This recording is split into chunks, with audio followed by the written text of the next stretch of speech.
What if the shadows of history concealed powerful women whose legacies were silenced by fear? Beneath the weight of ancient dynasties, in the dim corners of the past, 10 witches dared to wield magic that could alter the very fabric of reality. Their names whispered like secrets on the wind, their powers feared by emperors and commoners alike.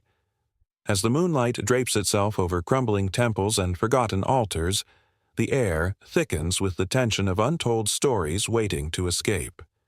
Each witch, a master of the arcane, summoned forces that could heal or destroy, guiding the fates of those who crossed their paths. In the bustling streets of Chang'an, a young girl with fierce eyes learned the ancient art of divination, her predictions unsettling enough to send the nobility into a frenzy. In the misty mountains of Wudang, another witch brewed potions that could grant immortality, yet the price of such power was steep and the consequences haunting.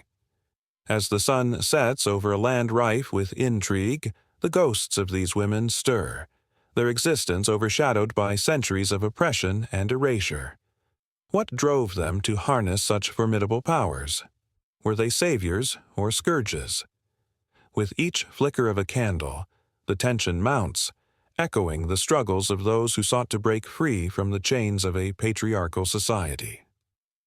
Powerful clans strategized in shadowy corners, plotting to silence these witches forever.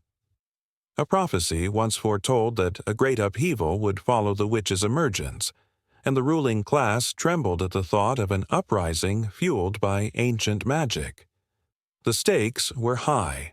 Lives hung in the balance as alliances formed and fractured like fragile glass.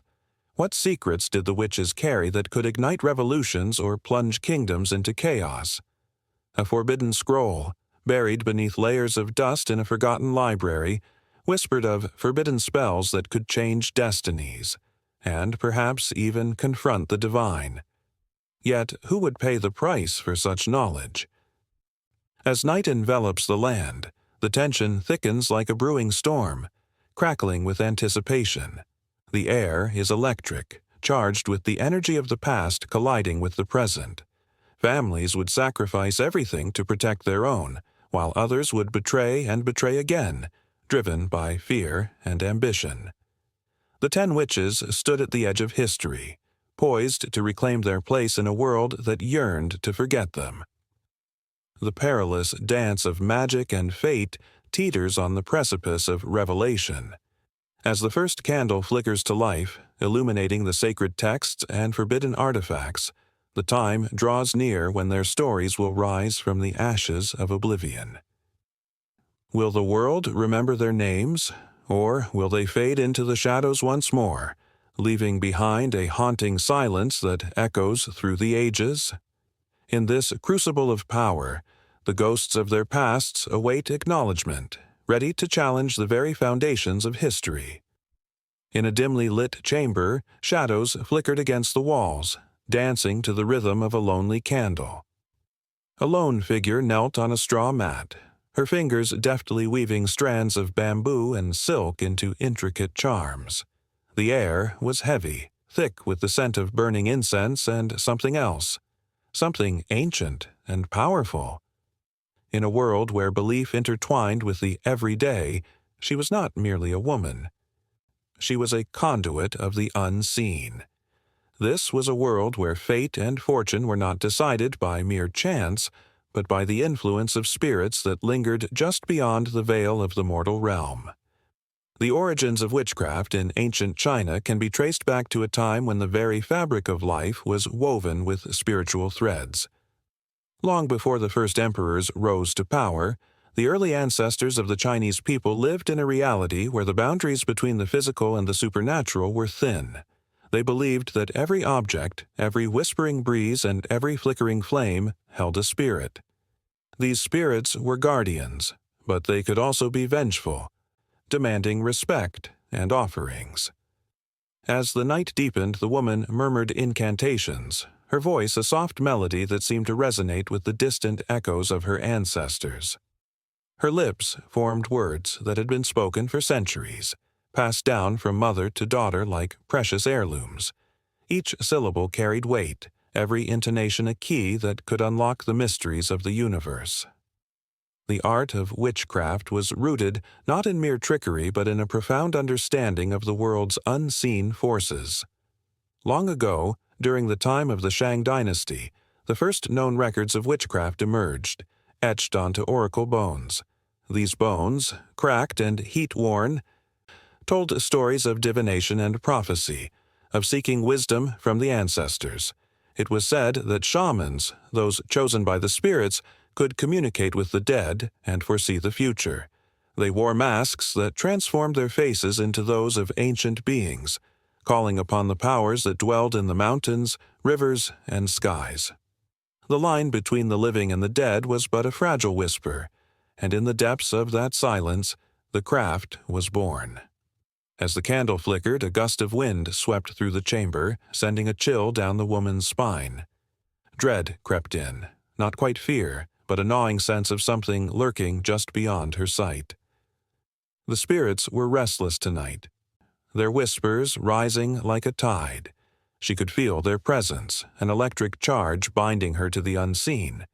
It was this connection that fueled her craft, that allowed her to manipulate the threads of fate. In villages scattered across the land, the practice of witchcraft took many forms. Some women became known as Wu, priestesses who performed rituals to appease the gods, while others were shunned as Zi, outcasts accused of malevolence.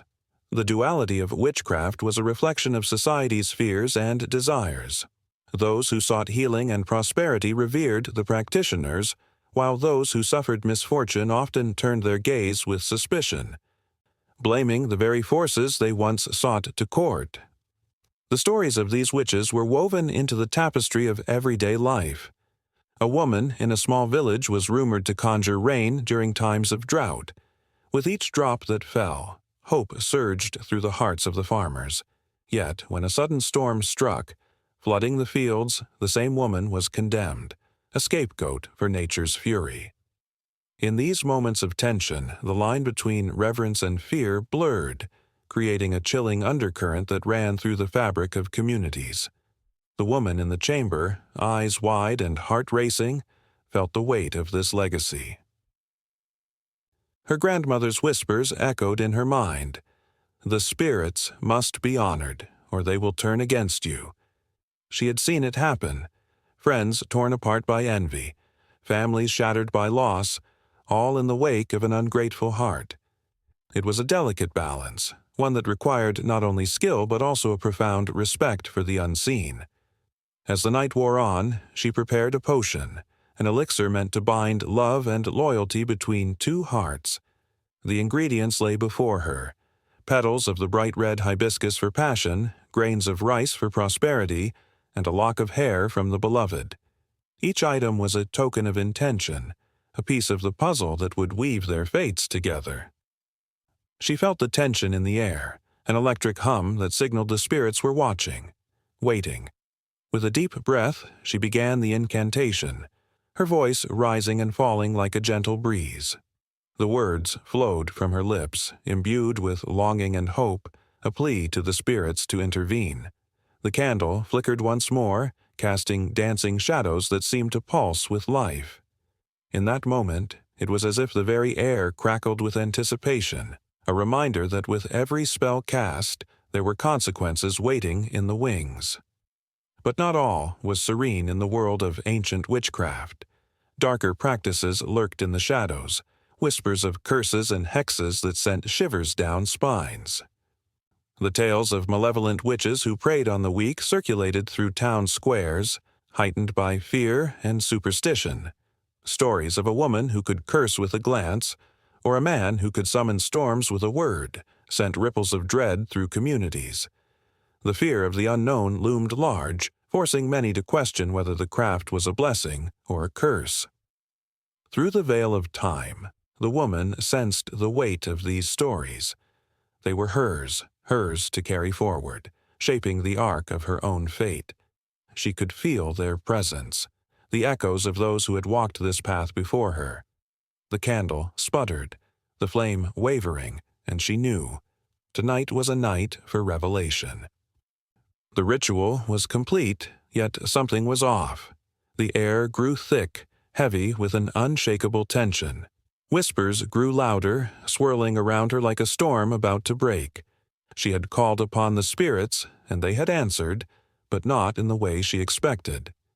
An overwhelming sense of foreboding washed over her. What had she awakened? As the shadows deepened, she prepared herself for the unknown, her heart racing, knowing that the veil between worlds was thinner than ever. In that moment, as the candle burned low, she caught a glimpse of the past, of ancient shamans who had danced with fate, weaving spells amid the flickering glow of firelight. The weight of their power hung in the air, mingling with the scent of incense and the distant echoes of whispered spells. The woman held her breath, poised on the brink of a revelation that promised to change everything. Little did she know, the true journey was only just beginning, and the spirits had their own plans, waiting to unfold like the petals of a blooming flower. In a quiet courtyard, the soft rustle of silk skirts filled the air, mingling with the delicate scent of jasmine. The sun cast gentle rays through the trees, illuminating young women practicing graceful movements, their faces reflecting a blend of hope and anxiety. They danced not for themselves, but for the future. A future that would either elevate them as cherished daughters or confine them to a life of silent submission. In ancient China, femininity was woven into the very fabric of society, a complex tapestry of strength and fragility, expectation and rebellion. Tradition loomed large in the lives of these women, as the teachings of Confucius echoed through the ages. His philosophy placed women in a subordinate position, where virtue and obedience were the highest ideals. The 3 obediences and 4 virtues were not mere concepts, they dictated the rhythm of daily life. A daughter must obey her father, a wife her husband, and a widow her son. Each role was a thread in the web of society, binding women to the expectations of duty and loyalty. Yet, behind the walls of these homes, whispers of defiance flickered like candle flames. Some women found ways to bend the rules, hiding their aspirations beneath layers of silk and tradition. In grand households, wives wielded quiet power, managing the affairs of the family, their influence felt even if seldom acknowledged. They held the keys to education for their sons, nurturing future leaders while navigating the treacherous waters of their own confinement. The world saw them as extensions of their husbands, yet in the quiet corners of their lives, they carved out spaces for themselves, filled with dreams that danced like fireflies in the night. As the sun dipped lower in the sky, illuminating the courtyard with a warm glow, the laughter of children echoed from nearby homes. Mothers, the very backbone of society, shaped the next generation with stories steeped in morals and teachings that transcended time. They painted vivid pictures of loyalty and honor, instilling a sense of duty in their daughters. Yet there was a shadow that loomed over these tales, the unspoken truth that many felt trapped, yearning for something beyond the confines of their roles. Among the women was Li Mei, a young girl whose heart beat with an unquenchable fire. She dreamed of wielding a brush, not just to write poetry, but to share her voice with the world. In secret, she sketched her thoughts on worn scraps of parchment, her ink flowing with every stroke. The weight of her family's expectations pressed down on her like a heavy stone, yet she held on to her dreams, nurturing them like fragile blossoms in an unforgiving garden. In the bustling marketplaces, women like Li Mei often took on the role of traders. They exchanged goods, haggling with a keen sense of survival. Here, among the clamor of voices and the vibrant colors of textiles, they found a fleeting taste of independence. The marketplace was a world where their femininity shifted like the wind, allowing them a glimpse of power. It was a space where they could negotiate, bargain, and, if only for a moment, step outside the roles that defined them.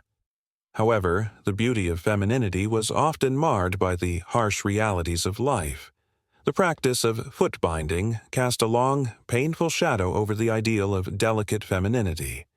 Young girls endured excruciating pain, their feet twisted and contorted to meet the societal standard of beauty, a symbol of wealth and status. Each step was a reminder of the sacrifices made for the sake of tradition. In the dim light of their homes, mothers would cradle their daughters' feet, whispering stories of the importance of beauty. While the girls clenched their teeth, the pain blending with an insatiable longing for freedom. As the years rolled on, the world began to change. The whispers of rebellion grew louder, echoing in the hearts of women who sought more than their prescribed roles. The writings of poets and scholars began to surface, celebrating the strength of femininity and challenging the status quo. Women like the renowned poetess Li Qingzhao emerged, their words a beacon of hope. They captured the essence of love, longing, and the struggle for identity, resonating with those who dared to dream beyond the confines of tradition. One can almost hear the heartbeat of a nation shifting as women rallied together, their voices rising like a symphony, demanding recognition and respect. In the private spaces of their homes, they gathered, sharing stories of resilience, courage, and ambition. The walls that once confined them now bore witness to their unity, a collective strength that threatened to reshape the very foundations of society. Yet the battle was not without sacrifice. For every woman who dared to challenge the norms, there were countless others who suffered in silence, their dreams extinguished under the weight of duty. The tension hung heavily in the air, a fragile balance between tradition and the desire for autonomy.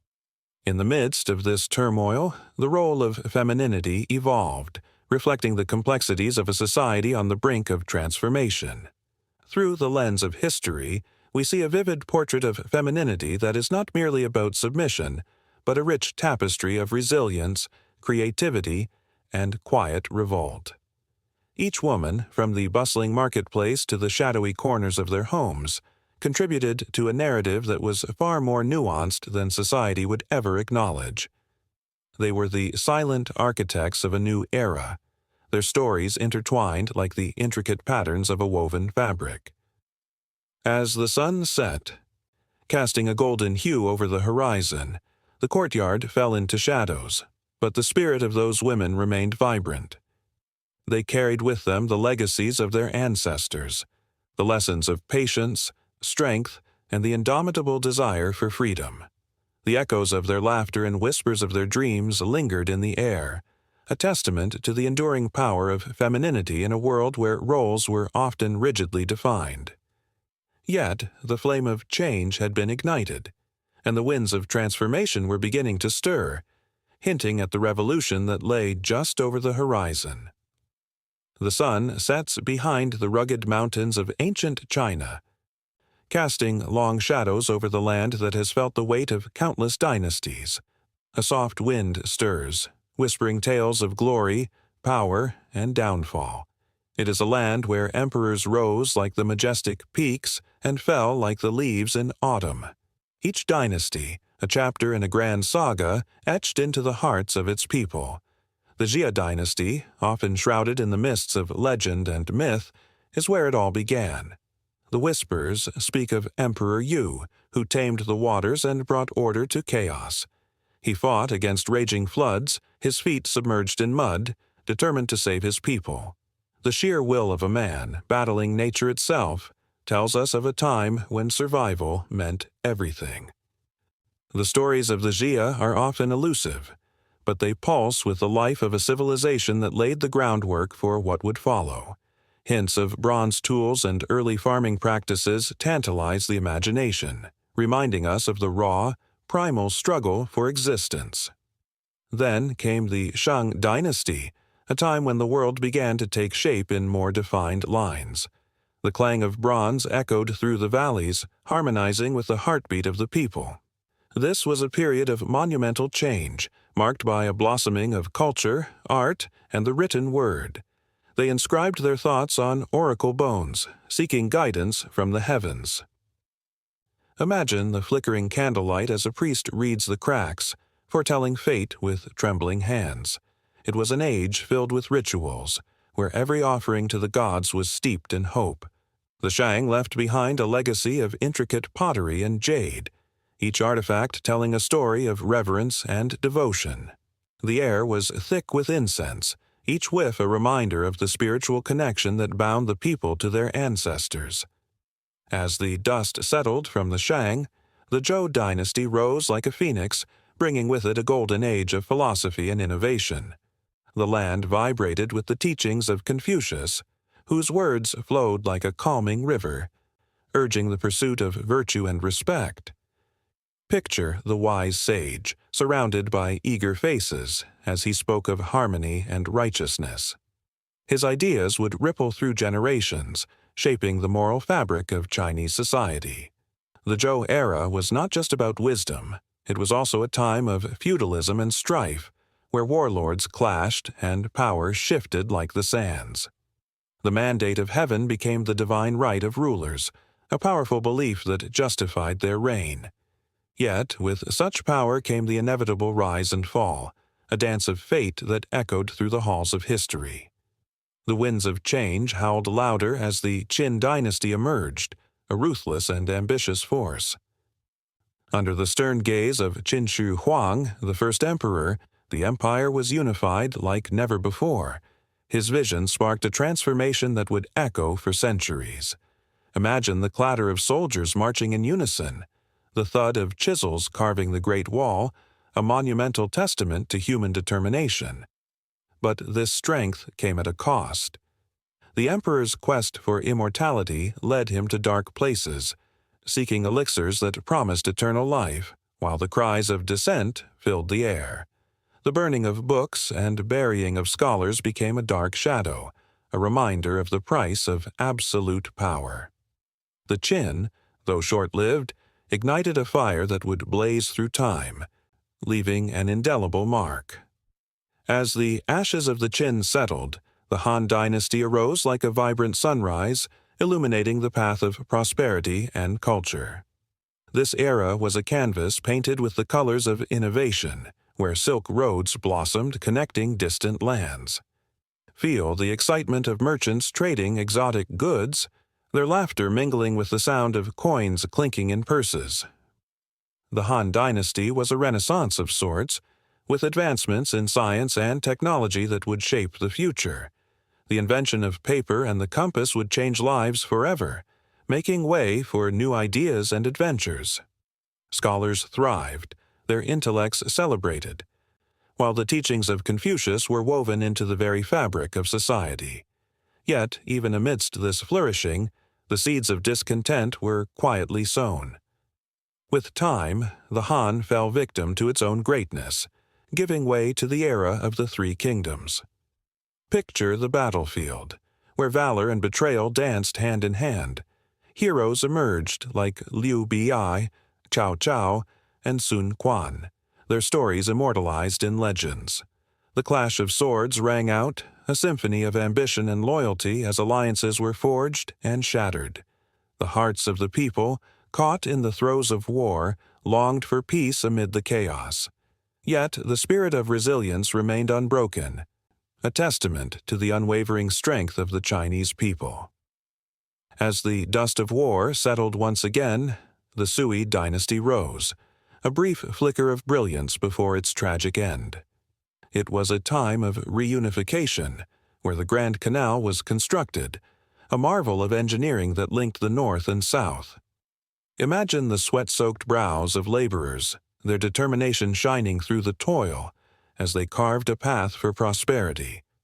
The Sui may have been fleeting, but their contributions paved the way for the Tang dynasty, a golden age of cultural excellence. The arts flourished. Poets like Li Bai and Du Fu weaved verses that captured the beauty and pain of life. The streets buzzed with energy as people celebrated festivals, their laughter ringing out like bells. But even in this paradise, the seeds of discontent lay in wait, ready to sprout once more. With the fall of the Tang came the rise of the Song dynasty, a period of immense creativity and economic growth. The hum of bustling markets filled the air, where artisans crafted masterpieces and traders exchanged ideas. The invention of gunpowder and printing revolutionized society, while the vibrant colors of painting and ceramics dazzled the eye. Amidst the prosperity, however, the shadows lurked, as external threats loomed on the horizon. The Mongols, fierce and relentless, brought chaos once more, challenging the very foundations of Chinese civilization. And so the cycles of power and struggle continued, with each dynasty leaving its mark on the tapestry of history.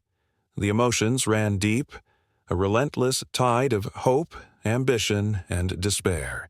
Each ruler, each era, a thread woven into the fabric of a nation that would rise again and again, shaped by its past but ever reaching for the future. As the stories intertwine, the echoes of those who came before linger, urging the next generation to carry the flame of their heritage forward. The moon hung low, casting an ethereal glow over the dense forest, where whispers of ancient secrets rustled through the leaves.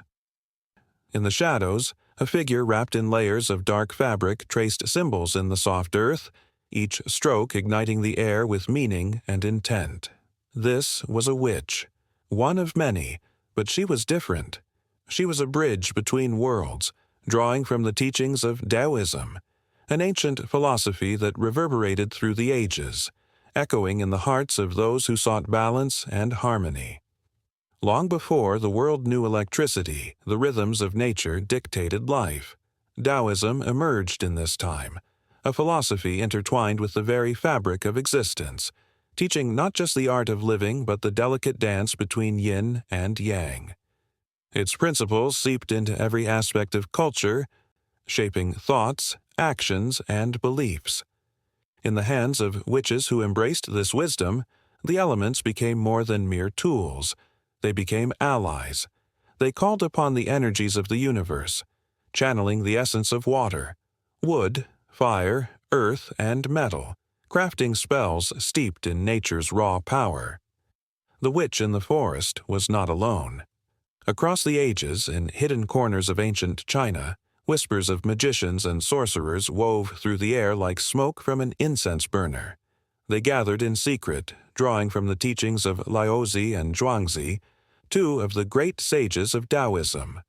They understood that every spell cast was not merely a request to the universe.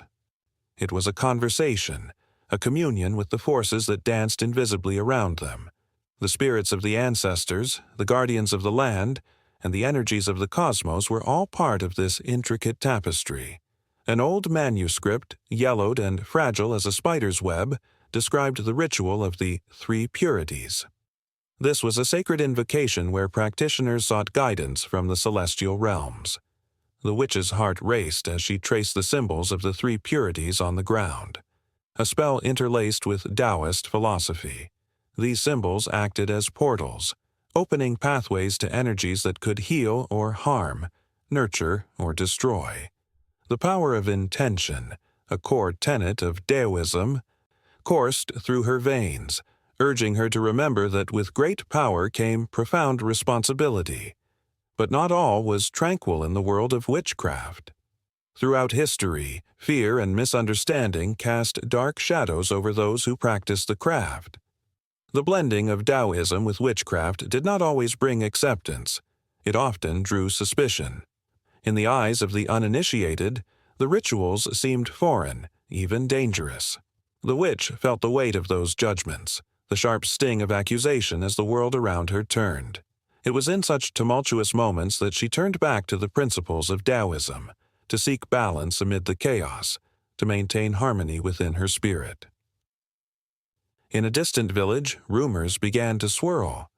A witch was said to have summoned storms to quell an oppressive drought, her devotion to Taoism evident in the way she harmonized her actions with the natural world. Villagers, terrified and awestruck, gathered in the square, their breath hitching as thunder rumbled in the distance. The witch stood firm, her heart racing, knowing that each flicker of lightning was a reminder of her connection to the elements. She called upon the winds, weaving her fingers through the air, feeling the energies shift. The rain came, drenching the parched earth, but with it came fear. The villagers now looked upon her with both gratitude and dread. teetering on the brink of reverence and suspicion. As night fell and the moon rose high, the witch felt the weight of the world pressing down upon her. She knew she was not alone.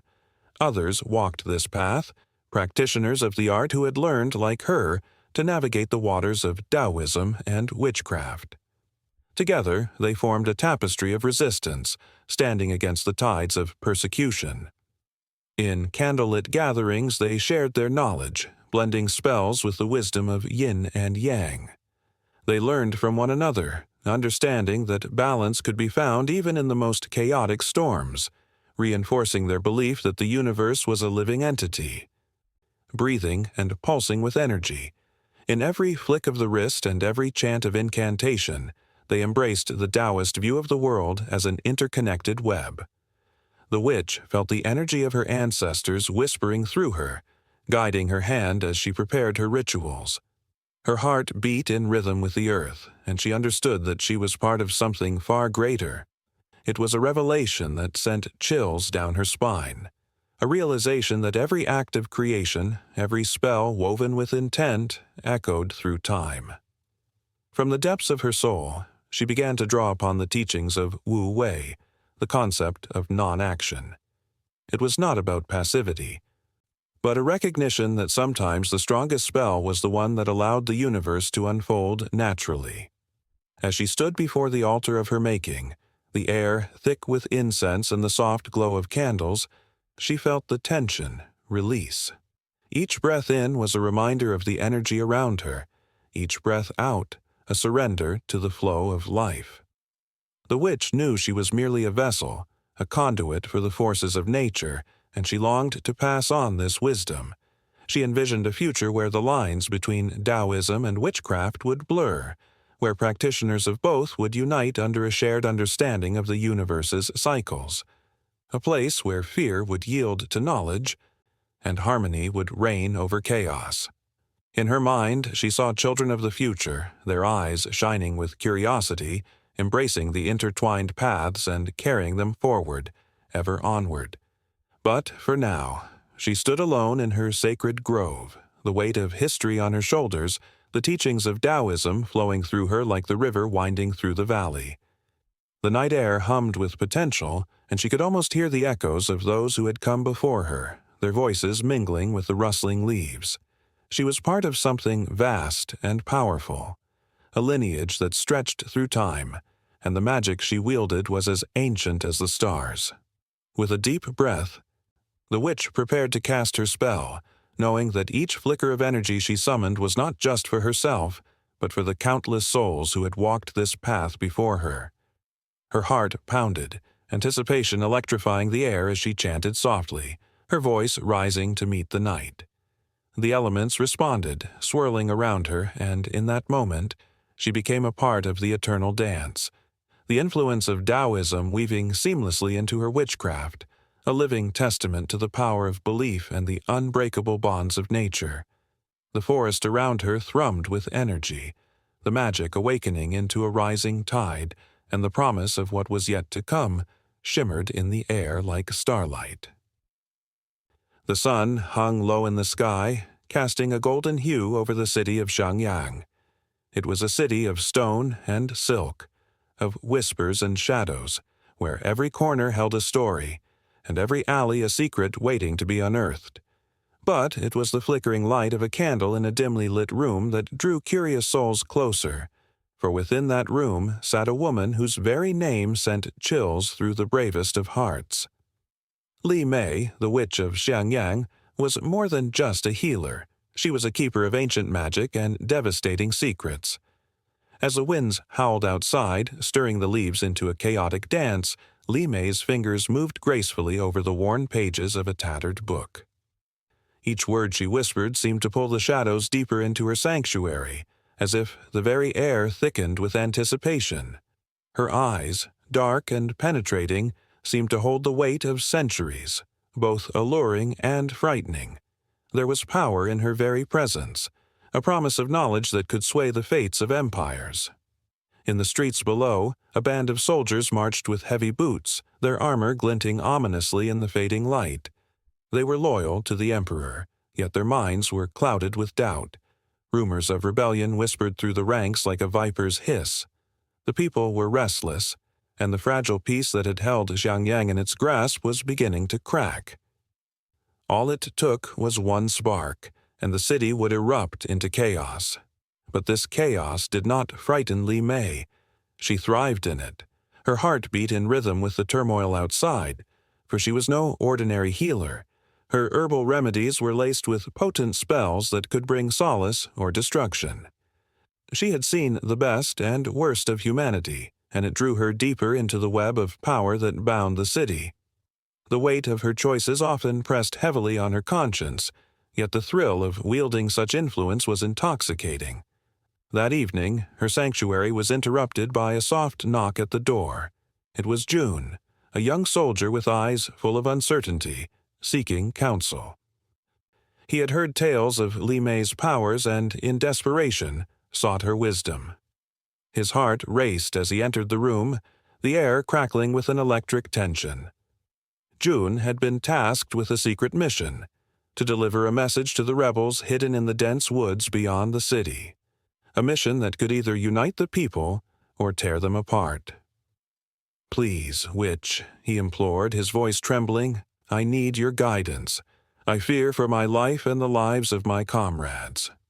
The weight of the world hung on his shoulders, and Li Mei could see the conflict raging within him, a battle between duty and morality. As she studied him, a wicked smile danced on her lips. "What is it you seek, young soldier? Do you wish for power, or do you wish for peace?" Her voice was smooth, almost like silk, yet laced with an edge that sent shivers down his spine. She held the key to his fate, and he knew it. Jun hesitated, the truth clawing at his throat.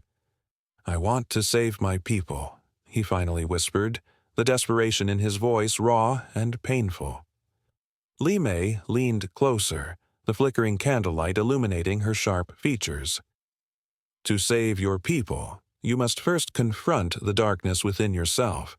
Power comes at a price, and betrayal is often its closest companion." Her gaze bore into him, as if she could see the very fabric of his soul. With that, she began to weave her magic, the air thickening with possibility. Jun felt a rush of warmth flood through him, a connection to something greater, something dangerous. As the shadows twisted and danced around them, he realized that he was standing on the precipice of a decision that would change everything. In that moment, a loud crash echoed from outside, shattering the fragile silence. The door burst open, and a group of soldiers stormed in, led by none other than Captain Wei, a man whose name was synonymous with fear. He was determined to root out the traitors hiding in Xiangyang, and his razor-sharp gaze fell upon Li Mei. "Witch," he shouted, his voice booming with authority. "You are said to hold knowledge that could destroy empires. Speak, and perhaps I will spare your life." Caught between the soldiers and the woman who held the key to his destiny, Jun felt his heart race. He had been thrust into a world of peril he could scarcely comprehend.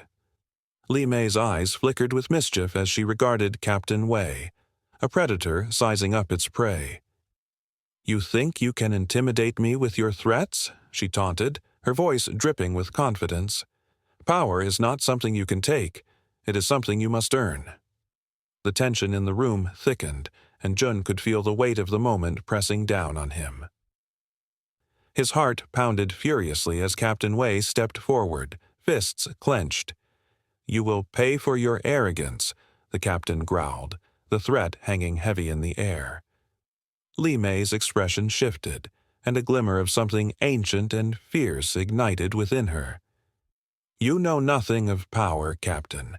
To wield it is to understand the heart of betrayal." With a swift motion, she raised her hands, and the shadows around her twisted in response, forming ethereal tendrils that reached toward the soldiers, causing them to stumble back in fear. Jun stood paralyzed, torn between his fear of the captain and his growing admiration for Li Mei. She was a force of nature, embodying everything that was both terrifying and mesmerizing. As he watched the magic unfold, he knew he stood at a crossroads. In the chaos, whispers of betrayal began to circulate through the ranks of the soldiers as suspicions flared. Friend turned against friend, and alliances began to fracture like glass under pressure.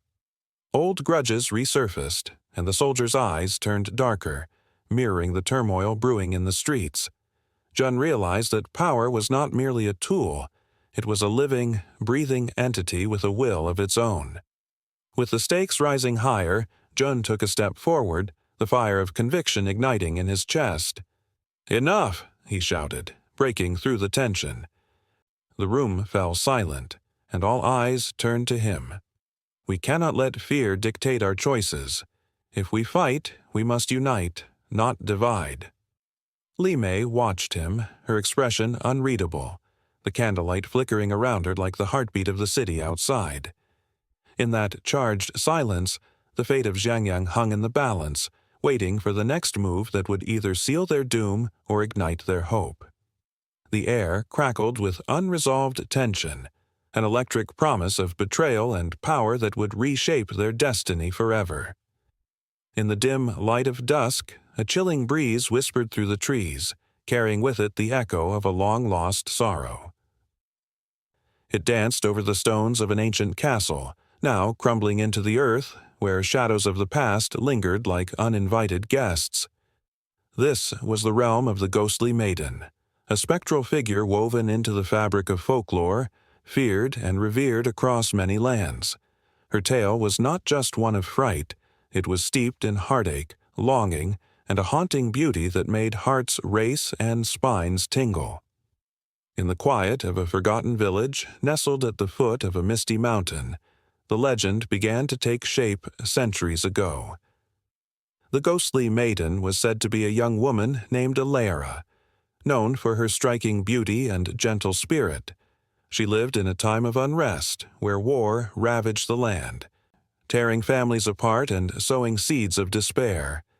The villagers spoke of her kindness, how she would often venture into the woods to gather herbs for the sick, her laughter ringing like bells in the silence of the trees. But her heart belonged to a brave knight, a figure of valor and courage who promised to return from battle, no matter the odds stacked against him. But then, the sun began to set on that hope. As the days turned to weeks and the weeks to months, the knight never returned. Whispers of his fate spread through the village like wildfire, igniting fear and uncertainty. Alara, heartbroken and desperate, would wait for him at the edge of the forest, gazing into the distance. Her eyes glimmering with tears that mirrored the stars above. It was said that on one fateful night, consumed by grief, she ran into the woods, her cries echoing through the trees. The villagers claimed to hear her voice, calling out his name, until silence enveloped the land. From that day on, her spirit could be seen drifting through the woods, clad in a gown that billowed like mist. She became the ghostly maiden, a figure of tragedy and longing, eternally searching for her lost love. The tale of Alara was not simply a story to frighten children. It was a poignant reminder of love's endurance, capturing the imaginations of those who heard it. As the years passed, variations of her tale emerged, each telling adding layers to her sorrowful legacy. In one version, the ghostly maiden was said to have been cursed by a jealous sorceress who could not bear the thought of such a pure love. The sorceress cast a spell, trapping Alara between this world and the next, leaving her forever wandering the earth, searching for her knight. The villagers would often leave tokens at the edge of the forest, believing that perhaps these offerings might soothe her restless spirit.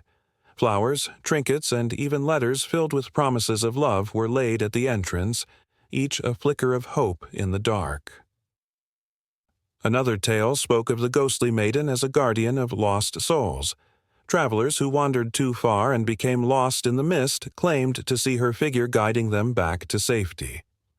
While some said she was benevolent, others whispered that she lured men to their doom, drawn by her haunting beauty only to be consumed by the darkness of the woods.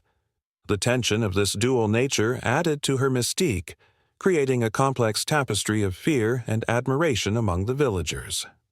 As the legend spread beyond the village, it crossed borders, adapting to the cultures and histories of those who shared it. In the Scottish Highlands, she became a banshee, a spirit who wailed as a warning of impending death. In the forests of Germany, she was known as the Weisse Frau, a white lady who roamed the countryside, mourning her lost children. Each region infused its own essence into the tale, yet the core of Ilara's sorrow remained unchanged, a woman forever searching, forever longing. The whispers of her existence grew fainter with the passing of time, yet they never fully faded.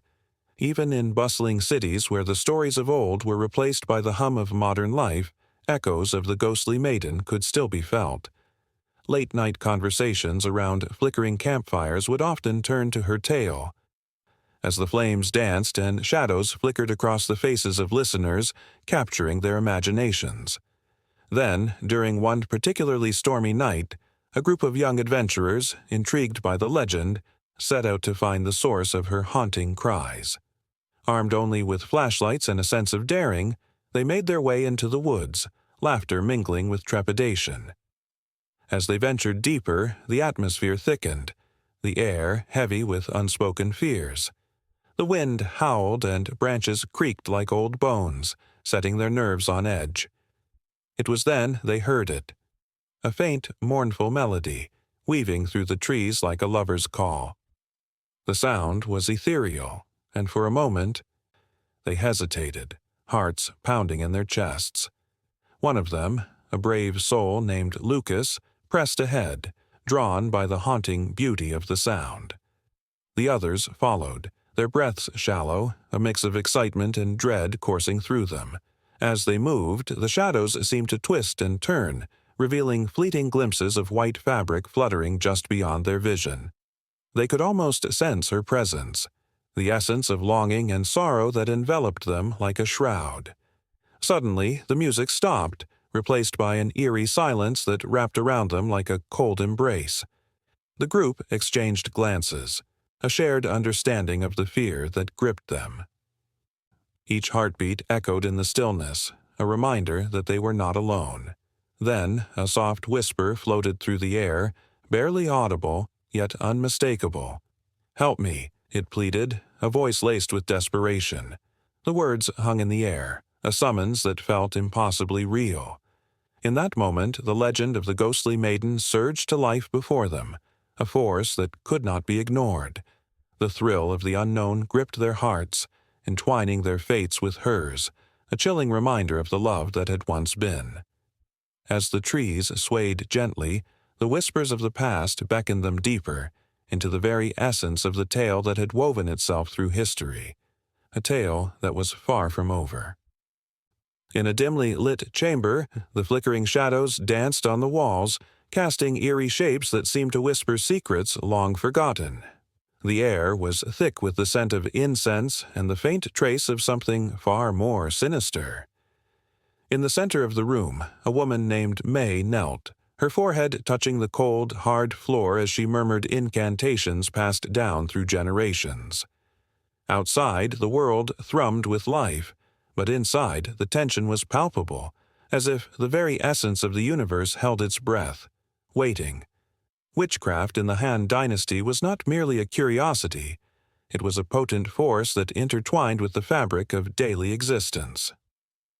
People revered those who could commune with spirits, fearing and admiring their abilities in equal measure. Elders whispered tales of practitioners who could summon rain during droughts or ward off illness with a simple chant.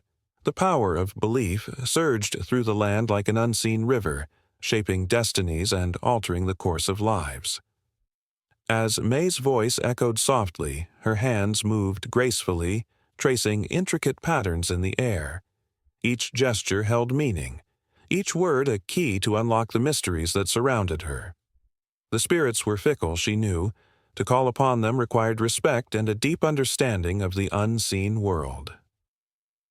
With offerings of rice and flowers laid out before her, she hoped to earn their favor, but there was a darkness that loomed, a shadow that flickered just beyond her reach, waiting for an opening. The Han Dynasty, stretching from 206 BCE to 220 CE, thrived on the belief that the natural world was alive with spirits. Every rock, river, and tree held a fragment of the divine, and the people sought to connect with these forces through rituals and ceremonies. They believed that every action had a consequence, and thus a misstep in a ritual could unleash chaos. The tales of those who had paid dearly for their mistakes were enough to send shivers down the spine of even the bravest souls. May's heart raced as she recalled the story of a renowned sorceress from a nearby village. It was said that she had drawn the ire of the heavens when she attempted to manipulate the tides for her benefit. A storm descended upon her home, sweeping away everything she loved. Now she was a cautionary tale, a reminder of the delicate balance between power and humility. And yet, the temptation of greatness was intoxicating, an allure that many could not resist. Outside, the sound of laughter echoed through the marketplace where traders peddled their wares, oblivious to the ancient forces that pulsed beneath their feet. Men and women bustled about, their lives a tapestry woven with threads of hope and fear. They sought the help of shamans and witches like May, desperate to change their fates. A sick child, a barren field, a lonely heart, each plea carried the weight of desperation, and the promise of witchcraft hung in the air like a sweet perfume. May clenched her fists, a storm of emotions swirling within her. She longed to help, to lift the burdens of those around her, yet the risk was immense. The tales of retribution haunted her, tales of practitioners who had crossed the line, their lives spiraling into ruin. She could feel the pull of power, but was she strong enough to wield it without losing herself? On this fateful day, the winds shifted. A crow, its feathers as dark as night, landed on the windowsill. Its beady eyes seemed to pierce through May's very soul, and she felt a chill run down her spine. In Han belief, crows were omens, messengers from the spirit realm. The sight of this bird filled her with dread, hinting at a fate she dared not contemplate. The air crackled with energy, and she sensed the approach of something, an opportunity or a threat she couldn't tell. The night grew deeper, and the chamber was alive with energy as May readied herself for the summoning. The candlelight flickered, casting a warm glow that felt almost alive, dancing to the rhythm of her heartbeat. With each word, she felt the world around her shift, as though the very walls were listening, waiting to bear witness to her plea. Her voice rose and the shadows stretched longer, swirling into shapes that resembled ancient symbols. In that moment, she felt a connection, an electric charge coursing through her fingertips. It was intoxicating, and for the first time she grasped the fragile thread that connected her to the spirits. She could feel their presence, a tingling sensation that washed over her like a wave. They were here, listening, and she was on the brink of touching the unknown. But then a sudden silence engulfed her, a deafening stillness that made her heart race. Doubt crept in, gnawing at the edges of her confidence. Had she gone too far? Was she worthy of their attention? The stories of others flashed in her mind, a parade of failures and tragedies. Her throat tightened. She was standing on the precipice of greatness, but also of disaster. A soft whisper broke the silence, a voice that sent chills cascading down her spine. It was not a voice of comfort, but a beckoning, a challenge. "What do you seek, child?" it asked, echoing through the chamber like a ghostly wind. May's breath hitched, the words wrapped around her like a cold embrace. This was the moment of truth, a point of no return. With a trembling heart, she summoned her courage. "I seek to heal," she whispered, her voice almost lost amidst the shadows. "I seek to mend the broken and bring joy to the sorrowful." The atmosphere shifted, thickening as if the very air was waiting for an answer. The shadows danced more violently now, swirling and twisting as if caught in a tempest. And then, just as quickly, they stilled. The tension in the room grew heavy, and May realized that her fate was no longer in her hands. The spirits would respond, but how? What price would she pay for her desires? The flickering candlelight seemed to pulse in rhythm with her heartbeat, each breath drawing her closer to the edge of something magnificent yet terrifying. Outside, the world carried on, blissfully unaware of the turmoil brewing in May's heart. But within her, the battle raged, the struggle between ambition and caution, hope and fear. The spirits waited, the shadows prolonged their dance, and the night stretched on, each tick of time echoing like a drumbeat, heralding the dawn of a new reality. She was at the crossroads, the tension so thick it felt like a living thing, and the answer lay just beyond her reach, waiting to unfold and intertwine with the fate of many. Underneath the pale glow of a crescent moon, the whispers of the wind carried tales of power and treachery through the ancient lands of the eastern Zhou. A chill tingled in the air, wrapping around the shoulders of those who dared to walk the lonely paths. In this world, where the delicate balance of politics and sorcery hung by a thread, a woman of formidable presence emerged. A witch whose very name could invoke fear and admiration in equal measure. Her name was Fu, and she was known not just for her enchanting beauty, but for the shadows that danced at her fingertips. She moved with a grace that seemed to defy the laws of nature, the very grass beneath her feet bent in submission. The air crackled with energy as she approached the grand hall of the Duke of Zhou, where noblemen gathered, their faces painted with ambition and greed. The scent of power was intoxicating, yet it masked the rot of betrayal that lurked beneath. Inside, the flickering torches cast eerie shadows that twisted and turned as the lords murmured and plotted. Fu's reputation had preceded her, and as she entered, silence fell like a heavy curtain. The Duke, a stout man with a heart as cold as the steel he wore, regarded her with a mix of wariness and longing.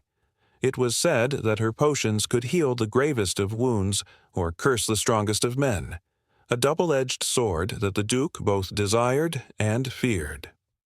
"Your Grace," she began, her voice smooth as silk, yet sharp as a dagger, "I sense a storm brewing among your rivals."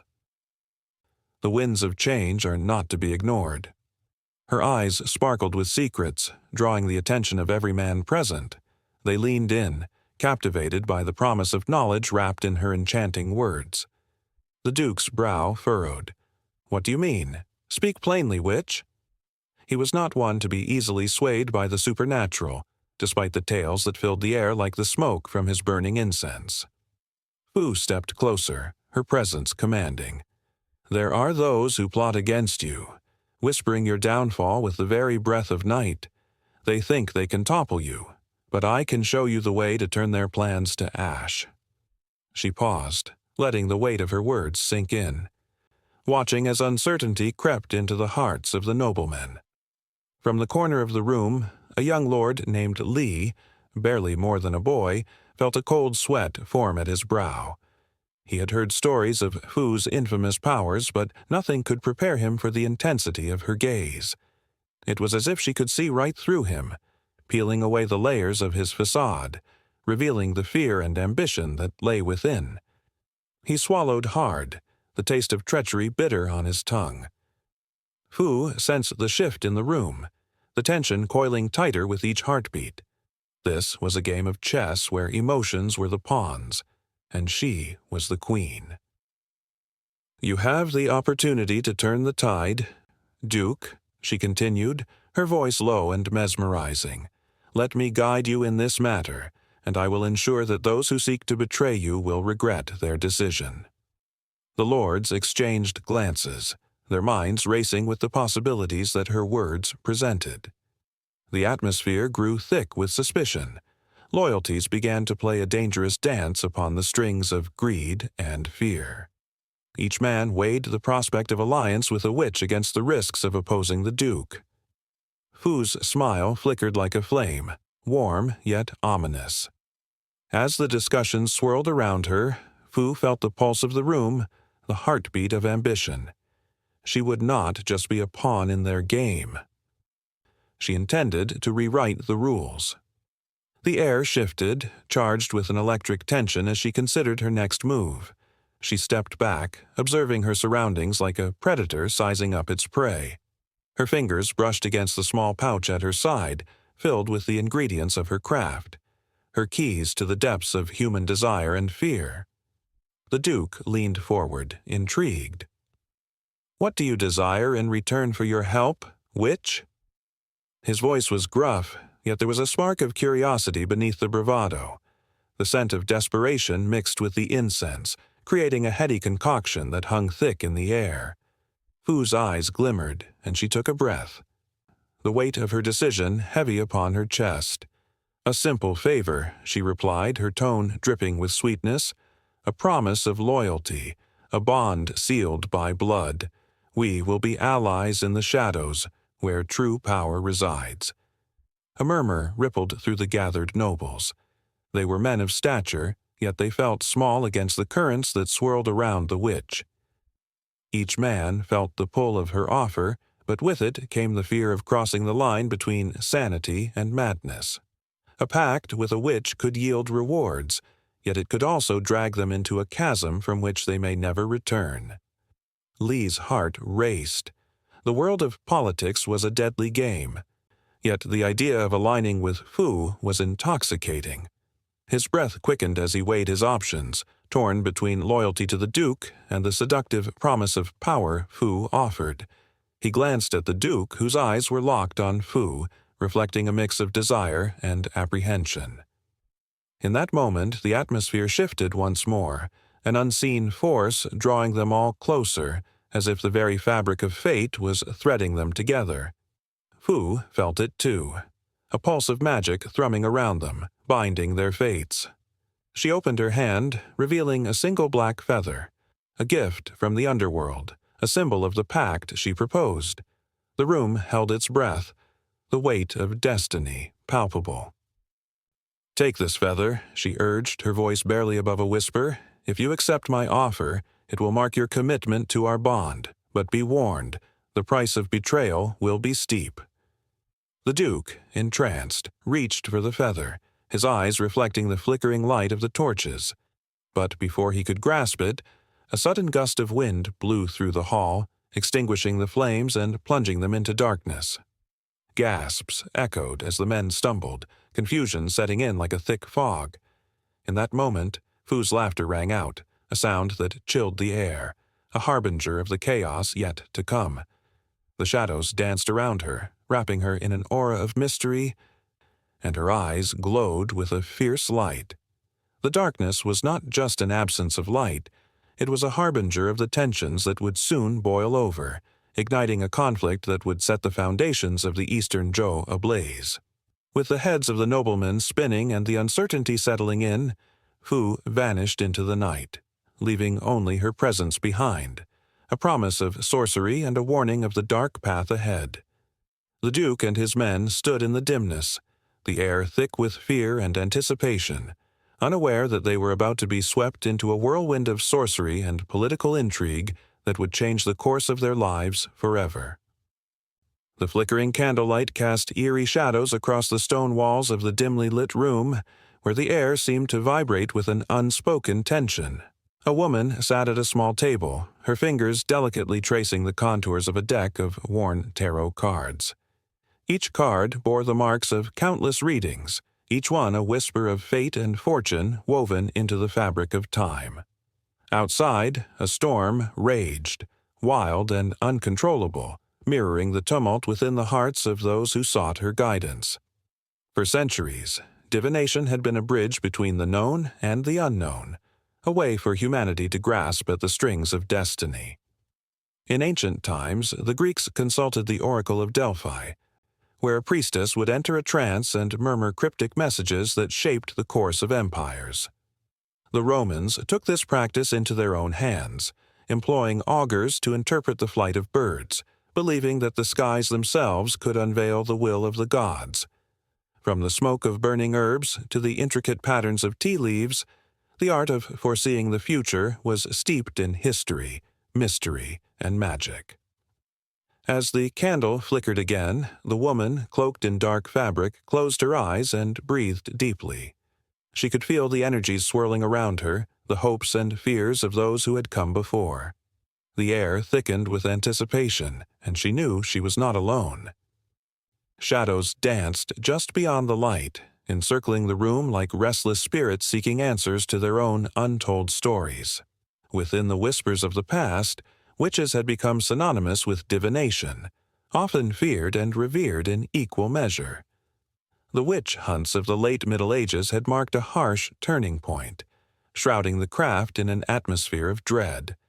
Countless women and men were accused, their lives obliterated under the weight of unfounded accusations. Yet even through this persecution, the art of divination endured, passed down through generations like a sacred secret, a lifeline in the tempest of human existence. With a sudden jolt, the woman opened her eyes. Her fingers now poised over the cards.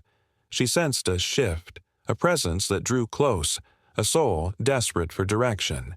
Each reading was a connection, a fragile thread woven between her and the seeker, and she could feel the weight of their unspoken fears pressing against her chest. She shuffled the cards, the sound breaking the tension, like an ancient incantation whispered into the void. "Will I ever find love?" came the trembling voice from across the table, breaking the silence that had enveloped them. The question hung in the air, heavy with longing. As she laid out the cards, the images began to unfold like a story written long ago. The lover's card appeared first, glowing with promise, but beside it lay the tower, a potent reminder of chaos and upheaval.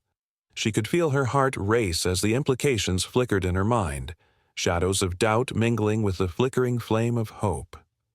"Love is near," she said, her voice steady despite the tremor of uncertainty within her. "But it will come with challenges. You must face your fears."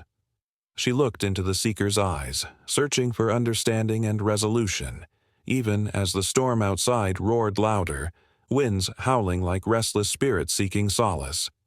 Just then, a crack of lightning illuminated the room, and the candle flame trembled, casting fleeting shapes that seemed to sway and whisper, echoing the turmoil of love and loss.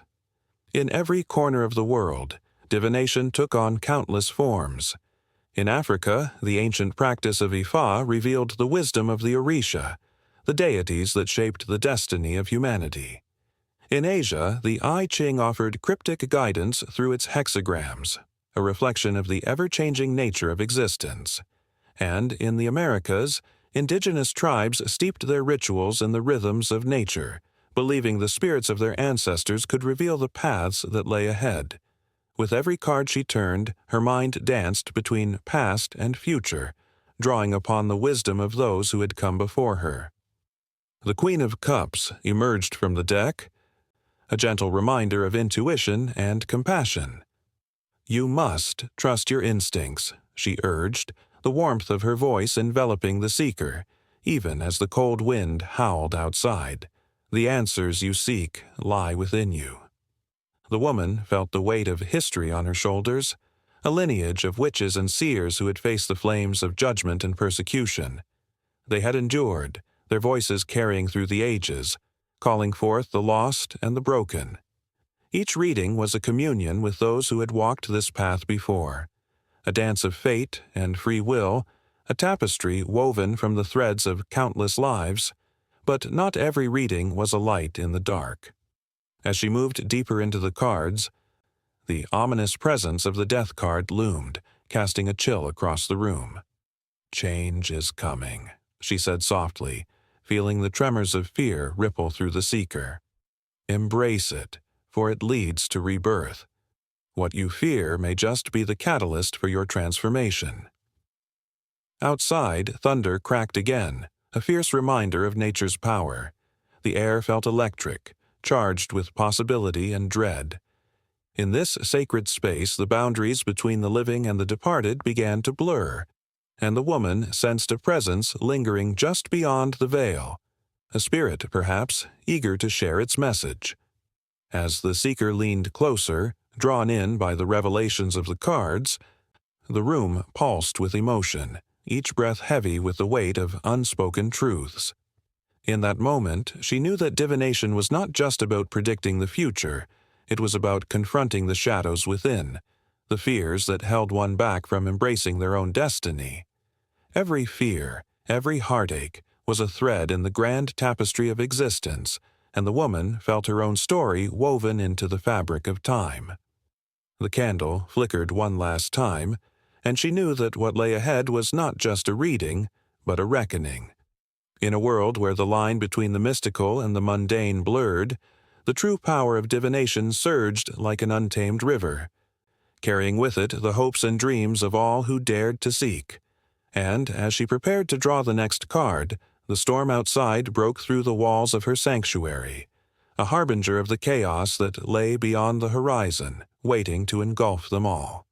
The air crackled with anticipation on that fateful evening in Yuyang. Candlelight flickered, casting wavering shadows that danced on the walls of the old stone temple. The villagers gathered outside, their faces a mixture of fear and wonder, eyes trained on the lone figure that stood at the altar, an enigmatic woman draped in layers of dark silk, her hair cascading like a waterfall of night. She was known as the Witch of Yuyang, a name whispered with reverence and dread. Legends spoke of her powers, of spells that could twist fate and summon storms. But tonight, it wasn't her magic that held the crowd in thrall. It was the palpable tension in the air, the understanding that something monumental was about to unfold. The witch had called for a sacrifice. As the villagers murmured among themselves, the wind carried their words, imprecations, prayers, and hushed fears. They knew of the drought that had gripped their valley, the crops withering and dying under the merciless sun. The witch had promised them rain, but the price was steep. They were to offer what they held most dear, a life for a life, blood for life. It was a truth that danced on the edge of their consciousness, a truth that made their hearts race and their palms sweat. The night deepened and the witch raised her voice, a melodic incantation that flowed like water over stones. The air shimmered, thickening with magic. A cold chill ran through the crowd, and gasps erupted as they felt it, a pulse of energy that thrummed through their very bones. Some turned to flee, but the pull of the ritual was too strong. Curiosity mingled with fear, chaining them to the spot. The witch continued her chant, haunting and beautiful, each syllable resonating in the hollow spaces of the hearts around her. The moon hung low, a silver coin in the sky, and the witch turned her gaze toward the villagers. Her eyes glowed with an otherworldly light, revealing depths of sorrow and understanding. She knew what they feared, and yet they did not know the true weight of the sacrifice she sought, for it was not merely a life, but a heart willing to bear the burden of others. And in that moment, she locked eyes with a young woman in the crowd, a girl named Leon, whose spirit shone bright against the backdrop of fear. Leon felt a sudden heat spread through her chest, a longing to protect her family, her friends, her home, as if the witch had reached into her soul. She knew with a certainty that transcended logic. She was the one who must step forward. Her heart raced, a fierce drumbeat urging her toward the altar. The villagers gasped, dismay and admiration swirling in their eyes. Whispers of "no" and "stay back" faded into the howling wind, lost in the shroud of darkness. Leon took a deep breath, her resolve solidifying like iron in the forge. She stepped forward, defying the silent pleas of her loved ones. The witch smiled, an expression both warm and chilling. "You understand the cost," she said, her voice a haunting melody. "Your sacrifice is not just for the land, but for your people." With trembling hands, Leon approached the altar, heart racing, tears brimming in her eyes. She could hear the whispers of the ancestors carried on the breeze, urging her on. The witch drew a small dagger, its blade glinting under the moonlight, a terrifying beauty that promised both power and pain. Leon felt the weight of her choice settle heavily upon her shoulders. As the dagger drew near, a deep rumble echoed in the distance, a thunder that vibrated through the ground. The villagers gasped as dark clouds began to swirl above them, a tempest brewing, responding to the very essence of their fear and hope. The witch raised her arms, channeling the storm, a conductor of forces beyond comprehension. Leon's heart pounded louder, drowning out the chaos surrounding her. In that moment, the world seemed to shrink, time stretching and bending. Leon closed her eyes, visions of her family flashing before her, her mother's laughter, her father's strong embrace, her younger brother's mischievous grin. She thought of the fields, once lush and green, now barren and cracked, and the children of the village who played among the golden stalks. The faces of her people swirled in her mind, their trust resting on her shoulders. Leon opened her eyes, locking on to the witch's gaze, a silent agreement passing between them. With a swift motion, she pressed the dagger into her palm, a sharp bite that stung and burned. Blood welled, bright and vibrant, pooling on the altar. The storm above roared in response, wind howling like a banshee, whipping through the trees and sending shivers down the spines of the onlookers. The witch's chant grew in intensity, merging with the thunderous claps of the sky. As Leon's blood dripped onto the earth, the ground trembled, and a surge of energy rippled outward. The clouds darkened, but in their depths a flicker of light emerged. Rain began to fall, not the gentle, soothing kind, but a torrential downpour that drenched the earth, seeping into the parched soil, igniting life where there was none. The villagers stood transfixed, awe and terror mingling in their hearts as they witnessed the impossible, a miracle born from sacrifice. Yet, as the rain poured, Leon felt herself fading, her vision blurring. The energy that surged through her was both exhilarating and consuming, draining the very essence of her being. She was giving everything, and as the storm raged, she understood that the price of salvation was far greater than she had imagined. The villagers watched in horror and awe as the light in her eyes dimmed, the witch's song rising to a crescendo in the stormy night. A crack of lightning split the sky, illuminating Leon's face, a beautiful mixture of fear and peace. The witch, with every ounce of her power, channeled the energy back into the earth, and for a brief moment, time stood still. The villagers felt an overwhelming connection to the land, an understanding that their lives were entwined in ways they had never fathomed. The storm began to subside, the rain cleansing the earth, and yet a heavy silence fell over them. Leon crumpled to the ground, the light in her eyes flickering like a candle in the wind. The witch knelt beside her, cradling her head in gentle hands, whispering incantations that danced on the edge of comprehension. The villagers moved closer, drawn by a force greater than fear, compelled by the gravity of sacrifice and loss that lingered in the air. In that fleeting moment, the line between life and death blurred, and as the storm began to retreat, a new tension formed in the hearts of the villagers. They had witnessed something sacred, something that would forever change them. The witch raised her head, her eyes reflecting both sorrow and triumph, knowing that the echoes of this night would resonate through generations, binding them all to the land and to each other. The flickering candlelight cast dancing shadows across the walls of the dimly lit chamber. In that moment, a figure cloaked in silk and mystery stood poised at the center, her lips curling into a knowing smile.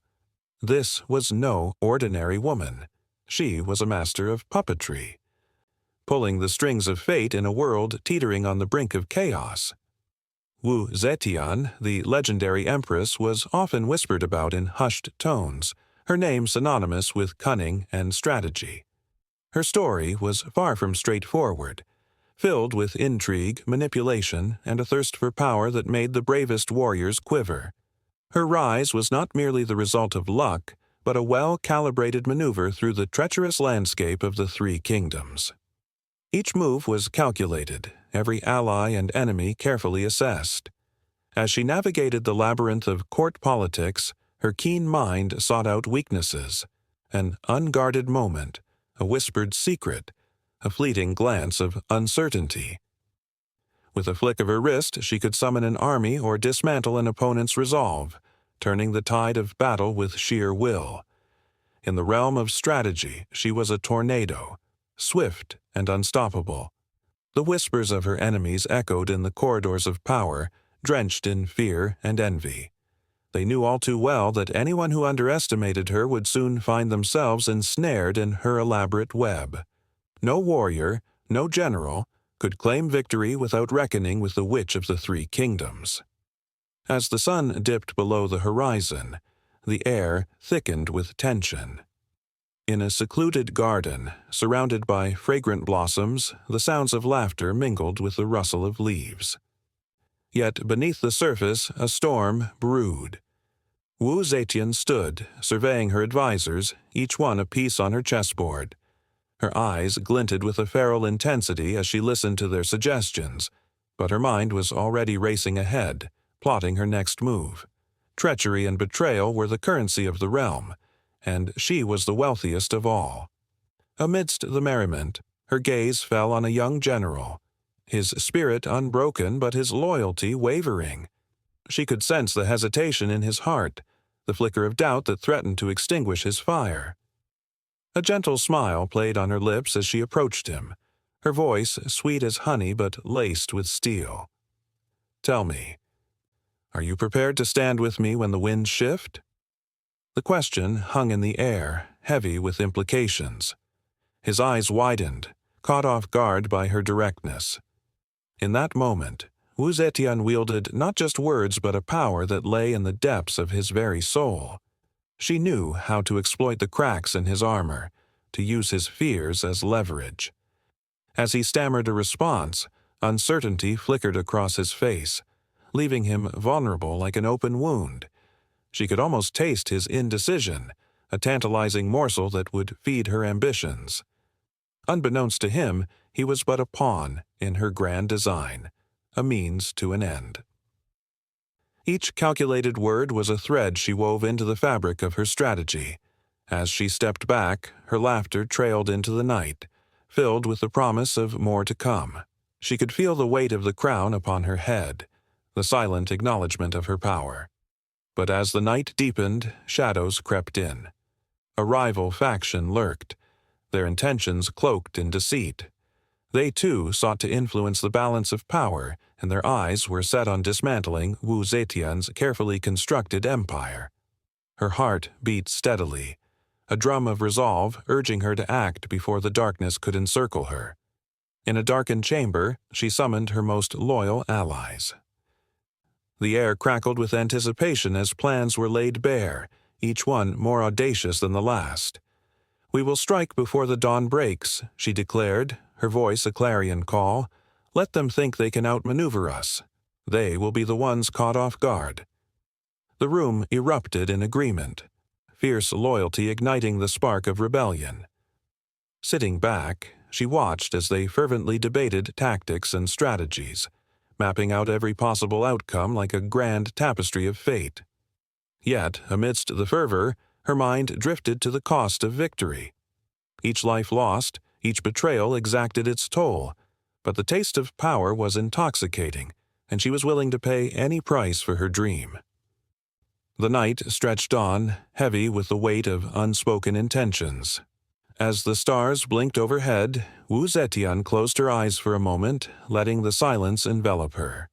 She sensed the shifting tides, the currents of destiny swirling around her. No one understood the delicate balance of manipulation and strategy better than she did. It was a game, and she had already begun to play her next move in a dance that would forever change the course of history.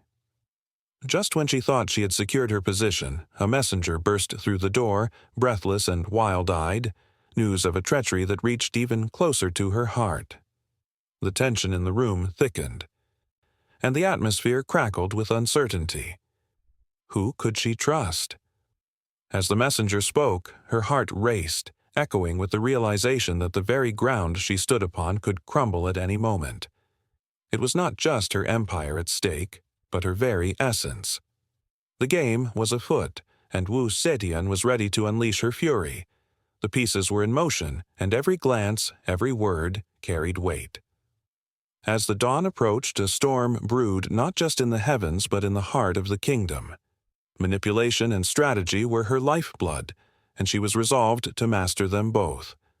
Her enemies would soon learn that the Witch of the Three Kingdoms was a force unlike any other, relentless, cunning, and destined to leave an indelible mark on the pages of history. Under the veil of a midnight sky, the air was thick with the scent of damp earth and wildflowers. Flickering candlelight danced against the rough-hewn walls of a small shadowy cottage hidden deep in the woods. Inside, a figure clad in tattered robes moved with purpose, a quiet intensity in her eyes. She was known by many names, whispered in fear and fascination. A witch, a healer, a keeper of ancient wisdom.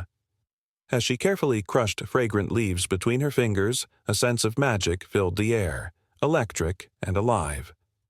Herbalism was not merely a practice, it was an art form, steeped in knowledge passed down through generations. The witch understood the language of plants, the stories they whispered, and the potent secrets they held. Each herb was a character in her story, bearing gifts of healing, protection, or transformation. A sprig of rosemary could ward off evil, while the delicate petals of chamomile could soothe a troubled soul. The witch's hands moved deftly, the mortar and pestle a rhythm that echoed through the night, a heartbeat of the ancients that still resonated in her very being. With the moon casting a silvery glow, she poured a handful of dried lavender into her mixture. The fragrant aroma filled the room, transporting her to a time when her ancestors roamed the earth, gathering plants under the watchful gaze of the stars. She felt their presence, guiding her, their whispers woven into the tapestry of her craft. In that moment, she was more than a woman.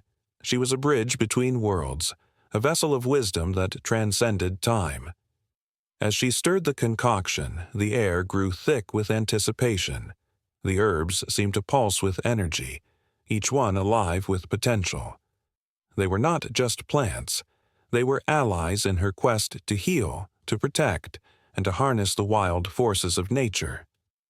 The witch believed in the power of intention, knowing that each potion she created was imbued with her very spirit. When she offered her remedies to the villagers, she didn't just provide a cure, she shared a piece of herself, a thread of connection that bound them together in a shared tapestry of life. But the world outside the cottage was not always kind to those who danced with the shadows of nature. Fear and misunderstanding stalked the village like a hungry wolf, waiting for the chance to pounce.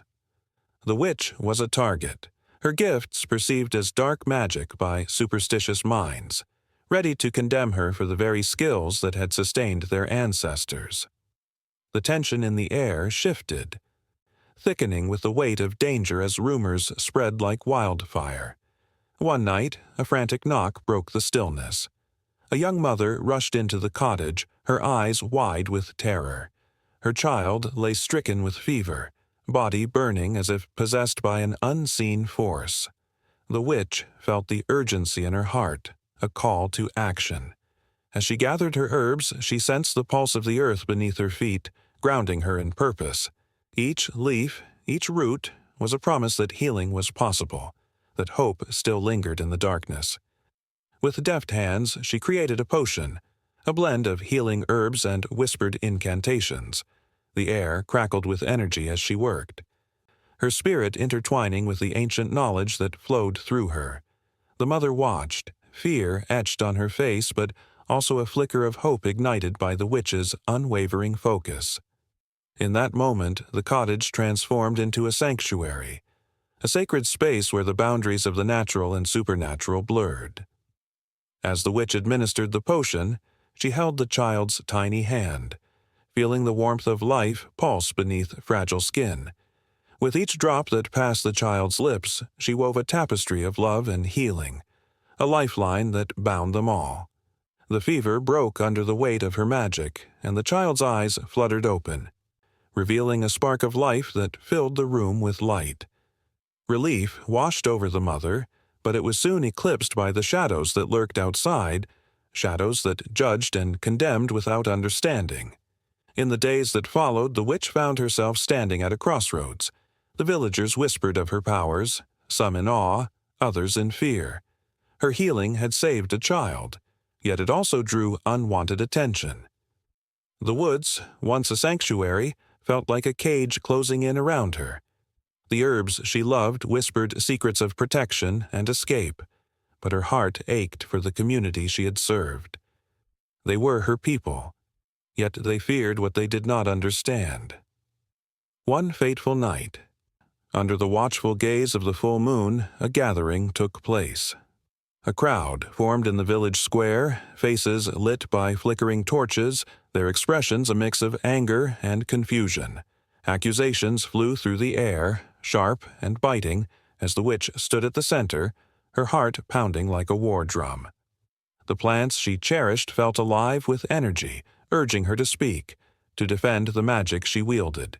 She could feel their pulse, their connection to her soul, and in that moment, clarity washed over her like a cool breeze. With each word, she wove the story of herbalism, of ancient practices that tied her to the earth and sky. She spoke of healing, of the herbs that could cure what was unseen. The villagers listened, rapt, even as fear flickered in their eyes. They were caught in the tension of what they knew and what they dared to believe. The witch's passion ignited a spark within them, a reminder that the old ways held wisdom still. But would it be enough to bridge the chasm of fear? As the night wore on, the winds of change danced through the trees, carrying whispers of the past and echoes of the future. The witch had laid her heart bare, but the outcome remained uncertain. It was then, in that charged moment, that she understood. The power of herbalism in ancient witchcraft was not just in the remedies she crafted, but in the connections she forged. Each herb held a story, each root a memory, and the true magic lay in the bonds of trust and understanding forged in the flickering light of the unknown. And so, the dance between fear and acceptance continued, a melody of tension that would not easily fade, pulling at the threads of fate that intertwined the lives of all who dared to dream. The moon hung like a silver coin in the sky, casting an ethereal glow over the winding river that snaked through the trees. With each ripple of water, a whisper floated into the air, carrying tales of a time when the river was alive with the spirits of those who had come before. Legends spoke of a goddess who ruled over the waters, her hair flowing like liquid silk and her eyes shimmering with the light of countless stars. But the river held more than just myth. It cradled secrets that could change the course of a life forever. In a humble village nestled on the banks of this ancient river lived a woman named Alina. She was known for her remedies, her kind hands that healed the sick and her wise words that soothed the broken-hearted. But beneath her gentle exterior, a storm brewed. Alina felt the weight of a world that looked down upon her, branding her a witch for the power she held. Each whisper of the villagers stung like daggers. Each sideways glance echoed in her mind. They didn't understand. They couldn't see that her connection to the river was not just about magic, but about survival, about the legacy woven into her very being. On the night of the harvest moon, the villagers gathered to celebrate, their laughter ringing through the atmosphere like music. But Alina felt a swell of longing as she stood apart, watching the festivities from a distance. The river called to her, its cool waters glimmering with a promise. She could almost see the goddess dancing beneath the surface, beckoning her closer. With every step toward the water's edge, Alina could feel the pulse of ancient power thrumming beneath her skin, awakening something dormant within her. As she knelt by the river, the moonlight reflected in the water, illuminating her face with an otherworldly glow. In that moment, Alina knew she could no longer ignore the truth. The goddess was more than a myth. She was a part of Alina's lineage, a force buried deep within her soul. The river was the blood of her ancestors, flowing with stories and spells that had been forgotten over time. With trembling hands, Alina dipped her fingers into the cool water and the river responded, swirling around her like a living entity. The transformation began slowly, the water wrapping around her fingers and moving up her arms as if recognizing one of its own. Alina gasped, feeling warmth flooding through her body, igniting every nerve. It was exhilarating and terrifying all at once. The stories whispered among the villagers echoed in her mind, tales of transformation and power. She could feel the essence of the river goddess seeping into her, merging with her spirit, igniting a fire that had long been smoldering within her. Visions swirled around her, of women draped in flowing robes, casting spells beneath the moonlight, their laughter mingling with the sound of the river. The goddess, fierce and proud, wielding her power to protect the land. Alina could see the faces of those who had come before her, the witches who had danced with the currents, who had healed with the water's touch. It was a legacy, and now it was her turn to rise. But with this awakening came a dark shadow. In the depths of the river, a warning resided, a restless spirit that would not allow her to claim this power without a fight. As the current twisted violently, Alina felt a chill creep up her spine. The water darkened, swirling with a tempest of emotions and fears. Her heart raced as she struggled to maintain her grip on the magic that was surging within her. "Who dares disturb the peace of the river?" A voice thundered from the depths, echoing like a clap of thunder. The water churned violently, creating waves that crashed against the banks. Alina's heart pounded in her chest, and she realized that the goddess's strength was both a blessing and a curse. The choice lay before her, to embrace her heritage or to succumb to the fears that had shackled her for so long. Summoning her courage, Alina stood tall, her voice steady despite the chaos around her. "I am Alina, daughter of the river. I seek to reclaim what was lost, to restore the power that flows through my veins." Her words resonated with the very fabric of the river, harmonizing with the beating heart of the goddess. The water stilled, and from its depths emerged a figure, radiant and fierce. The river goddess rose, her hair cascading like shimmering water, her eyes fierce with ancient wisdom. "To embrace your power is to accept the burden that comes with it," she said, her voice a melody that filled the night air. "Are you willing to carry the weight of your ancestors' choice?" Alina's breath caught in her throat as she faced the goddess. The air crackled with energy, the reflection of the moon dancing on the water's surface, illuminating the path ahead. The river's call grew louder, echoing in her ears, urging her to make her choice. She could feel the warmth of the goddess beside her, a reminder that she was never truly alone. "I accept," Alina declared, her voice ringing with newfound strength. In that instant, the river surged around her, enveloping her in a torrent of energy and light. She was no longer just a healer, she was a force of nature, a witch transformed by the very essence of the waters she revered. The currents twisted and turned, but Alina stood firm, feeling the power coursing through her like a river itself. As the night deepened, the villagers continued their celebrations, oblivious to the shift that had taken place at the river's edge. Alina's transformation was a secret shared only between her and the goddess, a bond forged in the depths of their intertwined fates. The river, once a mere backdrop to her life, had become her ally, her sanctuary. The goddess had awakened something profound within her, a connection that could not be severed. With every heartbeat, Alina felt the ripple of destiny drawing her closer to her purpose. The tides of time shifted around her, and she realized that her journey had only just begun. The river was an endless source of wonder, and the goddess, a guiding light that would lead her through the shadows. In the depths of her transformation lay the promise of adventure, the call to embrace not only her powers but the weight of the legacy that was now hers to carry. As the dawn broke, illuminating the river in shades of gold and pink, Alina stood at the water's edge, the goddess beside her. Together, they looked towards the horizon, where the sun met the water, a symbol of new beginnings and uncharted paths. And as the first rays of light kissed the surface, The river whispered anew, a promise echoing through the ages. This was only the beginning.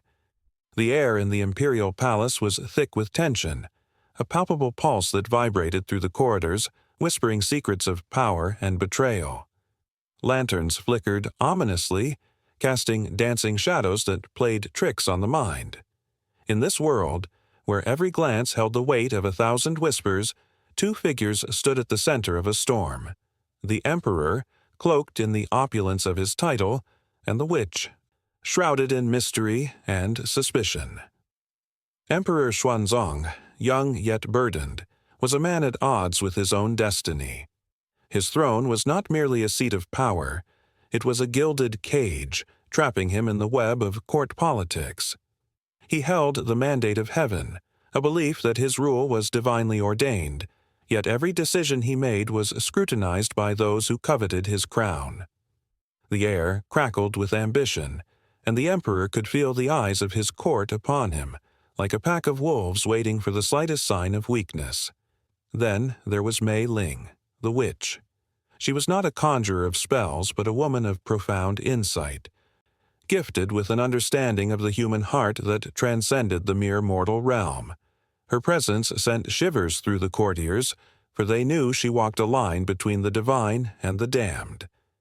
With her flowing robes embroidered with symbols of protection, and her long ebony hair cascading like a waterfall, she was both captivating and terrifying. Some whispered that she could see into the very soul of a man, while others claimed she spoke with spirits of the dead.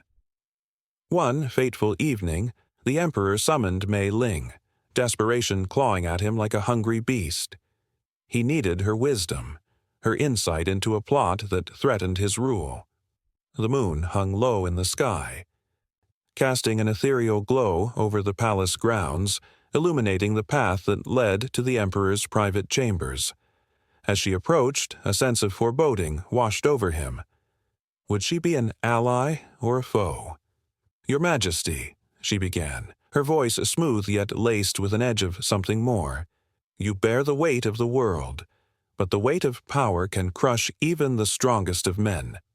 Her eyes sparkled with an ancient wisdom that made the emperor's heart race. He had underestimated her once. He would not do so again. "Speak plainly, Mei Ling. My enemies conspire against me. I need to know how to protect my throne," he said, a hint of desperation threading his tone. She stepped closer, her presence enveloping him like a shadow. "Power is a dangerous game. Once you begin to play, you may find your strongest allies turning against you. Trust is a fragile thing in this court." Her words hung in the air, heavy with meaning. As she spoke, the emperor's thoughts raced. Would she reveal the identities of those who sought to unseat him? Did she possess the foresight to see their treachery? He leaned forward, captivated, hanging on her every word. "Remember, Your Majesty, wisdom often comes from unexpected places. Those who appear loyal may harbor the darkest secrets, and those who seem like enemies may be your greatest protectors." The emperor's pulse quickened. Could Mei Ling be the key to unlocking the treachery that surrounded him? He thought of his trusted advisors, their smiles hiding daggers. The room felt smaller, narrowing around him as the weight of the crown pressed harder upon his brow. Suddenly, a loud crash echoed through the palace, breaking the spell of their conversation. The doors burst open, revealing a guard, his face pale and eyes wide with fear. "Your Majesty, we have been betrayed." His words struck like lightning, illuminating the darkness that had begun to engulf the emperor's reign. The emperor's heart raced as he exchanged a glance with Mei Ling, whose expression shifted from concern to determination in an instant. "We must act swiftly," she commanded, her voice unwavering. "Gather your loyal supporters. The time for action is now." He nodded, the flicker of a plan igniting within him. But as he turned to leave, she grasped his arm, her grip firm yet gentle. "Remember, trust no one but yourself, not even me." The intensity of her gaze sent chills down his spine. As he hurried to rally his forces, the palace felt like a living entity, pulsating with the energy of deceit and ambition. Every step he took resonated with the knowledge that he stood at a precipice, where loyalty and betrayal intertwined like a serpent coiling around its prey. The emperor called upon his most trusted general, a man named Zhao, who had fought bravely in battles to secure the empire's borders. "Zhao, I need your loyalty now more than ever," the emperor implored, desperation seeping through his words. "I swear my allegiance to you, my emperor," Zhao replied, his voice steady and resolute. But in the corners of the emperor's mind, doubt festered. Was he truly secure in his trust? As he plotted with Zhao, he noticed shadows flickering at the edges of the room, figures who lurked just beyond the light, their intentions hidden in the dark. Meanwhile, Mei Ling moved through the palace like a specter, her senses attuned to the undercurrents of fear and ambition. She could feel the pulse of the conspirators, the growing threat that coiled like a serpent ready to strike. The shadows of betrayal whispered in her ear, warning her of impending doom. In a hushed corner of the palace, she met with a servant girl whose loyalty to the emperor seemed unwavering. "Tell me what you've seen," Mei Ling urged, her voice soft but urgent. The girl trembled, fear etched across her face, but the witch's presence soothed her, urging the truth to flow. "They plot in the darkness, my lady," the servant girl whispered, her eyes darting around as if the walls themselves could betray her. "They speak of the emperor's weaknesses, of how to unseat him." Mei Ling's heart raced, a cold wave washing over her. She understood that the emperor's power was not merely the throne he occupied, but the pulse of life that flowed through the court. If that pulse was cut, if betrayal seeped into the very foundation of his reign, chaos would reign supreme. With each heartbeat, the tension escalated, drawing closer as forces aligned against the emperor. The whispering winds of fate twisted around them, binding them in a dance of betrayal and loyalty, ambition and fear. The night loomed heavy with uncertainty, each moment charged with the promise of conflict, the emperor standing at the edge of a chasm, teetering between salvation and doom. As dawn approached, the first light of the sun broke through the darkness. But for the emperor, the light felt like a false dawn, illuminating shadows of uncertainty that clung to him like a shroud. The game of power was far from over, and the dance of the witch and the emperor was only beginning. In the shadowy corridors of the Tang Dynasty Palace, whispers swirled like autumn leaves caught in a gust of wind. The air was thick with intrigue and secrets, and the flickering candlelight cast dancing shadows on the ornate walls, a testament to the opulence of the era. Behind closed doors, power played a dangerous game, and in that perilous game, a different kind of power was emerging, female power, cloaked in mystery and often mistaken for witchcraft. At the center of this turmoil was Wu Zetian, the only woman to ever officially rule as emperor in Chinese history. She was a woman who understood the art of seduction and manipulation, wielding her influence as deftly as a skilled swordsman. Her rise to power was no fairy tale. It was a sharp, bloody ascent that left many rival factions trembling in her wake. She had begun as a lowly concubine, but soon became the consort of Emperor Gaozong. With each maneuver, she carved out a space for herself, showing that women could not only survive, but thrive in a male-dominated world. But Wu Zetian was not alone in her ambitions.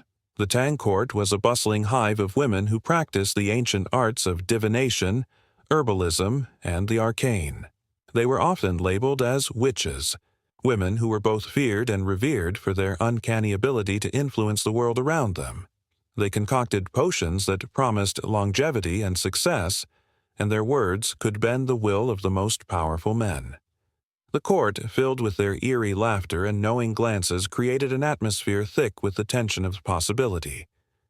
One night, under a canopy of stars, a gathering of these women took place in a hidden chamber. Lanterns flickered softly. illuminating their delicate features as they shared hushed secrets about the fortunes of those in power. They spoke of the emperor's health, the stability of the realm, and the fates of those who dared to cross Wu's path. It was a meeting steeped in both camaraderie and caution, each woman aware that in the court's deadly game of politics, one wrong move could lead to doom. Suddenly, a chill swept through the room as an elder, her hair as white as snow, raised her hands, adorned with intricate jade bangles that clinked softly like whispering spirits. "The winds of change are upon us," she warned, her voice low and silky. "Beware the shadows, for they may hold the keys to your destiny." The others leaned in, captivated by the promise of prophecy, their hearts racing with a thrilling mix of fear and anticipation. While powerful men plotted and schemed, it was these so-called witches who often held the threads of fate in their hands. They were the unseen players, capable of steering the tides of fortune with a mere incantation or a handful of herbs. The court was a chessboard, and these women were the queens, their power often underestimated but never to be ignored. Amidst the clamor of the court, jealousy and ambition bubbled vividly. There was Li Ji, a young nobleman, whose heart was ensnared by Wu's cunning charm. Yet, he was not the only one drawn to her. Other rivals lurked, their eyes glinting with malice as they plotted her downfall. They believed that with Wu out of the way, the crown would slip easily onto their heads. They failed to realize the ferocity with which she would protect her throne. One fateful night, as the moon hung low like a watchful eye, a clandestine meeting took place in the garden filled with fragrant blossoms. The scent of night-blooming jasmine wafted through the air, mingling with the tension that crackled like static electricity. The conspirators whispered darkly among themselves, their hands trembling with ambition and fear. They believed that the power of the witches was a myth, yet they could not ignore the strange happenings around them, the sudden deaths of rivals, the inexplicable rise of Wu's influence, and the unerring accuracy of the prophecies spoken in hushed tones. As they plotted, a figure cloaked in shadows emerged, a woman whose eyes sparkled with an otherworldly light. She was known simply as the Oracle, a witch whose prophecy was said to be as sharp as a blade. "What you seek is already within your grasp," she murmured, her voice a soft melody that held the weight of destiny. "But beware, for every action has its price, and those who tamper with fate will find themselves ensnared in webs of their own making." The conspirators shuddered, their hearts pounding as they gazed into her piercing gaze. They were entranced, yet terrified, caught in the crosshairs of fate and ambition. In that moment, the air crackled with a sense of impending doom, the kind that sent shivers down spines. The oracle's presence served as a reminder that the game of power was as much about the unseen as it was about the seen. As the days passed, Wu Zetian continued her ascent, her power growing, leaving her enemies scrambling to keep up. The whispers of witches became a symphony of fear, their prophecies echoing through the halls of power. Each word they spoke seemed to weave a spell over the court, binding the fates of the ambitious and the ambitious alike. They warned of betrayals, of alliances forged in shadows, and of a reckoning that was on the horizon. Every heart in the court thudded with the pulse of danger, and every eye watched, waiting for the inevitable clash of wills. The backdrop of political intrigue unfolded like a dark tapestry, filled with threads of ambition, magic, and the bitter taste of vengeance. The witches, with their strange powers and alluring mysteries, stood at the center of it all, their laughter echoing through the ages. Their legacy would be carved deep into the annals of history, a haunting reminder of how power can shift like sand beneath our feet. The Tang dynasty thrived on the brink of chaos, where witches, emperors, and ambitious noblemen danced their dangerous dance, forever entwined in a fate as unpredictable as the flickering candlelight that illuminated their world. The wind howled through the trees like a ghost crying out for justice. In the shadowy corners of the northern woods, whispers of rebellion brewed, carried on the chilling gusts. Tova, known as the Witch of the Northern Song, stood in the clearing, her dark cloak swirling around her like the night itself. Her piercing green eyes sparkled with defiance, and the air around her crackled with a magic that seemed almost alive. She was not just a witch. She was a symbol of hope for those who dared to dream of freedom. The villagers spoke of her in hushed tones, fearing the power that radiated from her, but they also longed for her presence. For years, they endured the oppressive rule of the Count and his men, who wielded their swords like toys, punishing anyone who dared to defy their cruel laws. Tova's heart ached for the innocent lives crushed beneath the weight of tyranny. She felt their pain, shared their anger, and vowed to bring change, even if it meant facing the Count himself. On a moonlit night, the villagers gathered at the edge of the forest, their faces pale from fear, yet lit with a flicker of hope. They needed Tova's magic, her spirit, to ignite the flames of rebellion. As she approached, the air thickened with anticipation. "We cannot continue like this," she said, her voice steady yet soft. "You are stronger than you think. Together, we can rise against the Count." Murmurs of doubt rippled through the crowd, but Tova held her hand high, silencing them. "I've seen your pain, your suffering, and I promise you, the winds of change are coming." She studied their faces, each one a canvas of struggle, each one reflecting the weight of despair. "But we must act now, before it is too late." The fear in their eyes shifted to something else: determination. They gathered closer, forming a circle around Tova, unsure yet willing to believe. Tova began to chant, her voice weaving an ancient song that echoed through the trees, intertwining with the rustling leaves. A soft light enveloped them, a glow that danced like fireflies in the dark. As the spell took hold, a surge of courage pulsed through the villagers. They could feel it, an electric thrill that made them believe that rebellion was possible. But Tova also felt the shadows lurking nearby. The Count had spies everywhere, and it wouldn't be long before they came for her. She had to act quickly. Days turned into a blur of planning and whispers, and Tova became the heart of the movement. She taught the villagers how to harness their fear, turning it into a weapon. They practiced under the cover of darkness, weaving through the trees with the stealth of shadows. Every meeting brought them closer, forging bonds of trust and unity that had been shattered by years of oppression. But the Count, ever watchful, sensed the stirring among his subjects. His men scoured the land, searching for the source of the rebellion, and Tova knew they were closing in. One evening, as she practiced her craft, a sharp crack echoed through the woods. Fear gripped her heart. The Count's men had found them. "Run!" she shouted, her voice rising above the chaos. The villagers scattered, but Tova stood her ground. She summoned her magic, feeling the energy flow through her veins, swirling and crackling in a dazzling display.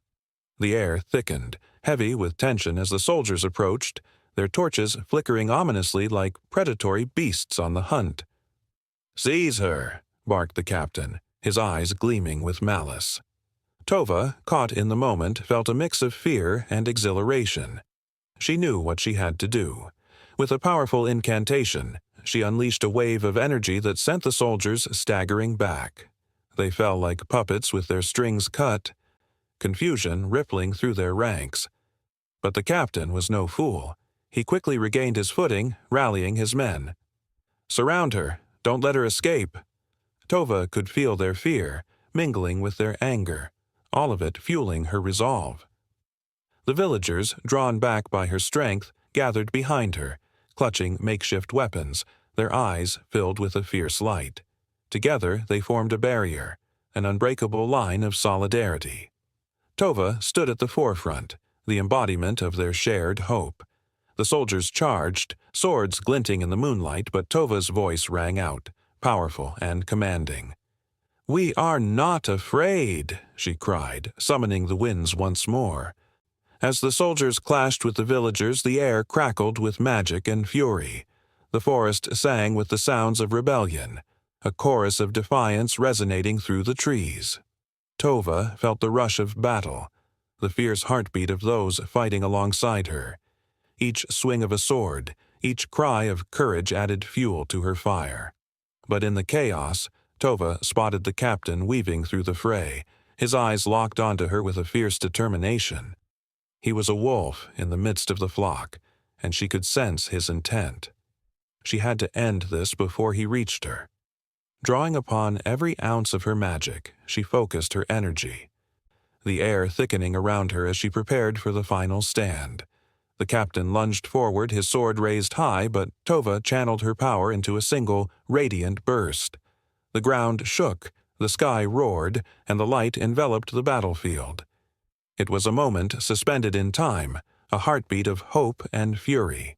The villagers felt it too, the crescendo of their shared spirit rising to meet the challenge head-on. And as the light faded, the world remained in a tense silence. The soldiers staggered, eyes wide in disbelief.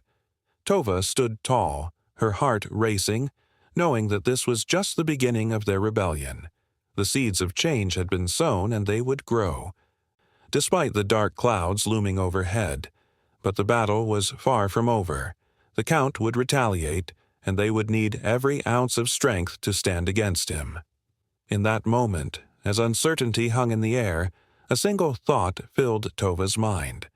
This was not just a fight for survival, but a song of freedom, a melody that would echo through the ages, a story written in the hearts of those willing to defy fate. The wind whispered sweet promises of change, and together they would sing their song against the darkness. In the flickering light of a solitary lantern, shadows danced on the walls of a small village tucked away in the heart of the Yuan dynasty. The air was thick with unease, a tension that seemed to swell with every gust of wind. It was said that when the moon glowed full and bright, the witches roamed freely, their laughter echoing through the trees like haunting whispers that sent shivers down the spines of the villagers. Rumors brewed like storm clouds, and the townsfolk often gathered around the fire, eyes wide and hearts pounding, sharing tales that sent chills down their spines. One such tale was about a woman named May. She was known for her herbal remedies and soothing balms, a gentle touch that mended scrapes and bruises. Yet, as the moon waxed and waned, whispers floated through the village. May was more than just a healer. Behind her warm smile lurked secrets that could twist the very fabric of reality. Children dared each other to knock on her door after dark, only to flee in terror when the shadows seemed to shift and sway, revealing glimpses of a world beyond their own. As night fell, the villagers would huddle closer, recounting the story of the night May had vanished. It was said that she had been seen wandering into the woods, her silhouette blending with the trees, her footsteps silent as death. No one dared follow her, fearing the unknown that awaited. They spoke of her enchanted garden, where flowers bloomed in colors unseen by human eyes and where the air thrummed with a strange energy. Those who had wandered too close reported feeling an otherworldly pull, as if the very earth beneath them was alive. Then there was the legend of the black cat, a familiar that served a witch named Lee. Villagers claimed they could see the creature darting through the shadows, its emerald eyes glinting like two tiny stars. Lee was a figure cloaked in mystery, her true nature hidden behind layers of charm and cunning. During the day she was a humble seamstress, her hands deftly weaving cloth into beautiful garments. But by night the whispers revealed her darker side, where she concocted spells that could bend time and fate. One evening, a young man named Chen ventured into the village to seek Lee's help. His heart raced with desperation. He longed to win the affections of a maiden whose heart seemed forever just out of reach. With uncertainty hanging in the air, he entered Lee's dimly lit shop, the scent of dried herbs swirling around him like a cloak. As he spoke of his longing, Lee listened, her expression unreadable. With a flick of her wrist, she offered him a potion, dark and thick, promising that it would grant him the love he so desired. As he left the shop, Chen felt a strange pull in his heart. The air crackled with tension. And as he drank the potion, he felt the world around him shift. The shadows deepened and the night seemed to breathe with a life of its own. But love, as they say, comes with a price. The next day, the villagers found Chen wandering the streets, eyes vacant, murmuring the name of the maiden as if it were a spell. He had gained her affection, but at what cost? The villagers' hearts ached for him, for they knew the darkness that lay behind Li's charm. Every full moon brought with it tales of curses and enchantments, of hearts broken and souls lost. Rumors spread like fire through dry grass, igniting fear and wonder alike. One tale spoke of an old woman named Xin, who was said to have transformed into a raven, flapping her wings against the moonlight, cawing warnings to those who dared cross her. She was a guardian, some said, a protector of ancient secrets. Others whispered that she was a witch, casting spells to ensnare the unwary.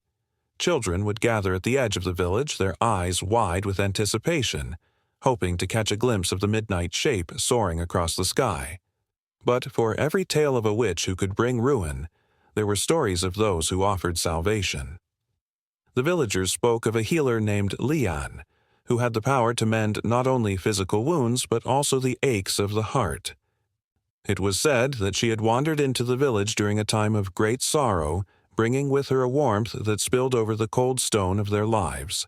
Her laughter rang like a bell, and in her presence the weight of despair seemed to lift. But even Lian had her demons. It was rumored that she had made a deal with the spirits of the forest, granting her gifts that came at a cost. As the stories wove together, thick with emotion and tension, the villagers faced a haunting truth. The line between good and evil was blurred. Each witch bore a tale of love, loss, and longing. The air crackled with unspoken stories, trapping the villagers in a web of enchantment and fear. They felt the weight of their ancestors' secrets, the shadows of the past lingering just out of sight. In the depths of the night, when the lanterns flickered low, the villagers would often hear the distant sound of a woman's laughter carried by the wind, a reminder that the world of witches was ever present, lurking just beyond the edges of their reality. And as they closed their eyes, they could almost feel the pull of the unknown, a siren's call that promised both danger and wonder. In those moments, one thing was clear. The tales of witches were not merely stories. They were the very heartbeat of their culture, intertwining with the fabric of their lives, forever leaving them wanting more. In the flickering shadows of a dimly lit village, whispers slithered through the air like a cold wind.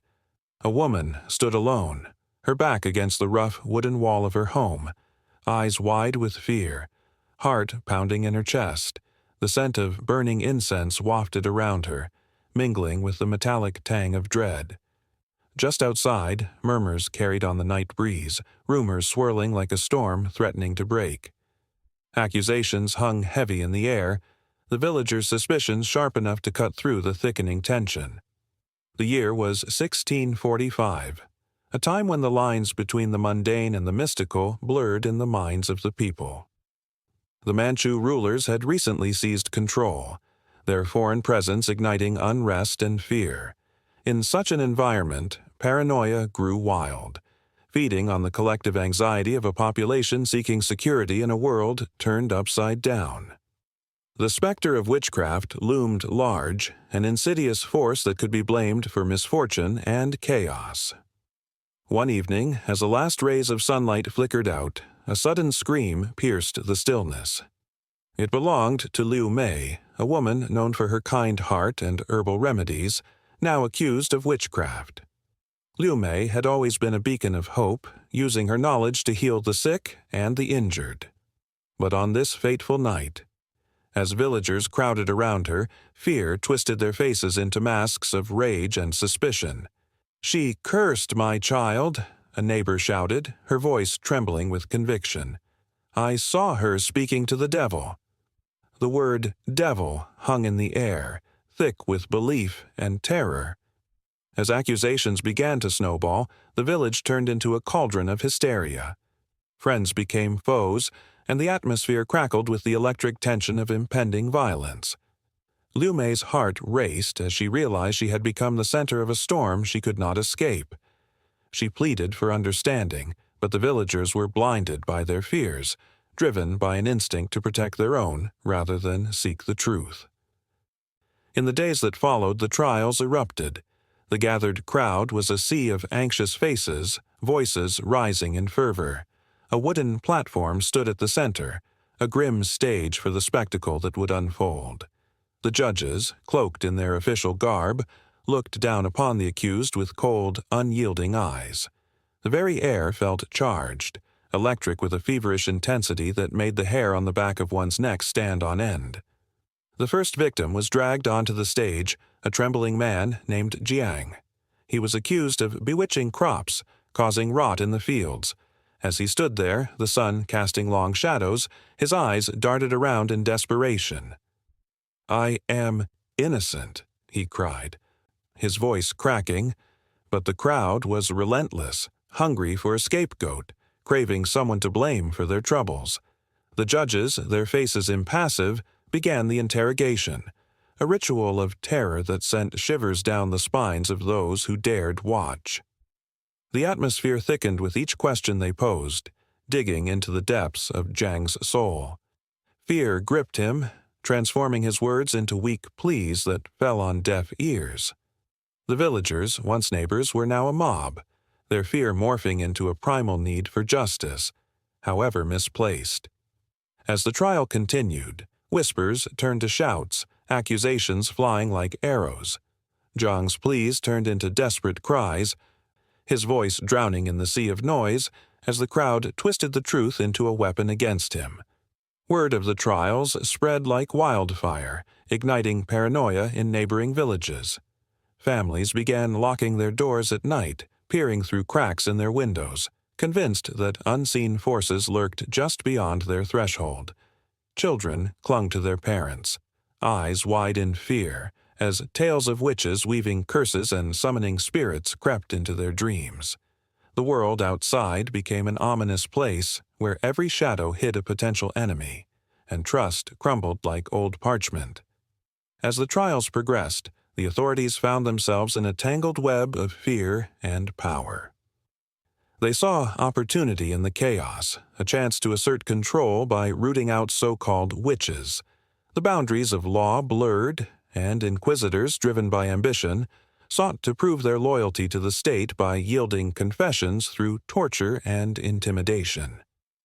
Whispers in the dark spoke of secret chambers filled with the cries of the innocent, their fates sealed by the whims of those who wielded power. A chill swept through the streets as another woman was brought forth, her hands bound, eyes wide with terror. Shu Li, a healer known for her potent potions, had only ever sought to help others. But in this climate of fear, her knowledge was twisted into something sinister. As she stood before the crowd, her heart raced, the weight of countless lives resting on her shoulders. She knew the stories of those who came before her, the gnarled hands of fate reaching into the depths of despair, and she felt the cold breath of death on her neck. In the back of the crowd, a young girl watched, her heart hammering in her chest. She had learned the old ways from her grandmother, knowledge passed down through generations. The tales of spirits and the unseen were part of her world. But now, in this moment, she understood the danger that lurked in such understanding. Fear seeped into her bones as she realized that knowledge, once a blessing, had become a curse. Each trial felt like a pulse beating in the dark, a rhythm of despair that echoed through the ages.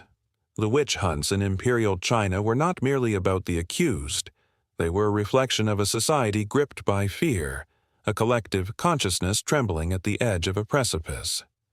The atmosphere was thick with tension, a relentless pressure that promised an explosion of chaos. With each passing day, the trials continued, each moment stretching into eternity. The crack of a whip, the desperate cries for mercy, the chilling silence that followed a guilty verdict. The world was on fire, and the flames of paranoia consumed everything in their path. leaving ashes of friendship and trust scattered in their wake. As the sun dipped below the horizon once again, casting long shadows that danced under the pale moonlight, the village remained captive to its fears. The echoes of the past haunted every corner, a reminder that in times of uncertainty, the line between good and evil becomes perilously thin. Secrets lingered in the night, waiting to be unearthed, while the weight of anxiety crushed down like a heavy stone. And so the darkness tightened its grip, the trials spiraling into a vortex of terror, leaving both the innocent and the guilty to navigate the twisted paths of survival in a world gone mad. The air was thick with the scent of incense, curling and twisting like the secrets that lived within the shadowy halls of the Forbidden City. It was the year 1627, and a storm brewed not just outside, but within the very heart of the Ming dynasty. Rumors whispered through the streets of Beijing, tales of a woman who defied the boundaries of her time, a woman who dared to wield a power that sent shivers down the spines of the men who ruled. Her name was He Ying, but to many she was simply known as the Witch of the Ming. As the moon hung low in the sky, casting a silver sheen over the rooftops, the people gathered in hushed circles. They spoke of her dark eyes that sparkled with a knowing light, of her long black hair that flowed like ink down her back. They spoke of the night she had stood before the emperor, unflinching as he looked down at her from his golden throne, a mere girl daring to challenge the most powerful man in the land. It was said she had come to him with a prophecy, one that foretold the downfall of the dynasty if the wrong path was taken.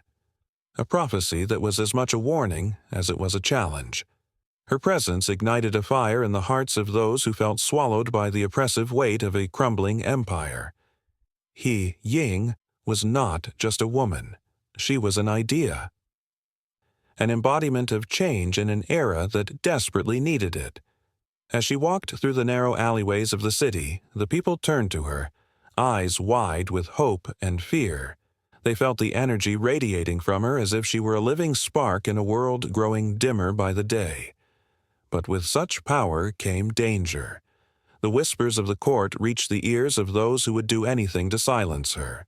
They saw her as a threat, a dangerous enchantress whose very existence could stir the embers of revolution. Men in dark cloaks plotted in dimly lit rooms, their hearts filled with a chilling resolve. They spoke in hushed tones about her potential to rally the disillusioned, to ignite a rebellion that would shake the foundations of their world.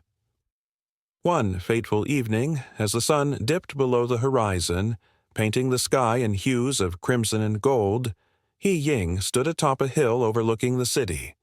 The wind whipped through her hair, and she felt the pulse of the people beneath her feet. The cries of the oppressed rose like a haunting melody, and she knew she could not turn her back on them. With a fierce determination, she raised her arms to the heavens, vowing to fight against the corruption that seeped into every crevice of society. In the halls of power, fear mingled with anger. The emperor's advisors urged him to act swiftly. "She must be silenced," one shadowy figure hissed, his voice a low growl, "before she breeds discontent among the people." The emperor, a man torn between tradition and the changing tides of his reign, hesitated. Could he truly sever the threads of fate that entwined his empire with this young woman? But He Ying was not merely a figure to be dismissed. As the moon rose high, she gathered her followers, a motley crew of artisans, farmers, and scholars. Each one brought stories etched with pain and anger, tales of injustice that had become a part of their very souls. In the flickering candlelight, they shared visions of a new future, one that could rise from the ashes of the old. Together, they formed a bond stronger than steel, and with every whispered plan, their collective resolve grew. Yet the shadows grew darker. The emperor, fueled by paranoia and the fear of losing his throne, sent out his guards, cloaked figures moving silently through the streets, watching, waiting.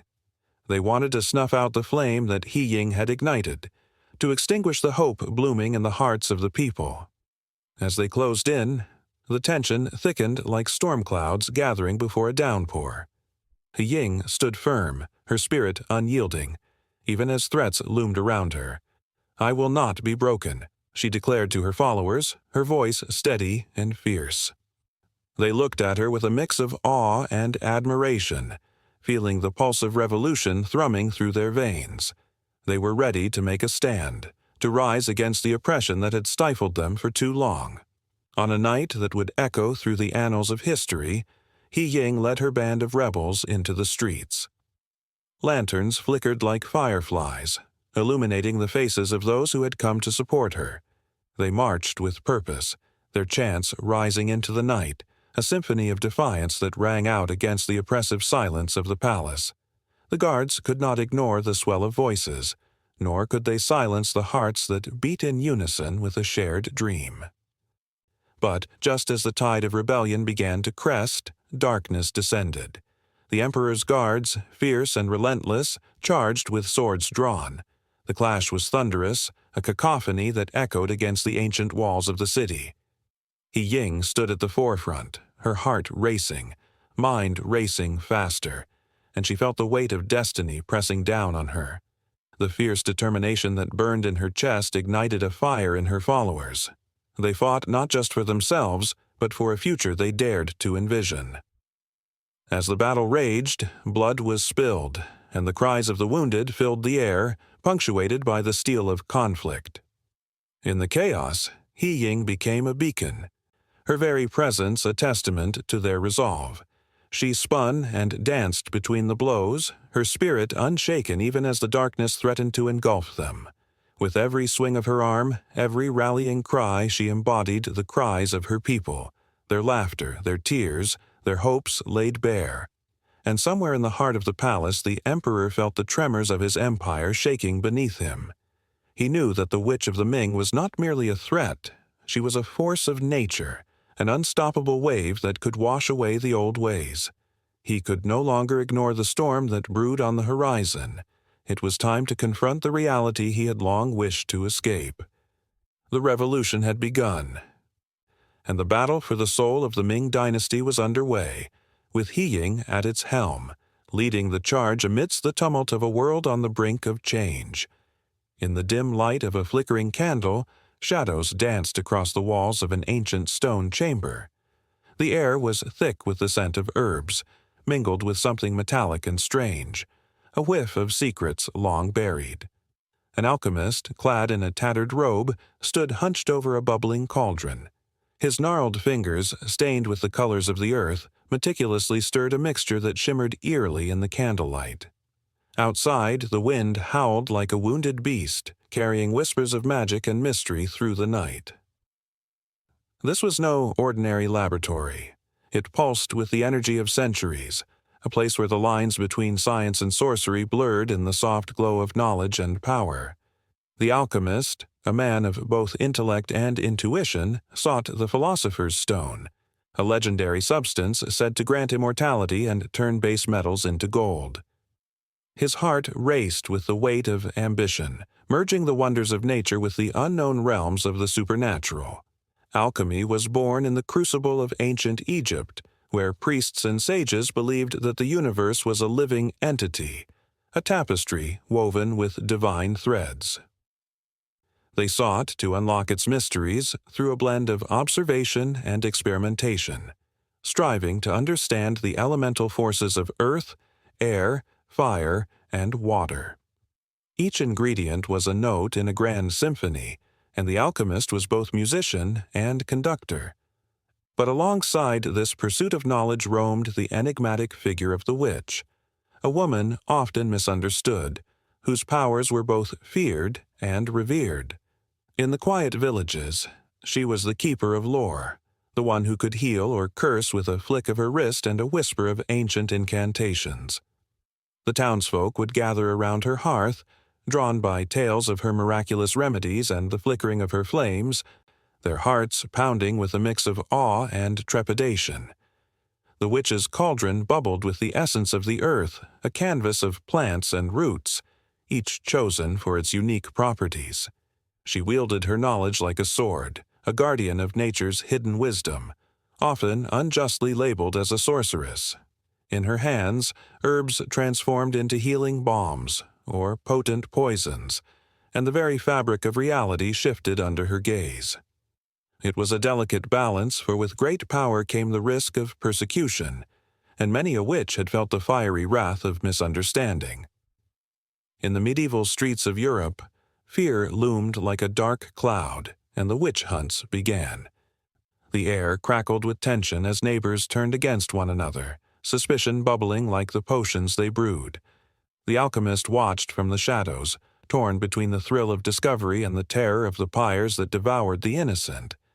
He understood the delicate dance between science and sorcery, how Easter eggs of knowledge could hatch into nightmares of consequence. As the night wore on, he poured a few drops of his shimmering concoction into a vial, the glass catching the candlelight like a fallen star. In his heart, he felt the stirring of ancient knowledge. The alchemical texts of Hermes Trismegistus whispered to him, urging him to push the boundaries of what was known. He thought of the great philosopher Aristotle, who once pondered the nature of reality and how in the blend of alchemy and witchcraft the truth might be revealed. But outside, the wind shifted, and with it came a primal fear that twisted the air. A witch, chased by angry villagers, burst into the chamber, eyes wide with panic. The alchemist's heart leaped.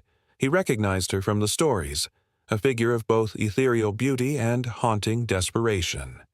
She was a vessel of power, her aura shimmering with the remnants of spells cast and curses broken. Together they shared a moment, a silent understanding that transcended words.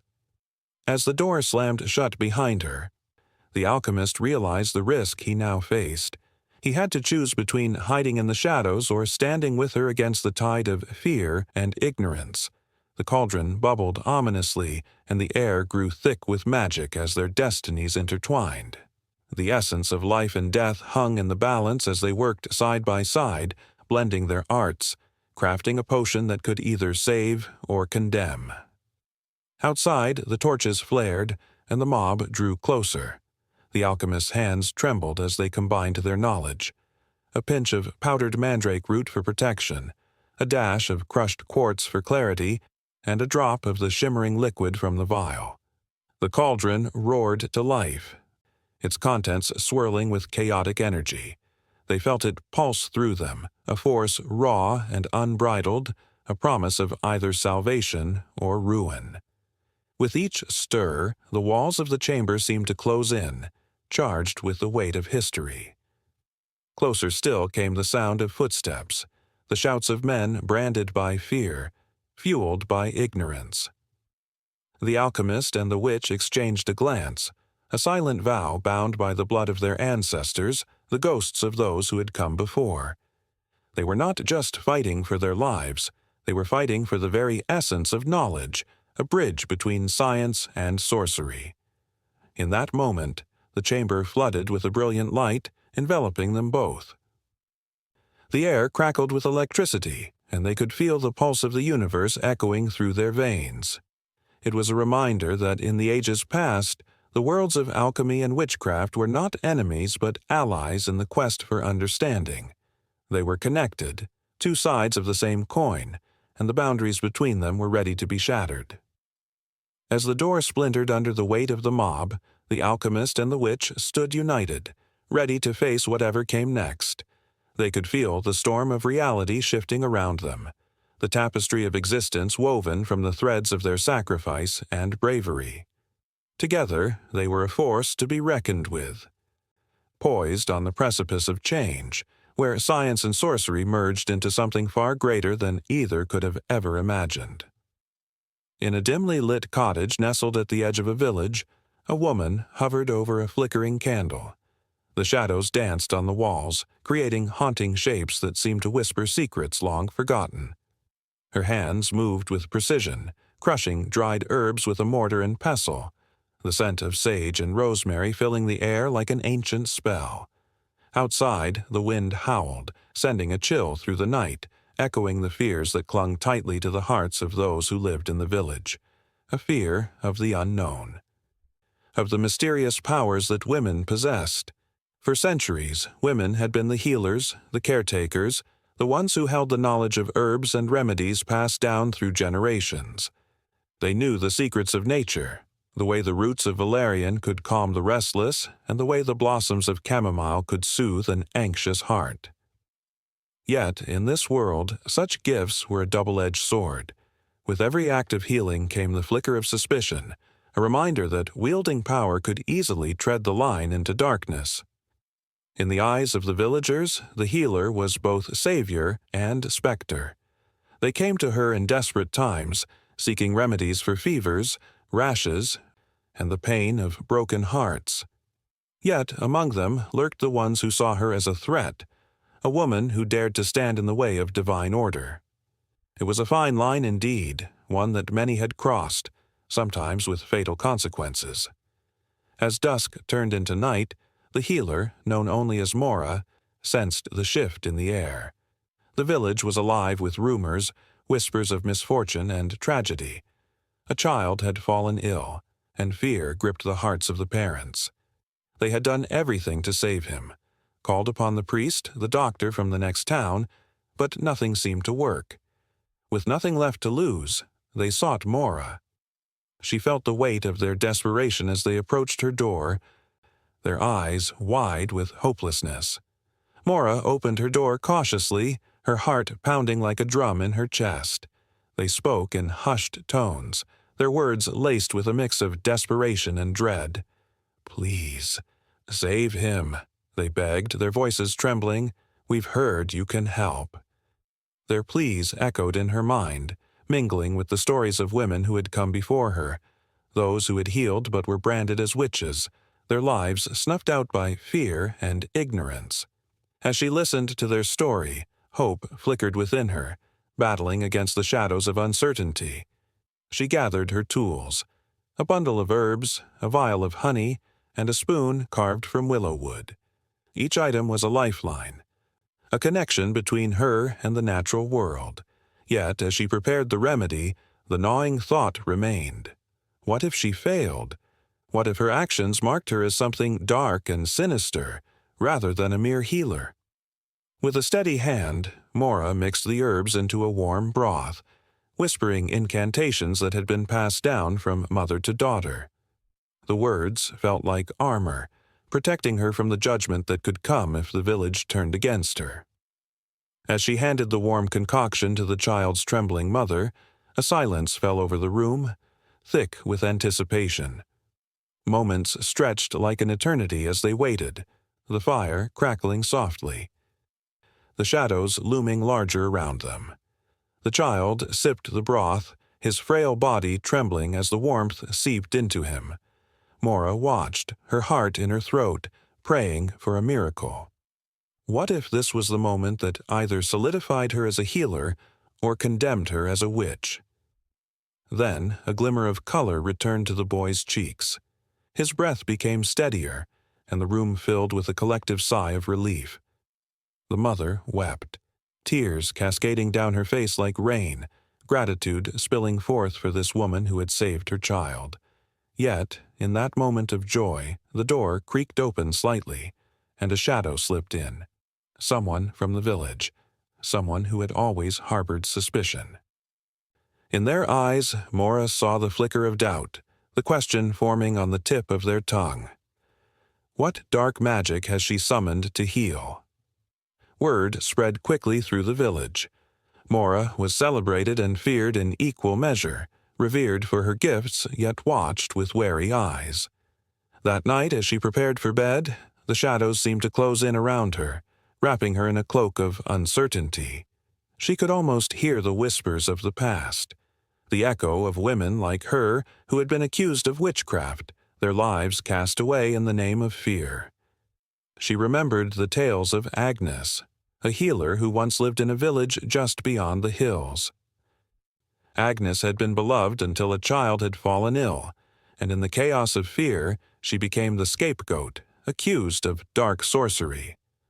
The villagers had stormed her home, torches in hand, chanting for her to pay for her supposed crimes. Mora shivered at the thought, knowing that every woman with a gift carried the weight of such stories on her shoulders. Doubt seeped into her thoughts like the creeping fog outside, but then she remembered the child she had saved. The flicker of hope ignited once more. She was not Agnes. She had the chance to rewrite the narrative, but as she lay down, her mind raced with the possibilities of what could happen if the village turned against her. The air thickened with tension, and Mora understood that the line between healer and witch was perilously thin. In the days that followed, she would have to navigate this treacherous terrain, balancing her identity as a healer with the ever-looming threat of accusation. The shadows of doubt would follow her, whispering tales of treachery and fear, and still she would rise, armed with her knowledge, her herbs, and the determination to heal, no matter the cost. As she drifted into restless sleep, the fabric of her reality twisted and turned, blending the worlds of healing and witchcraft into one. The candle flickered on her bedside, casting eerie shadows that seemed to beckon her, pulling her deeper into the intertwining fates of women who walk the fine line between light and dark. In that space, she understood that her story was only just beginning, a thread woven into the rich tapestry of history, where the echoes of many would guide her on the path ahead. The moon hung low in the night sky, a silver coin tossed by fate, illuminating the narrow alleys of a city caught between shadows and whispers. In this world, fear had a face, one that twisted into a smile as it prowled the streets, seeking those it could bind in silence. It was here, amid the echoes of the Qing dynasty's grand empire, that the story of a woman emerged. A woman who dared to defy the oppressive weight of tradition and control. Her name was Yun, a name spoken in hushed tones, wrapped in both awe and fear. The villagers, with their heads bowed low, exchanged glances when they mentioned her. Some called her a witch, a title dripping with disdain, while others saw her as a beacon of hope. It was said that Yun could heal the sick merely by laying her hands upon them, her fingers glowing with an ethereal light. But in a land governed by rigid rules and a powerful emperor, such gifts were often met with suspicion. On the fringes of society, Yun lived in a small, crumbling hut, cloaked in vines and shadows. It was a place where the wind whispered secrets and the earth seemed to pulse with life. This was where she practiced her ancient arts, drawing from the wisdom of her grandmother, a woman who had been deemed a sorceress in her own right. Yun held on to her teachings like treasures, knowing fully well the price of being different in a world that cherished conformity. As the sun set behind the distant mountains, a palpable tension filled the air. Rumors had spread like wildfire. People were disappearing, dragged into the night by the emperor's guards, accused of crimes against the state. The citizens trembled, their hearts pounding with dread. In this climate of fear, Yun felt the weight of her responsibility grow heavier. Each day, as she stepped into the village square, she could sense the desperate longing for something, anything, to change. One evening, as the shadows lengthened and the stars began to twinkle like eyes watching over a restless world, a young girl approached Yun's door. She hesitated, her small fists clenched, tears shimmering in her wide eyes. "Please," she whispered, "my mother is sick. They say she won't live through the night." Without a moment's thought, Yun knelt before the girl, her heart aching at the sight. "Bring me to her," she said, a fierce determination igniting within her. As they made their way through the narrow streets, Yun noticed the furtive glances of the townsfolk, their faces filled with a mix of fear and hope. They whispered her name, their voices tinged with reverence. And yet, lurking beneath the surface was the ever-looming threat of the emperor's watchful eye. In the dim light of the girl's home, Yun found the mother, a frail figure lying in a tangle of blankets, her breaths shallow and quick. Yun placed her hands over the woman's chest, feeling the fragile rhythm of her heartbeat. As she closed her eyes, the energy of the room shifted, thick and electric. With each whisper of an ancient incantation, she poured her spirit into the woman, feeling the warmth of life surge through her fingertips. Time seemed to stretch and bend, the world outside fading away. The mother's breath steadied, growing deeper. Yet, just as Ayun felt the triumph of life returning, a loud crash shattered the moment. The door burst open and the Emperor's guards stormed in, cloaked in armor that gleamed with authority. Panic surged through Ayun, but she did not falter. "Arrest her!" one of the guards bellowed, pointing a finger at Ayun like she was a common criminal. "She is a witch!" But the villagers, emboldened by the miracle they had just witnessed, stepped forward. "No!" cried the young girl, her voice rising above the chaos. "She saved my mother." In that moment of defiance, the air crackled with something powerful, like a storm brewing just beyond the horizon. Ayun knew the risks that lay ahead. She could be taken away, branded, and silenced forever. But looking into the eyes of the villagers, she felt their collective strength. It was a dangerous dance, balancing between oppression and resilience. As the guards hesitated, a flicker of doubt crossing their faces, Ayun seized the chance. She raised her hands, not in surrender, but in a protective gesture. "Let them go," she commanded, her voice steady, "or you will face the wrath of the spirits that dwell alongside us." The guards exchanged glances, caught off guard by her boldness. A fleeting uncertainty crept in, a crack in the armor of their authority. And as the tension mounted, Ayun felt a surge of energy flow through her, an ancient power igniting her very being. In the heart of the crowd, whispers turned into chants, a melody of defiance rising to the night sky. It was a call to arms, a cry for freedom that echoed through the alleys and over rooftops. In that electrifying moment, Ayun became more than just a woman labeled a witch. She became a symbol of resistance, a harbinger of change amidst a sea of repression. But the Emperor's guards were relentless. They could not be swayed by mere words or the courage of the common people. Within moments, they regained their composure and advanced toward Ayun, brandishing their weapons. The villagers moved closer, forming a protective barrier around her, their hearts pounding in unison, defiance radiating from their very souls. Ayun felt the swell of hope and fear collide within her. This was not just about her. It was about an entire community, standing together against the suffocating grip of tyranny. Each chant, each heartbeat resonated within her, a rhythm of resilience. As the guards closed in, Ayun knew the choice ahead was stark. Would she flee into the night, surrendering her gifts? Or would she stand firm, risking everything for the chance of a brighter dawn? She felt the weight of history on her shoulders, a lineage of women who had fought and faltered, who had loved fiercely only to be lost to the shadows of power. And in that charged moment, she made her decision, a spark igniting a fire that could not be extinguished. The confrontation would not end here. It was merely the beginning of a battle that would ripple through time, a saga of fear and bravery interwoven like the threads of a tapestry, forever changing the course of their lives. In the swirling chaos, Ayun took a deep breath, knowing that the night was far from over. And the true fight was just beginning. In a dimly lit room, where shadows danced against the walls, an old woman murmured incantations as her fingers traced intricate patterns in the air. The smell of incense hung thick, curling like wisps of smoke around her. Each word she spoke was steeped in ancient knowledge, a blend of the mystical and the ethereal, woven together by centuries of belief.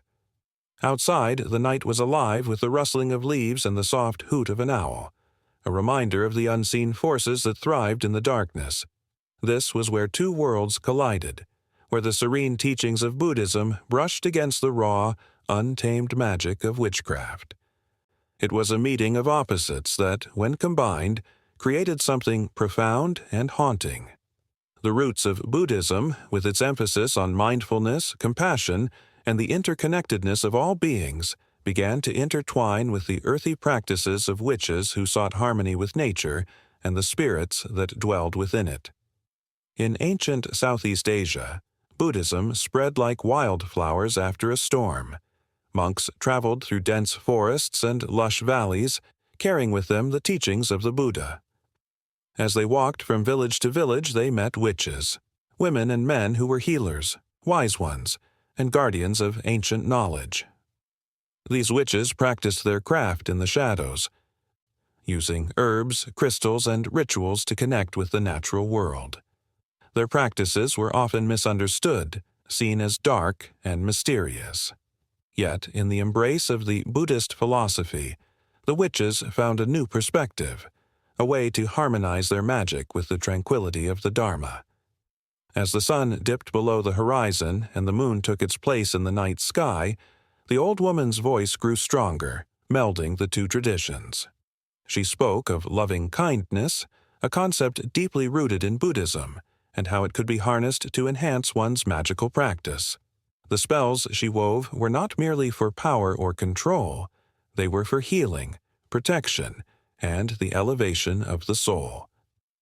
With each incantation, she invoked not only the spirits of nature but also the compassionate energies that the Buddha taught to cultivate within oneself. The combination of these practices began to ripple through the communities. In the bustling markets of Bangkok and the quiet temples of Cambodia, one could see this beautiful blend manifesting in unexpected ways. Young monks adorned in saffron robes were spotted collecting herbs alongside wise women, their laughter echoing through the air. They traded knowledge, the monks teaching the witches about meditation and mindfulness, while the witches imparted the secrets of the plants and the energies they possessed. In the flickering candlelight of a sacred shrine, an unusual ritual took place. Witches, adorned with simple yet powerful symbols of their craft, gathered beneath the watchful eyes of Buddha statues. They united their energies, channeling the peaceful vibrations of their Buddhist teachings into their magical practices. The air hummed with electricity as they invoked the Four Noble Truths, wrapping their intentions around the principles of suffering, desire, and the path to liberation. Each chant echoed like a heartbeat, pulsating with life as they sought to heal not just themselves but their communities too. In this beautiful tapestry, the concept of karma became a thread that bound the two practices together. Witches began to see their actions as an extension of their spiritual beliefs.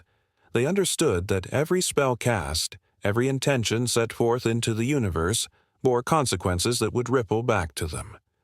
This mindfulness transformed their craft into a sacred duty, one that required immense responsibility. The witches, now more conscious of their place within the grand scheme of existence, infused their spells with compassion, ensuring that power was never wielded selfishly but rather in service to others. As the moon waxed and waned, tales of miraculous healings spread like wildfire. A child's fever broke after a witch, guided by the wisdom of the Buddha, performed a ritual that blended herbal remedies with loving-kindness meditation. A farmer's fields flourished after he offered prayers and gratitude to the spirits, combining his Buddhist practice with the ancient rites of his ancestors. The boundaries that had once separated Buddhism and witchcraft began to dissolve, revealing a shared essence, a desire for harmony, balance, and healing. But this union was not without its challenges. The duality of the two practices often led to tension within communities. Some viewed the witches with suspicion, fearing that their magic, however intertwined with compassion, might attract negative energies. Monks sometimes hesitated to embrace the witches fully, worried that the ancient traditions might risk diluting the purity of the Buddha's teachings. Yet there were others who saw the beauty in this blend, recognizing that both paths were but different expressions of the same truth. In the quiet corners of temples, whispers of resistance mixed with the sweet scent of lotus flowers. A young monk, torn between tradition and the magnetic pull of the witch's world, wondered if he could bridge the gap. He spent nights in meditation, searching for answers, feeling the tension in his heart swell like a storm. The flickering candlelight illuminated his face, revealing the uncertainty that clouded his thoughts. Could he embrace both paths without sacrificing his beliefs? And so, as the moon reached its zenith, illuminating the world in a silver glow, The old woman continued her incantations, unaware of the growing storm of change around her. In that sacred space, where Buddhist chants and witchcraft spells intertwined like threads in a vast tapestry, the energy surged. There was a palpable sense of anticipation in the air, a feeling that something extraordinary was about to unfold, an evolution, a transformation leading to a new understanding. The night was still, yet charged with possibility, as the witch and the monk moved closer to a shared destiny. Each step they took, each word spoken, was a heartbeat echoing in the silence, reaching out to the universe, beckoning magical answers to ancient questions. The story would continue, and within it, a promise shimmered like the stars above, an unbroken thread connecting two worlds, forever entwined in the dance of existence. In the dim light of a flickering lantern, shadows danced across the walls of an ancient Chinese village, where whispers of enchantment mingled with the rustle of leaves. On the outskirts lived a woman whose very name sent chills down spines, Yue Lian, the witch. They called her a sorceress, a manipulator of fate, a conjurer of spirits. The air crackled with tension whenever her name was spoken, as fear and fascination intertwined like the twisting branches of the gnarled trees that surrounded her home. Yue Lian was not just a figure of folklore, she was a living embodiment of the duality that cast a long shadow over ancient Chinese literature. Her presence echoed through tales of the past, where witches often walked the fine line between healer and harbinger of doom. In the secluded corners of scrolls, her story was told, a narrative layered with both reverence and disdain.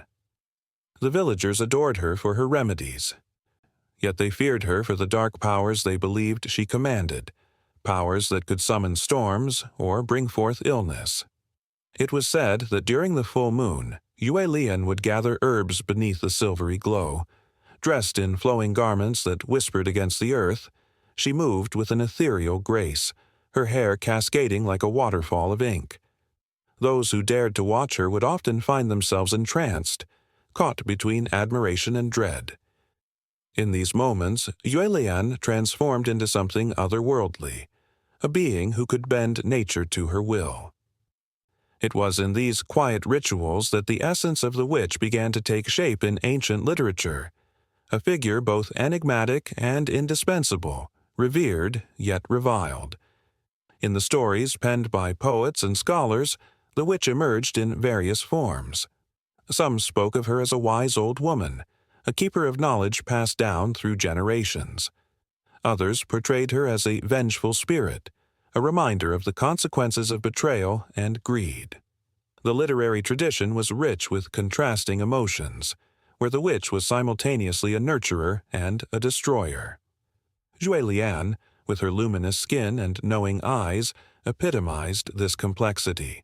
She was a bridge between worlds, the physical and the spiritual, light and dark.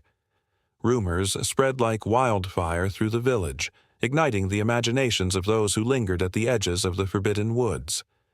Children dared one another to venture close to her home, where strange sounds echoed at night, the hooting of owls, the rustling of unseen creatures, and sometimes the ghostly whispers of souls who had once sought her aid.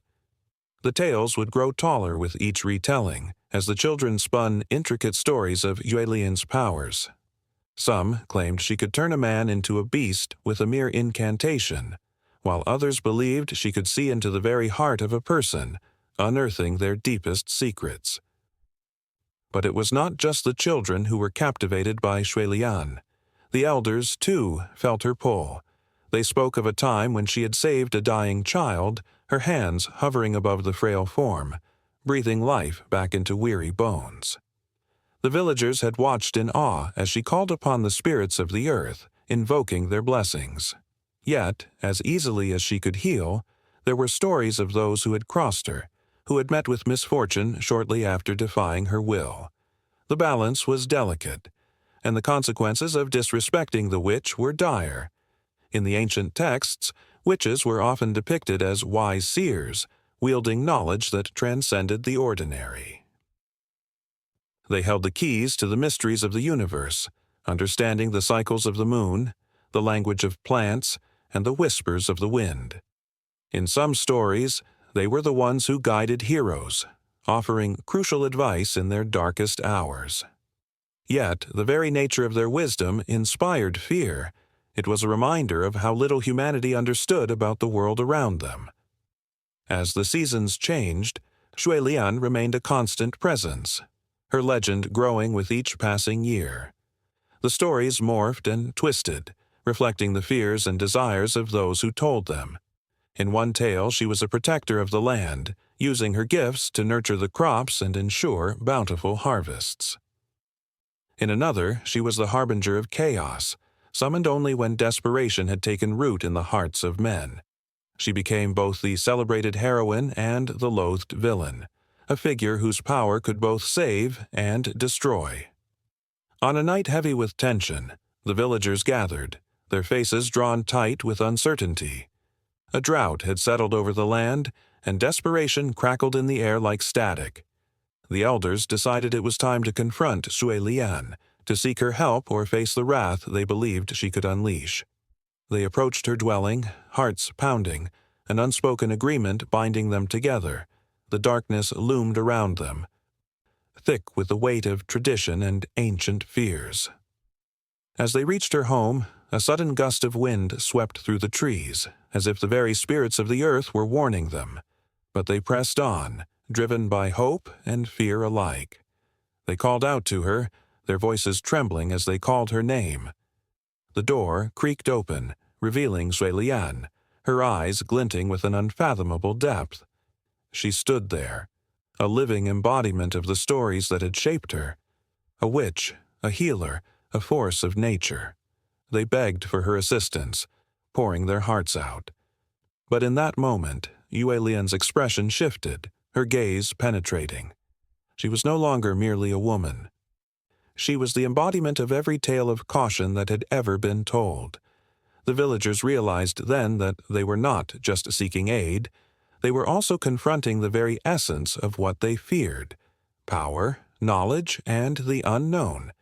The tension hung thick in the air, and each breath felt like a step deeper into a tale that had no clear ending. On a cold autumn night, the wind howled like a restless spirit, weaving through the gnarled branches of ancient trees. Beneath a full moon that cast ghostly shadows on the ground, whispers of long-forgotten tales floated through the air.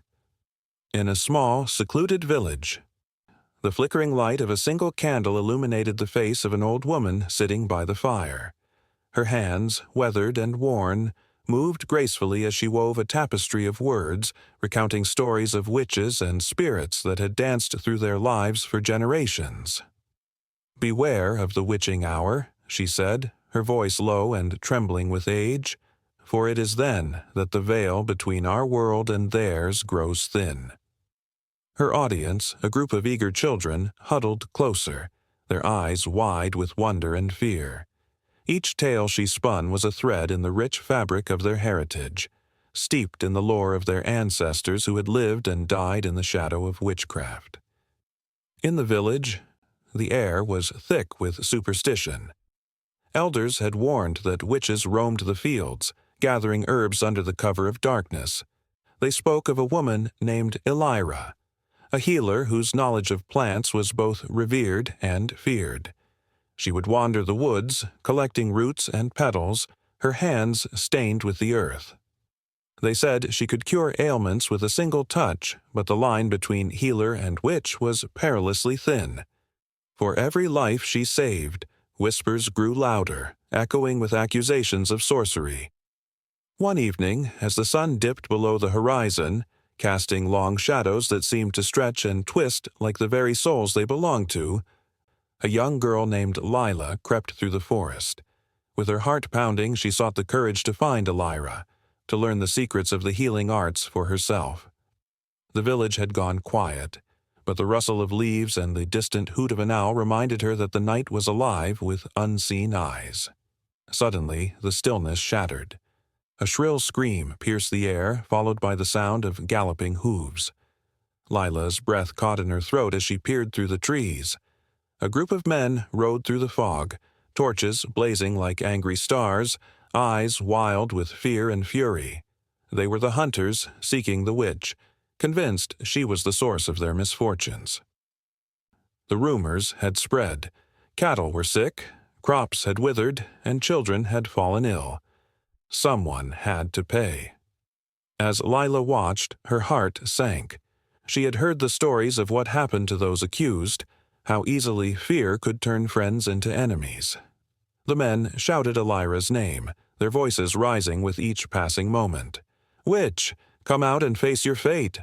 The forest echoed back their cries, the trees seeming to shudder at the weight of their words. Lila knew this was no ordinary night. The air crackled with tension, thick with dread.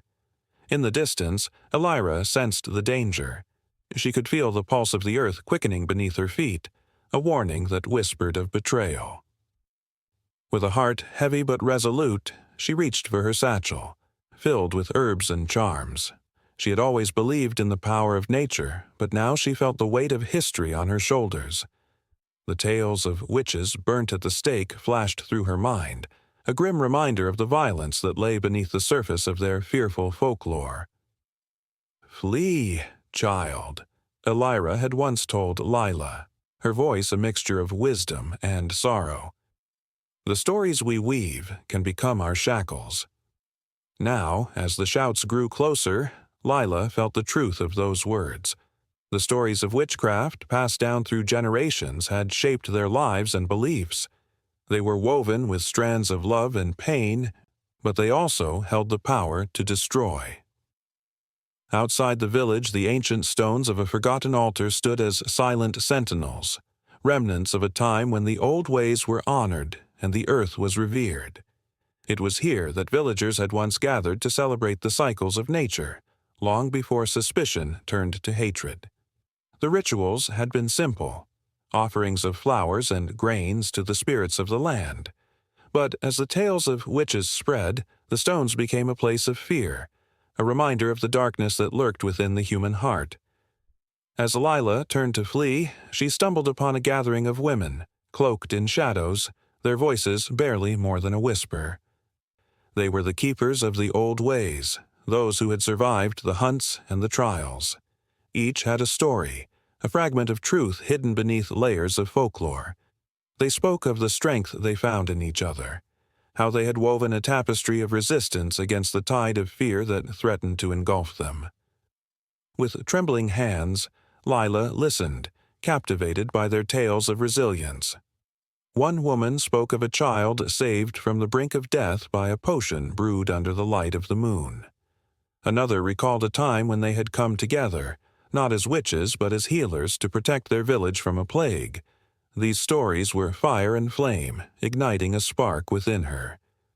She realized that these traditions, once perceived as dark and sinister, were a lifeline, a testament to endurance in the face of adversity. Yet the hunters were closing in. Their voices rang out against the night, hungry for justice that had long turned into revenge. With a pounding heart, Lila understood that she had become part of this story, caught in a web spun by fear and ignorance. "Come with us," the women urged, their eyes shining with an ethereal light. "Together, we can rewrite the narrative." Lila hesitated, torn between the safety of the familiar and the call of something deeper, something profound. Would she take her place among them? These women who carried the weight of history, their lives intertwined with the very essence of witchcraft? Just then, the ground shook beneath their feet, a tremor that sent roots into the air, as if the earth itself was awakening to their plight. Lila could feel the pulse of the land, the heartbeat of generations past. This was a moment of reckoning. The stories that had haunted her village were not just tales of darkness. They were reflections of the human spirit, stories of survival and hope that transcended time. With the hunters' shouts growing louder in the distance, Lila made her choice. She stepped forward, crossing the threshold into the unknown, ready to embrace the stories that had shaped her world. The flickering light of the candle in the village flickered and dimmed, but she felt a new flame ignite within her, a promise of change, of resilience, of the persistence of witchcraft that had survived through whispers and shadows. As the wind howled around them, Lila and the women forged ahead, their footsteps echoing through the night, weaving a new tale that would resonate through time. The threads of their stories began to intertwine, forming a tapestry rich with emotion and strength, ready to face the tempest that was to come. In a dimly lit room, a woman sat weaving a tapestry, her hands deftly moving between threads of vibrant colors and shadowy tones. The needle danced through the fabric, stitching together fragments of her life, each loop a silent scream. Outside, the world bustled with the mundane. The sound of children laughing, the chatter of market vendors, and the distant toll of church bells. But in this quiet corner, a storm was brewing, one that would shake the very foundations of their society. This woman, known in whispered tones as the witch, held a power that made the townsfolk tremble. They didn't tremble from fear of her spells or potions, but from the truth she represented, a mirror reflecting their own insecurities, their own darkness. The witch was not just a figure of folklore, she was a commentary on the hypocrisy and cruelty woven deep into the fabric of their community. In an age where obedience was prized above all else, she dared to live freely, and that freedom was her greatest sin. As the sun dipped below the horizon, casting long shadows across the cobblestone streets, the air thickened with tension. The townspeople gathered, their faces drawn tight with suspicion and their hearts heavy with ignorance. They spoke in hushed tones about the witch, their words dripping with disdain and fear. "She must be dealt with," one man declared, his voice rising like smoke. "Her very existence corrupts our children, leads them astray." Yet, as they spoke, they failed to see the irony. It was their own fear and judgment that led them astray, that corrupted the innocence they claimed to protect. The witch had seen families torn apart by the expectations of society, where a mother's love was shadowed by the oppressive weight of conformity. She had witnessed friendships dissolve under the strain of gossip and lies, where rumors spread like wildfire, fueled by the very people who claimed to be virtuous. The townsfolk, with their secret sins and hidden desires, projected their own failings onto her, creating a villain to justify their own shortcomings. On the eve of the town's annual festival, the air was electric with anticipation, but beneath the surface there was a palpable tension. The witch wandered through the preparations, her presence both a dark cloud and a beacon of truth. She watched as the townspeople adorned the square with flowers, their laughter ringing hollow in her ears. These were the same people who whispered behind closed doors, who pointed fingers in accusation, who condemned the different, the strange, the misunderstood.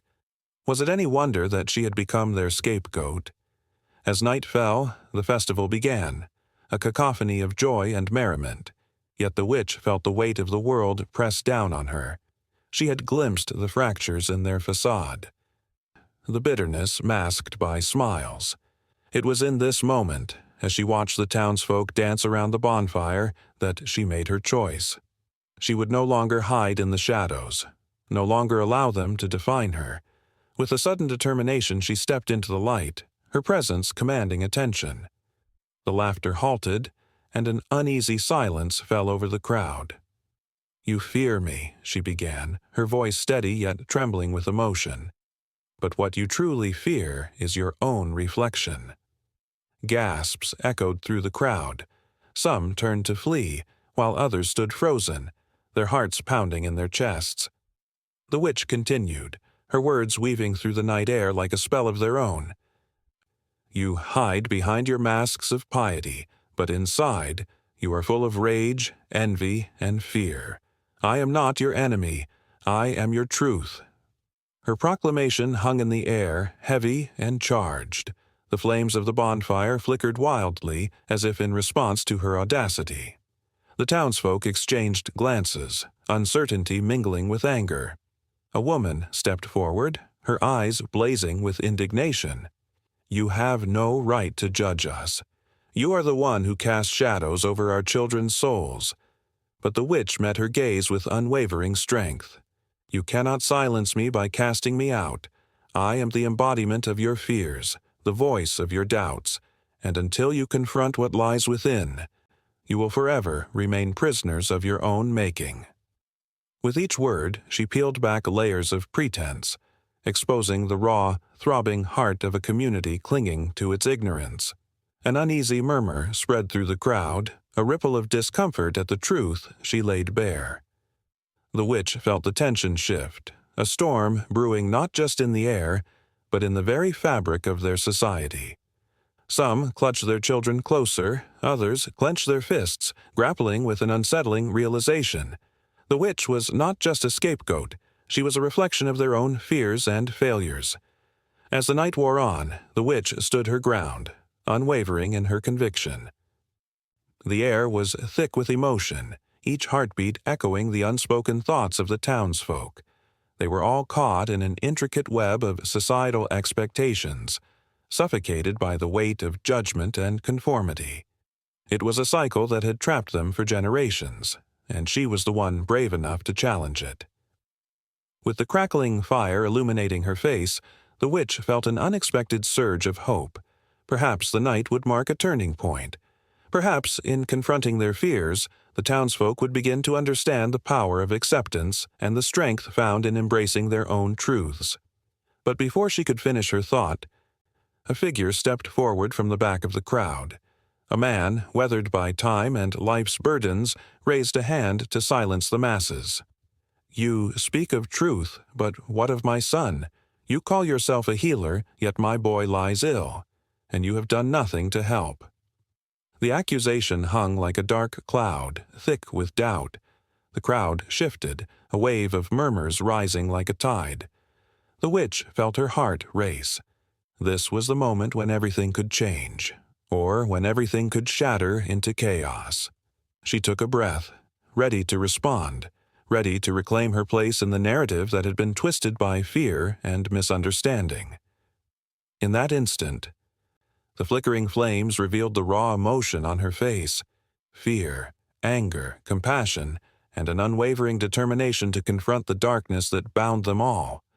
As the man continued, his voice trembling with desperation, the tension swelled and the witch stood resolute, prepared to face whatever may come next, knowing that the true battle lay not in magic or malice, but in the hearts of those who dared to listen.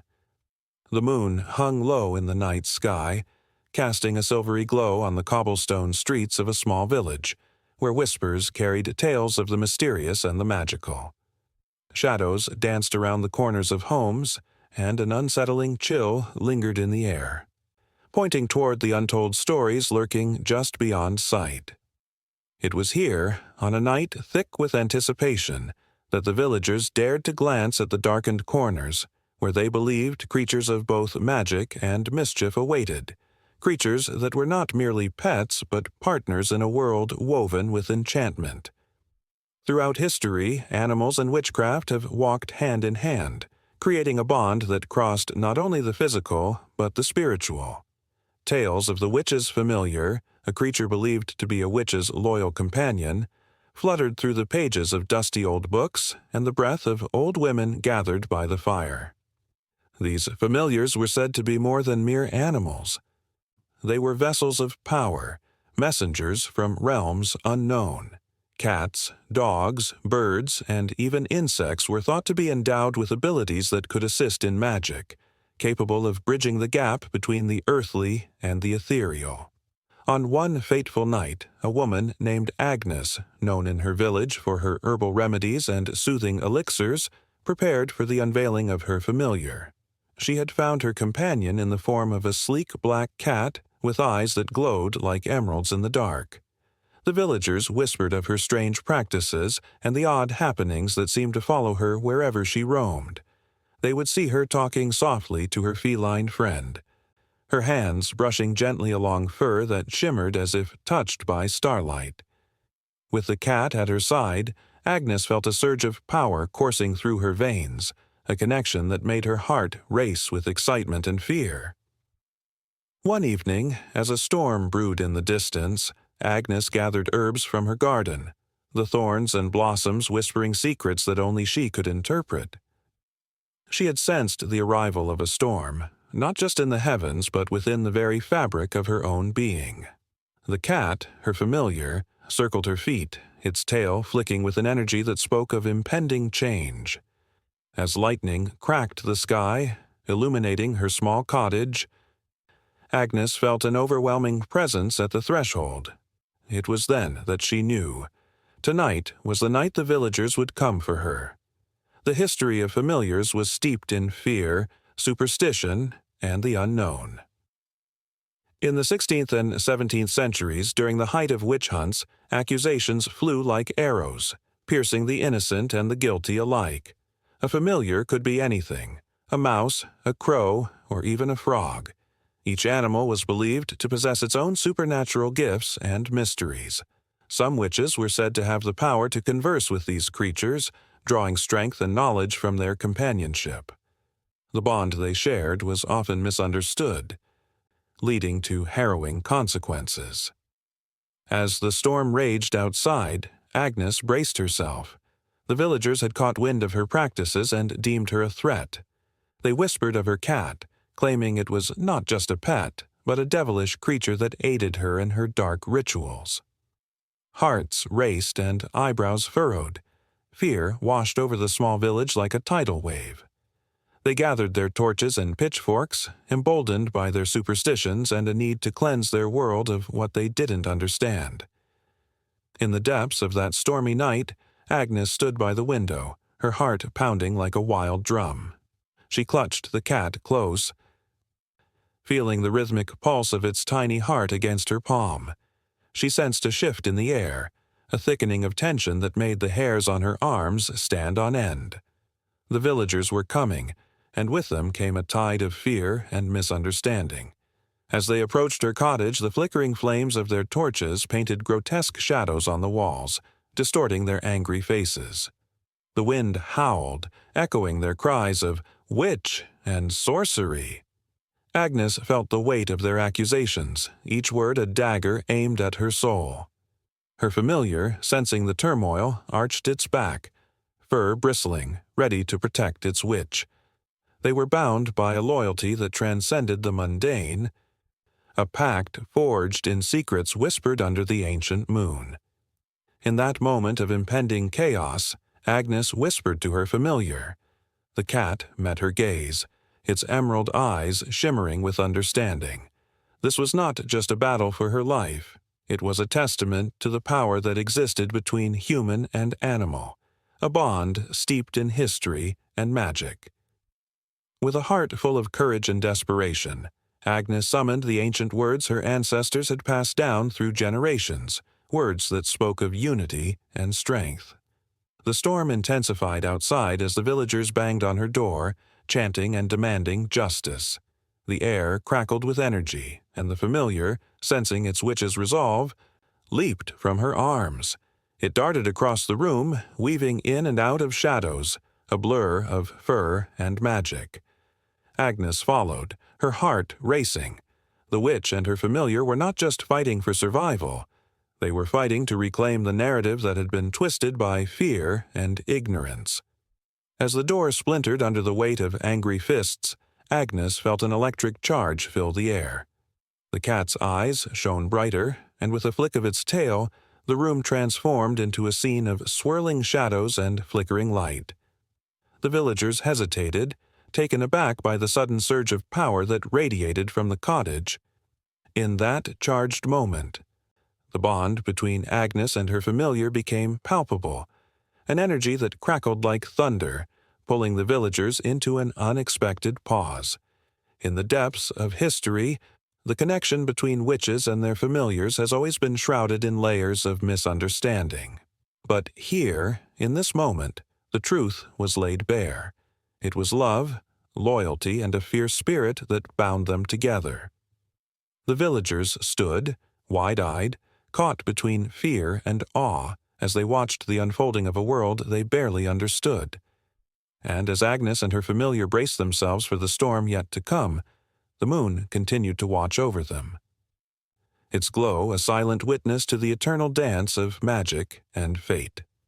On a cold, moonlit night in 17th century Salem, shadows danced ominously against the weathered wooden walls of a small cottage. Inside, a woman sat hunched over a flickering candle, her trembling hands mixing herbs into a crude, earthen bowl. The air was thick with tension, the kind that could choke the breath out of anyone daring enough to breathe it in. This was not just any woman. She was a healer, a keeper of ancient secrets passed down through generations. Yet, in this moment, she was something else entirely. She was a target.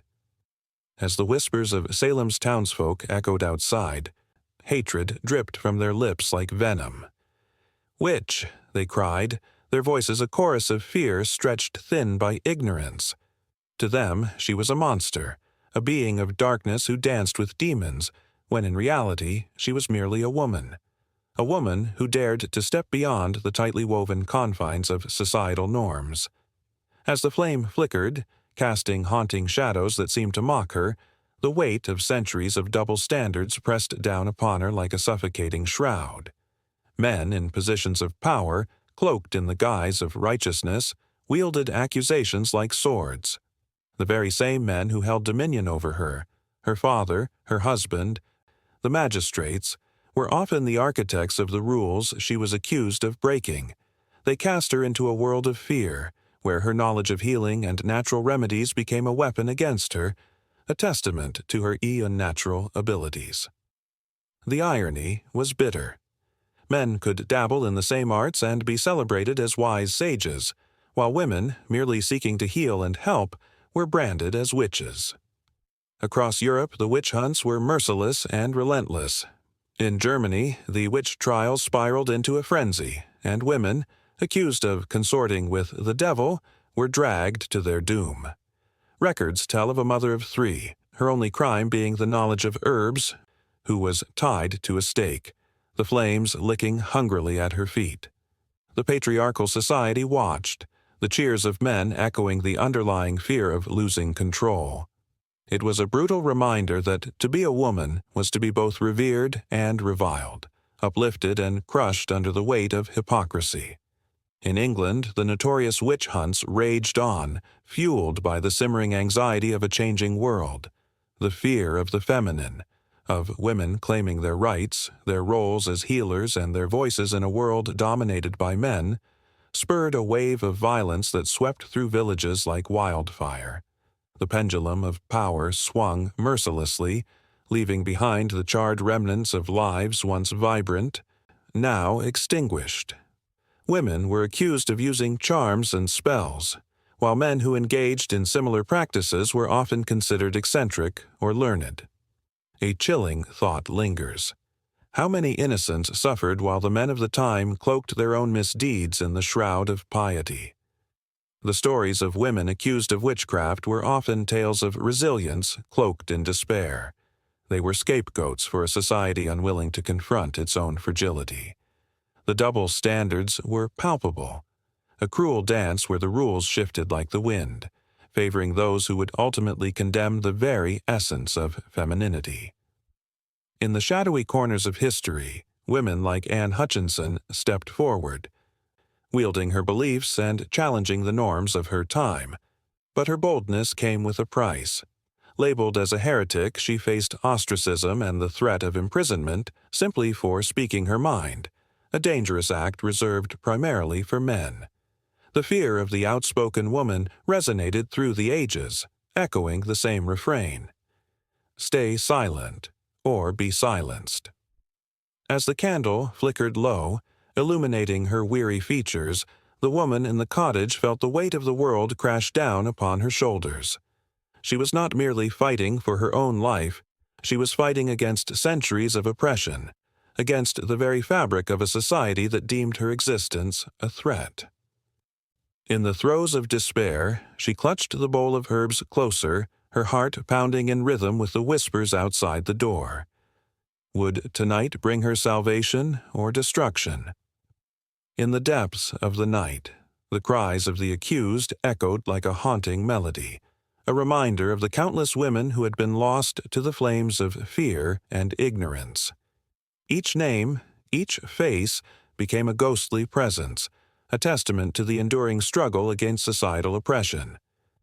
The double standards that haunted them still lingered in the air, thick as smoke, a reminder that the fight for justice was far from over. Even as the winds howled outside, a flicker of hope ignited within her. For as long as women breathed, there would be voices that rose against the tide, echoing through the corridors of time, challenging the very fabric of injustice. The night was long, but the dawn would come, and with it, the promise of change.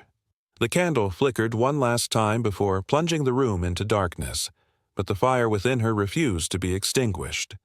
And so, the shadows of history loomed large, beckoning the next chapter, where the battle for gender equality would not just emerge from the ashes of witch hunts, but would evolve into a movement for all who had ever felt the oppressive weight of being marginalized. With each turn of the page, the stories of those who fought against the double standards would reveal themselves, intertwining with the lives of those who dared to challenge the status quo. The struggle was far from over. It was only just beginning. The sun hung low in the sky, casting a golden hue that belied the darkness soon to sweep across the land. In a quiet village, the air buzzed with the murmurs of daily life. Children played near the river, their laughter echoing like a gentle melody. But beneath the surface of this serene existence, an undercurrent of fear began to swell, growing stronger with each whispered word. The scent of fear was palpable, a thick fog that wrapped around the villagers, squeezing tighter with every passing day. In a corner of that village, a woman named Eleonora stood in her garden, her hands expertly coaxing life from the earth. With her wild hair crowned by daisies and her skin kissed by the sun, she was a picture of resilience. Yet the very gifts that made her unique had begun to attract unwanted attention. The same hands that healed and nurtured were soon to be accused of witchcraft. The winds of change rustled through the leaves, carrying with them not the sweet scent of blooming flowers, but the acrid odor of suspicion. Rumors spread like wildfire, igniting the fears and insecurities of the townsfolk. How could a woman be so knowledgeable about herbs? How could she heal the sick and yet be untouched by illness herself? The questions danced like shadows in the twilight, growing darker, more sinister. Eleanor's kindness became a veil that hid a terrible truth in the eyes of her neighbors. She was not like them. She was different, and in a world governed by strict norms, that was an unforgivable sin. As days turned into weeks, the village had morphed into a breeding ground for paranoia. With each accusation that fell from quivering lips, the stakes grew higher. The church bell tolled ominously, signaling the beginning of the end for many innocent women.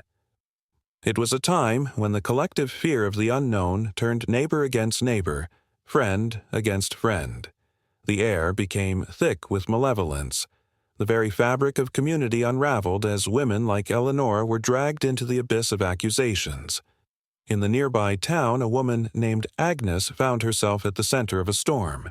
She had always been fierce and independent, often seen roaming the woods, gathering herbs and tending to her small flock. Her wisdom, however, was twisted into something monstrous. The townsfolk whispered about the curses that fell upon their crops, the sudden deaths of livestock, and the mysterious illness that swept through the community. It was Agnes's name that lingered on their lips, a dark chant in a growing chorus of fear. The trials began, a haunting reminder of humanity's penchant for destruction. One by one, women were marched to the gallows, their faces pale but resolute. They stood before the crowd, a mix of terrified villagers and eager onlookers, waiting with bated breath for the verdict. The air crackled with tension as fingers pointed and accusations flew. In those moments it became clear, each woman condemned was not just a life lost but a symbol of the feminine spirit crushed under the weight of fear and ignorance. As the fires of hatred burned bright, Eleanor watched from the shadows, her heart heavy with sorrow. She could feel the pulse of history quickening, the rhythm of fear that propelled communities into madness. The very essence of femininity, the nurturing, the wisdom, the strength, was being extinguished with each flame that flickered. It was a systematic erasure, an attempt to silence the voices of women who dared to exist outside the confines of societal norms. The days bled into nights, and the witch hunts spread like a plague, consuming villages and towns across the land. Innocent lives were snuffed out in the name of righteousness, their screams echoing through the annals of history. Women were tortured, their bodies subjected to unimaginable horrors as they were forced to confess to crimes they had never committed. The irony was grotesque. Those who were meant to nurture life were instead the ones facing annihilation. In the midst of this horror, a flicker of rebellion began to rise. Women whispered to one another in secret, sharing their stories, their fears, and their resilience. In the corners of darkened rooms, they gathered to remember those who had been lost. They painted the words of their lives on the walls of time, a testament to their strength and the beauty of what was being destroyed. The spirit of the feminine, once thought to be extinguished, began to breathe through the cracks of despair. Yet the fires of hatred continued to rage. In one village square, a pyre was lit, flames licking the sky like ravenous beasts. The crowd watched, entranced, as a woman named Beatrice was led to her end. Her eyes held the wisdom of generations, a deep understanding of the world that those around her could never grasp. In her final moments, she raised her head high, defying the very essence of the hatred that sought to consume her. The flames roared, but they could not touch the spirit that soared beyond the pyre, refusing to be contained. As her voice joined the growing chorus of the fallen, the earth trembled beneath the weight of sorrow and injustice. It was more than a tragedy. It was a reckoning. The whispers of rebellion grew louder, a symphony of voices united not only in grief, but in the promise of regeneration. Those who had wielded power through fear began to feel the tremors of change, the unsettling realization that they could no longer silence the feminine spirit. In the quiet corners of homes and in the shadows of the woods, women conspired, their hearts ignited with a fierce desire for justice.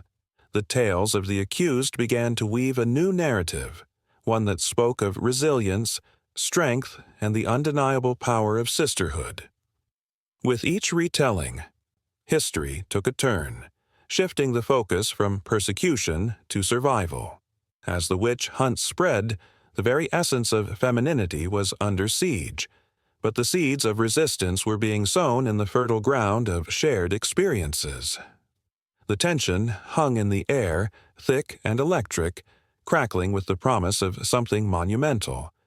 The winds of change were gathering, and as they swept through the land, they carried with them the hope of a future where voices could rise unafraid, echoing the enduring strength of women who, though hunted, would never be extinguished. Under a shroud of fog, a village lay nestled between ancient, gnarled trees, their twisted branches whispering the secrets of generations long past. The air, thick with an eerie stillness, held the weight of curses that had lingered too long, as if the very soil remembered the tales of old. It was here, amid the shadows and silence, that the legend of the witch's curse ignited the imagination and struck fear into the hearts of the villagers. A sharp chill hung in the air, creeping into the bones of those who dared to wander too close to the edge of the forest. Women clutched their children tightly, their eyes darting nervously towards the dark thicket, while men spoke in hushed tones about the witch, an enigma wrapped in scandal, whose very name could ignite a frenzy of accusations and dread. Once a healer, a woman of knowledge and wisdom, she had transformed into a figure of terror, a scapegoat for the fears that plagued the community. The witch's curse was no idle tale spun by the fire. It was a palpable fear, a curse rumored to bring misfortune to those who had wronged her. Crops failed under her unseen hand, livestock fell ill, and children fell prey to mysterious ailments. The villagers were quick to blame her, weaving her name into their nightmares as they cast furtive glances over their shoulders. Each misfortune spiraled into a frenzy of paranoia, a cycle of accusation that fed on itself like a creature with an insatiable hunger. At the center of this tempest stood Alara, the woman once revered for her healing touch. With hair like spun silver and eyes that sparkled with untold secrets, she had been a beacon of hope. But as rumors swirled and fear gripped the hearts of the villagers, that light dimmed. A single accusation, a whisper of betrayal, was all it took to transform the warm glow of her presence into the chill of an impending storm. It was the way of the world. When faced with the unknown, people often turned to blame, seeking a target to bear the weight of their dread. Alara's story intertwined with the fabric of the village, a cautionary tale that reflected deeper societal currents. The witch hunts of the past, coupled with the superstitions that ran like wildfire, revealed a society grappling with its own fears and insecurities. Women, often the most vulnerable, found themselves in the crosshairs of this fear, labeled as witches for merely existing outside the norms of a patriarchal society. The very act of being different, of wielding knowledge of healing, became a spark that ignited the flames of suspicion. The witch trials of the late 16th and early 17th centuries were not just events in history. They were manifestations of collective anxieties. Justice was blind, and the scales tipped heavily against those who could not conform. As Alara's reputation soured, she became a living embodiment of this societal upheaval, a warning figure to those who dared to challenge the status quo. The tragedy of her life was echoed in countless others who faced the same fate, their voices silenced by fear and superstition. As the moon waxed full, the villagers gathered for a festival, a desperate attempt to rid themselves of the curse that hung over them like a dark cloud. Laughter mixed with the scent of roasted meats and sweet pastries, but beneath the surface, fear lurked like a predator waiting to pounce. Conversations turned. Whispers turned to shouts, and soon the villagers were recounting tales of Alara, her supposed dark powers and unearthly presence. The festival, meant to bring joy, twisted into something grotesque, a masquerade of horror where the mask of merriment barely concealed the dread that churned within. Amidst the revelry, a shriek cut through the air, sharp and piercing. A child, pale and shivering, clutched his stomach, his face contorted in agony. Gasps rippled through the crowd and fingers pointed toward the edge of the forest where shadows danced in the flickering light. Was it the witch's curse? Panic surged as rumors ignited again, whispering through the gathering like wildfire. Each person fearful of the unseen hand that might be reaching for them next. In a frenzy, the villagers turned on each other, accusations flying like arrows. Some clamored for confrontation, while others sought to appease the curse by casting Alara out once and for all. The night turned chaotic, and in the limited light that flickered from the bonfire, the line between justice and vengeance blurred. Shadows twisted against the backdrop of fear, and the air crackled with tension, the kind that can only be born from centuries of pain and misunderstanding. Alara, watching from the shadows, felt the weight of the world crash upon her shoulders. She was not merely a witch. She was a reflection of their own failures, their own fears projected onto her. Yet within her heart burned a flicker of resilience. She could either succumb to the darkness or stand tall against the tide of hatred threatening to drown her. With each accusation hurled in her direction, the past echoed louder. Memories of her once kind neighbors and friends now turned against her. She thought of the times she had healed their sick children, the herbs she had gathered to ease their ailments, the wisdom she had shared freely. Was this the legacy she was to inherit? A tale of betrayal and fear, where love turned to loathing under the dim glow of ignorance? As night deepened, the villagers' desperation heightened. They had conjured the specter of Alara in their minds, twisting her story into a malevolent force. The fear of the witch's curse became an excuse, a way to avoid confronting their own insecurities. They clung to their fears, allowing them to fester like an open wound. But deep down, the realization began to creep in. The curse was not hers, but theirs, rooted in their choices, their blindness to the truth. The night thickened, the air buzzing with anticipation as Alara stepped into the light. Her heart raced, but she knew this was her moment. Would the villagers see her as the monster they had created? Or would they grasp the humanity rooted in her spirit? Would the power of their collective fear prove stronger than the fragile thread of compassion that lingered in the hearts of a few? The energy shifted, and for a heartbeat, the world stood still. The villagers held their breath, caught in a web of their own making, as Alara faced them. In that moment, the weight of history loomed large, threatening to crush them all beneath its burden. The specter of the witch's curse danced tantalizingly close, its implications echoing through the very fabric of their lives. Would they break free from the chains of their fears and embrace understanding? Or would they plunge deeper into the darkness? Forever haunted by the shadows of their own making? The wind howled like a mournful spirit, sweeping through the barren branches of ancient oaks, whispering tales of the past. Beneath the pale glow of a crescent moon, a figure cloaked in shadows moved through the mist, her presence stirring the very air around her. She was a witch, but not the cackling crone of children's stories. This was a woman of power, a being forged from the earth and the darkness, a thread woven into the tapestry of history. Generations had passed, yet the echo of her existence lingered, haunting the pages of modern literature. From fairy tales to dark fantasy, witches have taken many forms. With every new depiction, a piece of the old story finds rebirth. The witch has shed her old skin, becoming a mirror reflecting society's fears, desires, and the quest for power. In the works of authors like Sarah Perry and Sylvia Moreno Garcia, we see witches reclaiming their narrative, standing firm against the tides of history that tried to drown them in silence. Perry's The Essex Serpent offers a haunting exploration of faith and superstition, where a witch isn't just a villain, but a woman seeking truth in a world rife with chaos. The lines blur. The witch becomes a symbol of rebellion in the face of oppression. Yet hints of the past still flicker in these modern interpretations.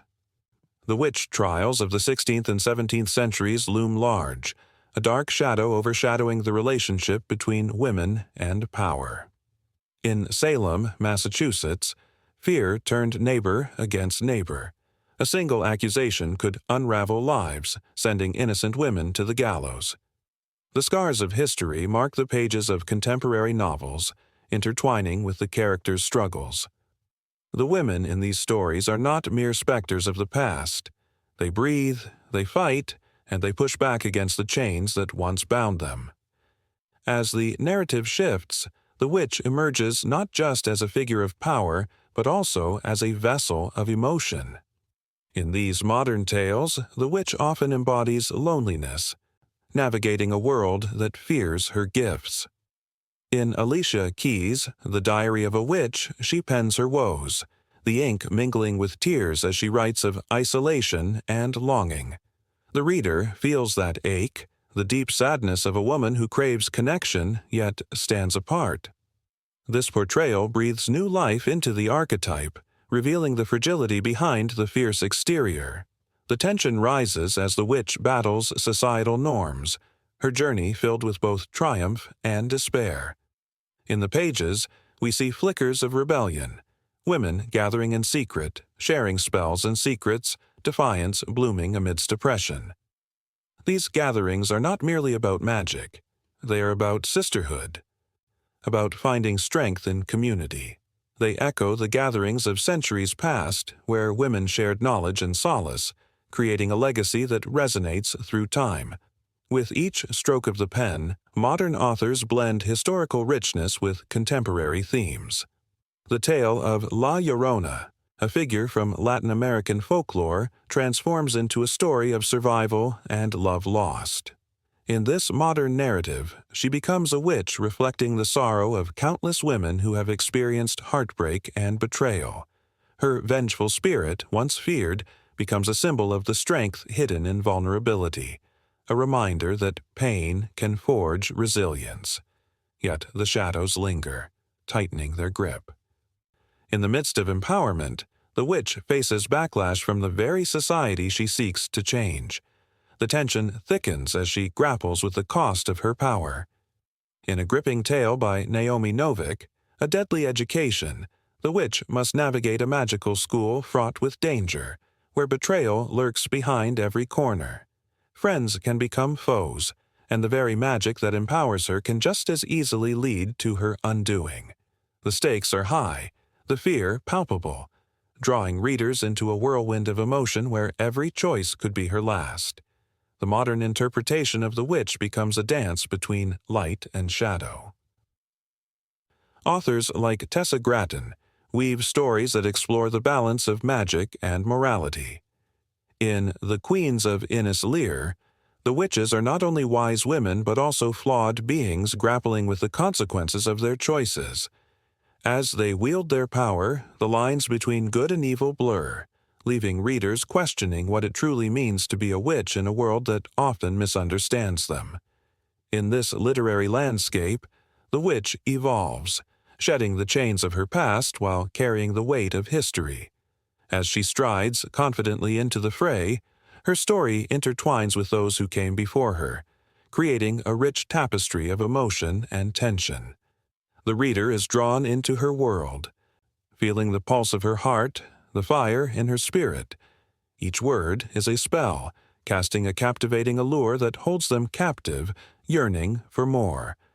The tales swirl like a tempest, a whirlwind of curses and enchantments, woven with strands of history and the unyielding spirit of women who refuse to be silenced. They call out to the reader, beckoning them to witness the transformation of the witch from a figure of fear to one of empowerment.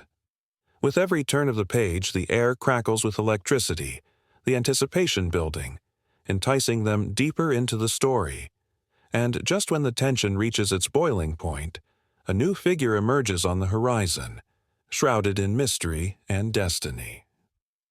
The story does not pause. It breathes, it expands, leading seamlessly into the next chapter of this enthralling narrative, where the echoes of the past and the promises of the future intertwine, leaving the reader yearning for the adventure that lies ahead.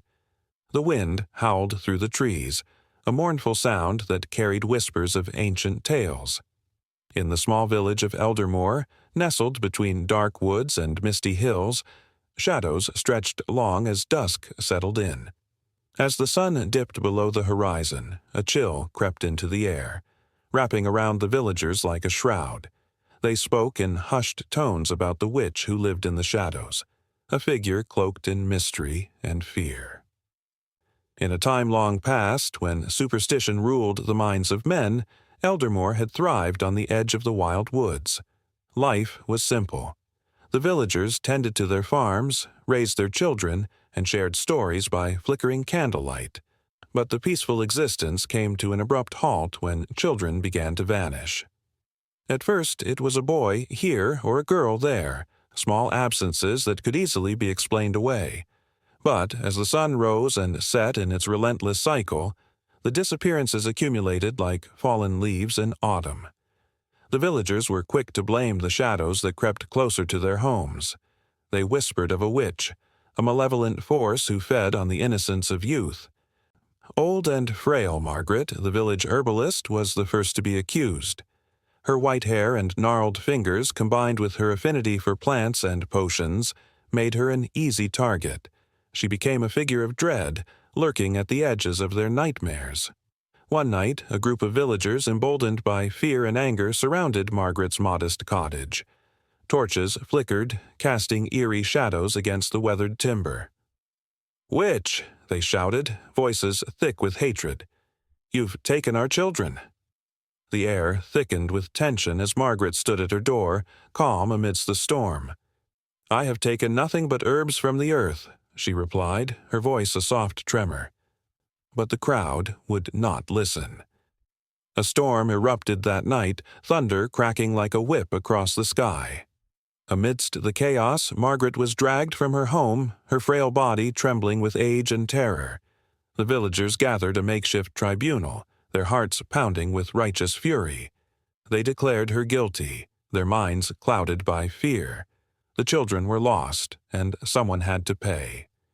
As the flames danced higher, licking at the night sky, a strange transformation occurred. The shadows around them seemed to come alive, swirling with an energy that sent shivers down their spines. Dark figures whispered through the trees, and the air tasted of smoke and sorrow. The villagers felt a pull, an urge to flee from the horror they had wrought, but they were trapped by their own choices. And then, from the depths of the forest, a voice emerged, a low, haunting melody that wrapped around the villagers like a cold embrace. It beckoned them, lured them away from the burning pyre, promising solace in the woods. A few stumbled into the shadows, their bodies moving against their will, eyes glazed with an eerie light. The witch, it seemed, was not yet defeated. In the days that followed, the village fell into despair. The children who had vanished were not just lost. They had been claimed by the very shadows the villagers had feared. Whispers of their laughter echoed through the trees, tantalizing and haunting. The villagers, once united in their resolve, became fractured, their eyes darting to the woods with suspicion and regret. Margaret's spirit lingered, a chilling reminder of the past. Night after night her specter wandered through the village, seeking justice in a place that had betrayed her. But, instead of retribution, she offered a warning. Those who succumbed to fear would always find themselves ensnared in darkness. The villagers, though filled with dread, could not shake their curiosity. One damp evening, a young girl named Alara, with locks of wild curls and a stubborn heart, ventured into the woods. Her sister had disappeared weeks earlier, and the ache of loss gnawed at her insides. With each step, she was drawn deeper into the heart of the shadows. Alara had heard the stories of the witch, of her power and her sorrow. She wanted to know the truth, to find her sister, to reclaim what had been lost. The forest was thick with fog, and the whispering trees seemed to reach out, brushing against her skin like cold fingers.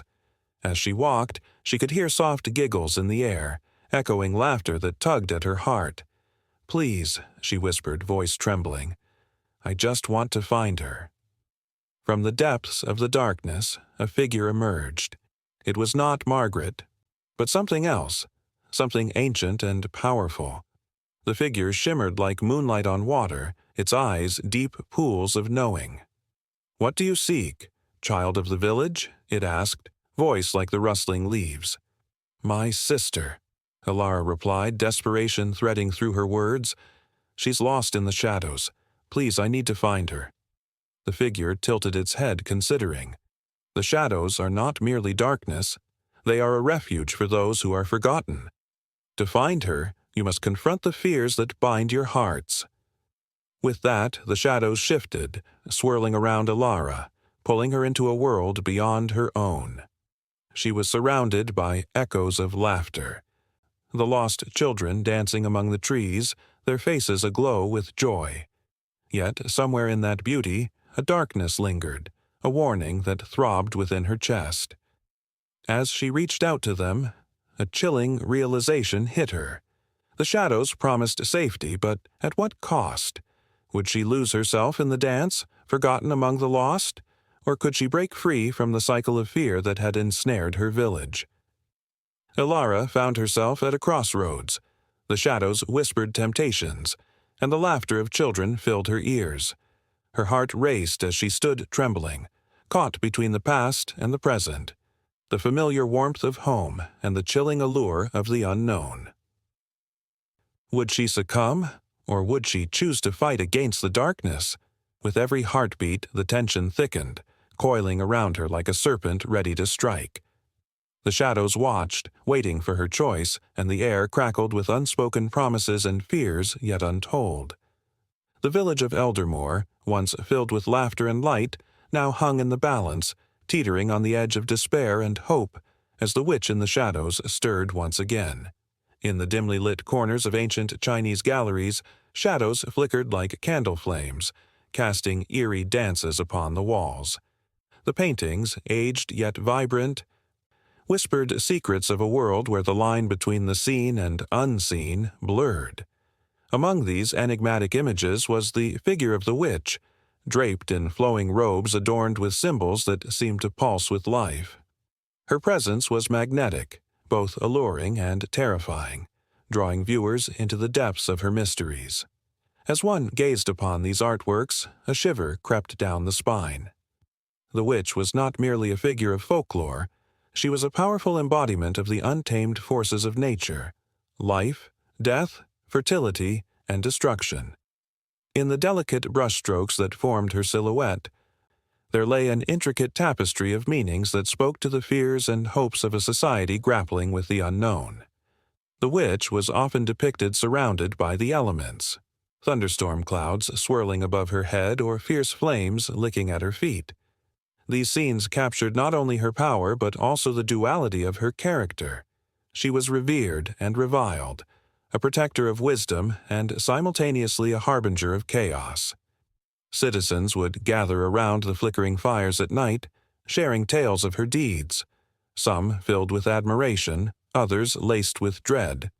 The air would crackle with anticipation as stories unfolded, each one adding another layer to her already complex persona. Artisans poured their souls into creating her likeness. Each brushstroke was deliberate, every color chosen with care. Dark hues of ink represented the shadows of mystery, while bright splashes of red and gold symbolized her fiery spirit. Watching closely, one could feel the tension in the air, as if the witch herself might step from the canvas and into their midst, her eyes glinting with ancient wisdom and wild secrets. These images were not mere decoration, they were portals to another realm, where the viewer could feel the weight of her gaze, both challenging and inviting. In scrolls that unfurled like the very fabric of time, the witch stood at the crossroads of life and death, a guardian of the transition between worlds. Some pieces depicted her in a surreal dance with spirits, weaving an intricate tapestry of fate and fortune, while others showed her as a solitary figure, gazing into the abyss of night, contemplating the fragile balance of existence. Each interpretation held a promise of revelation, a hint of what lay beyond the veil of mortality. Among these artworks, the stories of women who dared to defy societal norms echoed through time. The witch represented the fierce independence that many coveted but few could attain. She was the voice of the unheard, the power of the oppressed, and the force that inspired rebellion against rigid traditions. Her essence was both nurturing and destructive. She could heal with herbs and potions, yet also invoke storms with a mere flick of her wrist. This dichotomy resonated with those who viewed her, stirring emotions that ranged from fear to veneration. In a vibrant mural depicting a harvest festival, the witch appeared with a basket full of fruits, laughing and dancing amidst joyous villagers. Yet, as one observed closely, the mirth shadowed with hints of foreboding. The villagers, though celebrating life, seemed unaware of the thin line they walked. For behind the laughter, there loomed the ever-present threat of misfortune, a reminder of the witch's role as a keeper of balance. It served as a cautionary tale. Life and death, joy and sorrow, were all intertwined in a delicate dance orchestrated by forces beyond human control. The witch's symbolism was also deeply interwoven with the cycles of nature. In another painting, she appeared at twilight with soft pastel skies mirrored in a tranquil lake. Here she was an embodiment of change, a reminder that the world was in constant flux. As seasons shifted, so did the emotions of those who looked upon her. The vibrant greens of spring gave way to the fiery oranges of autumn, and with them came the stories of regeneration and decay. The viewers felt a connection to the earth itself, a bond that transcended time and space. As the witch lingered in the minds of those who beheld her, a palpable tension filled the air, a yearning to understand her true essence, a fear of what her power might mean. The ancient belief that she could see what others could not became a haunting refrain. Could she reveal truths that were hidden? Would her insight lead to enlightenment or despair? The questions hung heavy like clouds before a storm, each viewer wrestling with the implications of her presence. During a quiet moment in the gallery, a scholar sat before one of the paintings, lost in thought. The witch's eyes seemed to follow him, filled with a knowing that sent goosebumps racing along his arms. He questioned the implications of her existence. Was she a warning, a guide, or perhaps both? The deeper he probed, the more the shadows around him seemed alive, swirling with whispers of ancient wisdom waiting to be unlocked. The tension of the moment thickened, wrapping around him like a shroud. In a sudden burst of inspiration, he envisioned the countless women throughout history who had been labeled as witches, those who possessed knowledge and power that society feared. He felt the weight of their struggles, their stories etched in every stroke of the artist's brush. Each image became a tribute to resilience, a testament to the indomitable spirit of those who dared to stand against the tides of oppression. The connections formed a web of emotions, a tapestry woven from threads of both admiration and fear. As he continued to gaze upon the artwork, the witch seemed to beckon him closer, urging him to delve into the depths of her significance. The room, once hushed and still, now pulsed with an electric energy, a promise of revelations yet to come. The line between the observer and the observed blurred, and he could almost hear her voice, a soft murmur carried on the winds of time, inviting him to question everything he thought he knew. In that moment, the air crackled, and the shadows of the past danced around the room.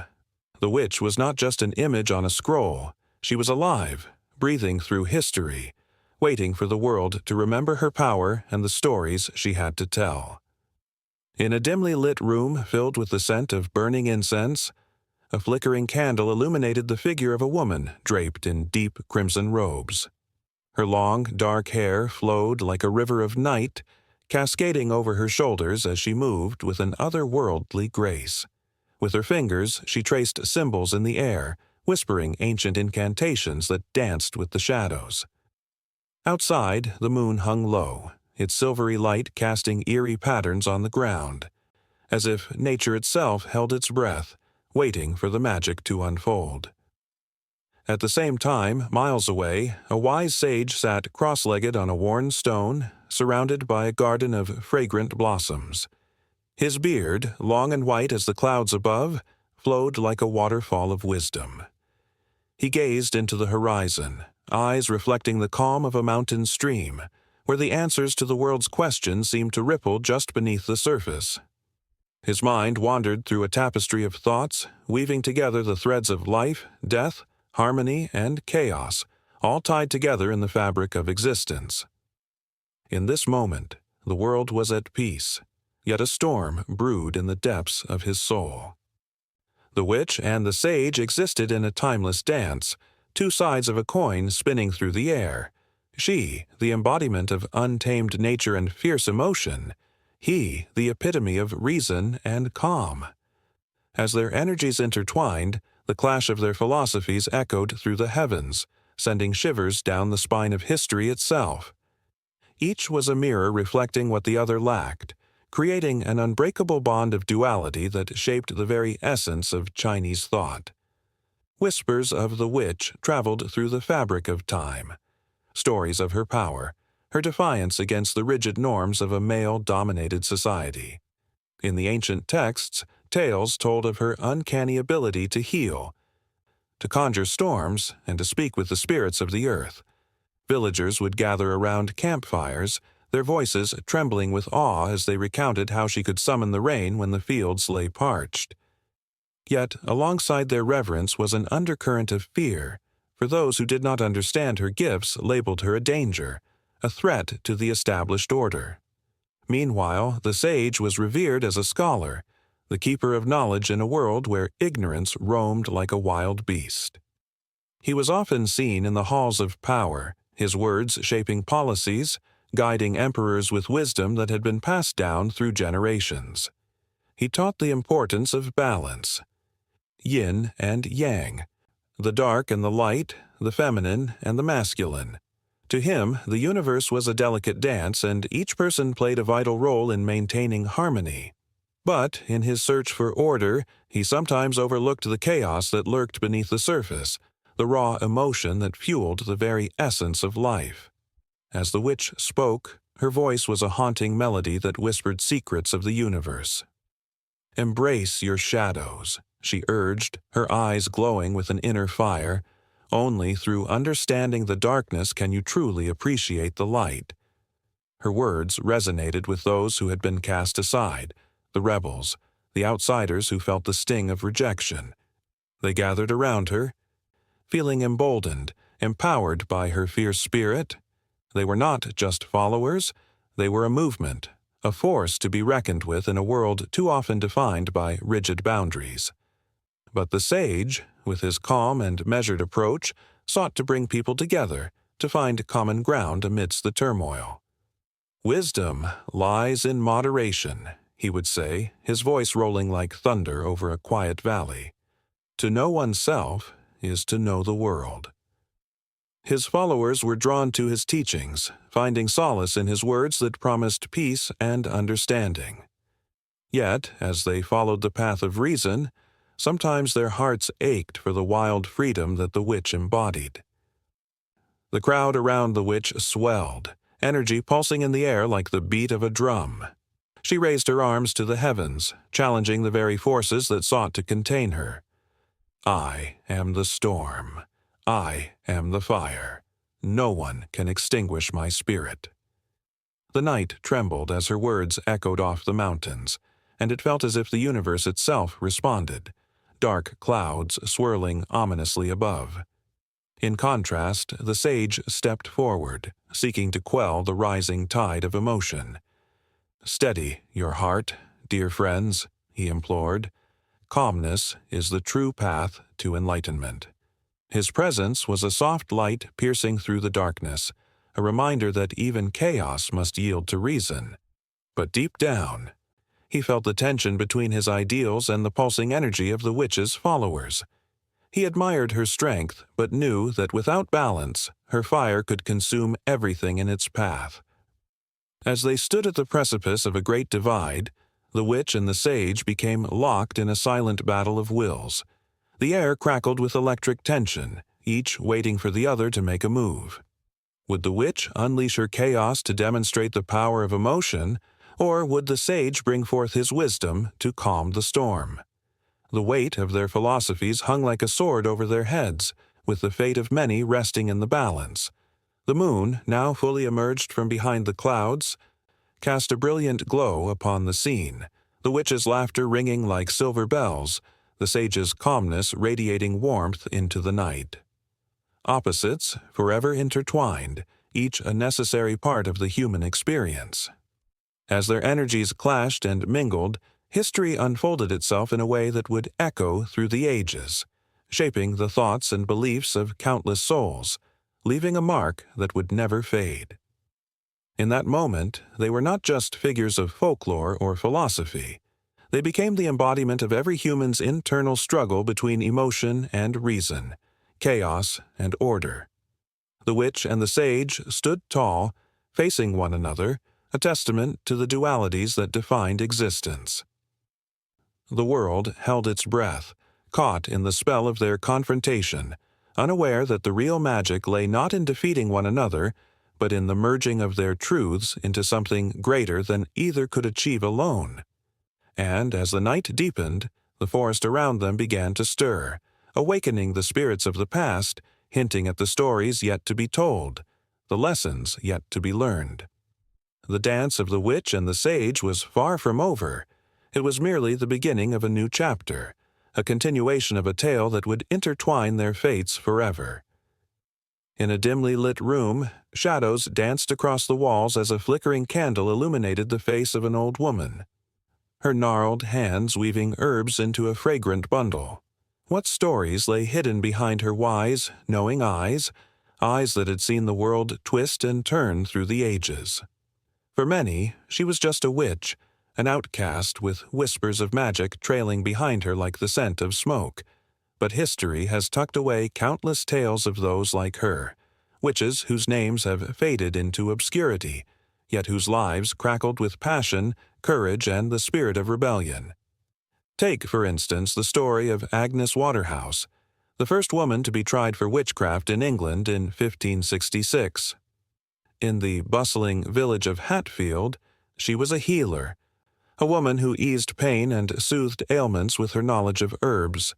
Yet, when the tide turned against her, she found herself shackled in a dark cell, accused of heinous acts she had never committed. The air in the courtroom was thick with tension as the gavel struck down her fate. The townspeople, once her friends, turned their backs on her, driven by fear and superstition. The flames of the pyre flickered ominously outside, a gruesome promise of justice in a world ruled by ignorance. The trial of Agnes was just the beginning. Across Europe, thousands of women faced a similar fate, but not all went quietly into the night. Consider the resilient figure of Lavoisin, a notorious fortune-teller and poisoner in 17th century France. Her life was a tapestry woven with ambition and danger, entangled with the royal court of Louis XIV. People sought her counsel, desperate for love potions, cures for ailments, and the power to control their destinies. But Lavoisin paid a high price for her craft, captured in a web of intrigue that ended with accusations of witchcraft and conspiracy. A master of her own fate, she laughed in the face of her accusers, embodying a defiance that sent shivers down the spines of those who dared to challenge her. Meanwhile, in the snowy landscapes of Norway, there was a woman known only as the Wise Woman of Finnmark. She was rumored to have the power to summon storms and heal the sick, her voice weaving spells as ancient as the earth itself.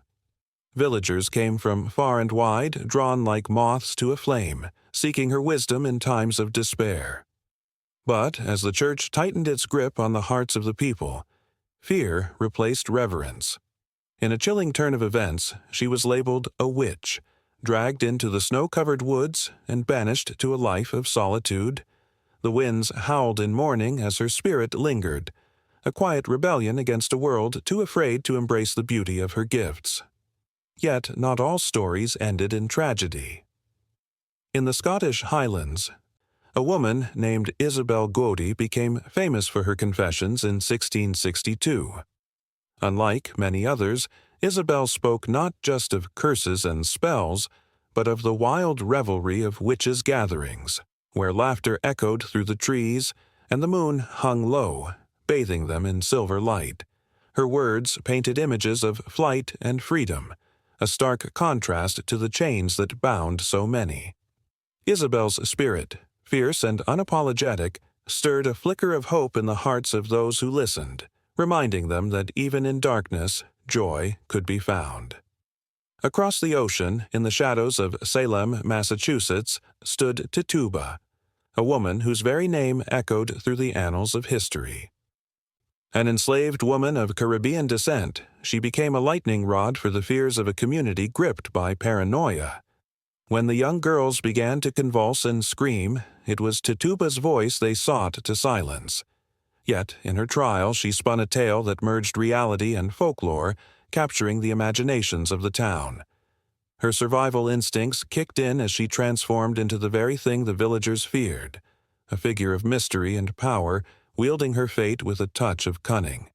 And then there was the tale of the Pendle Witches in England, a group of 12 individuals caught in a whirlwind of accusations in 1612.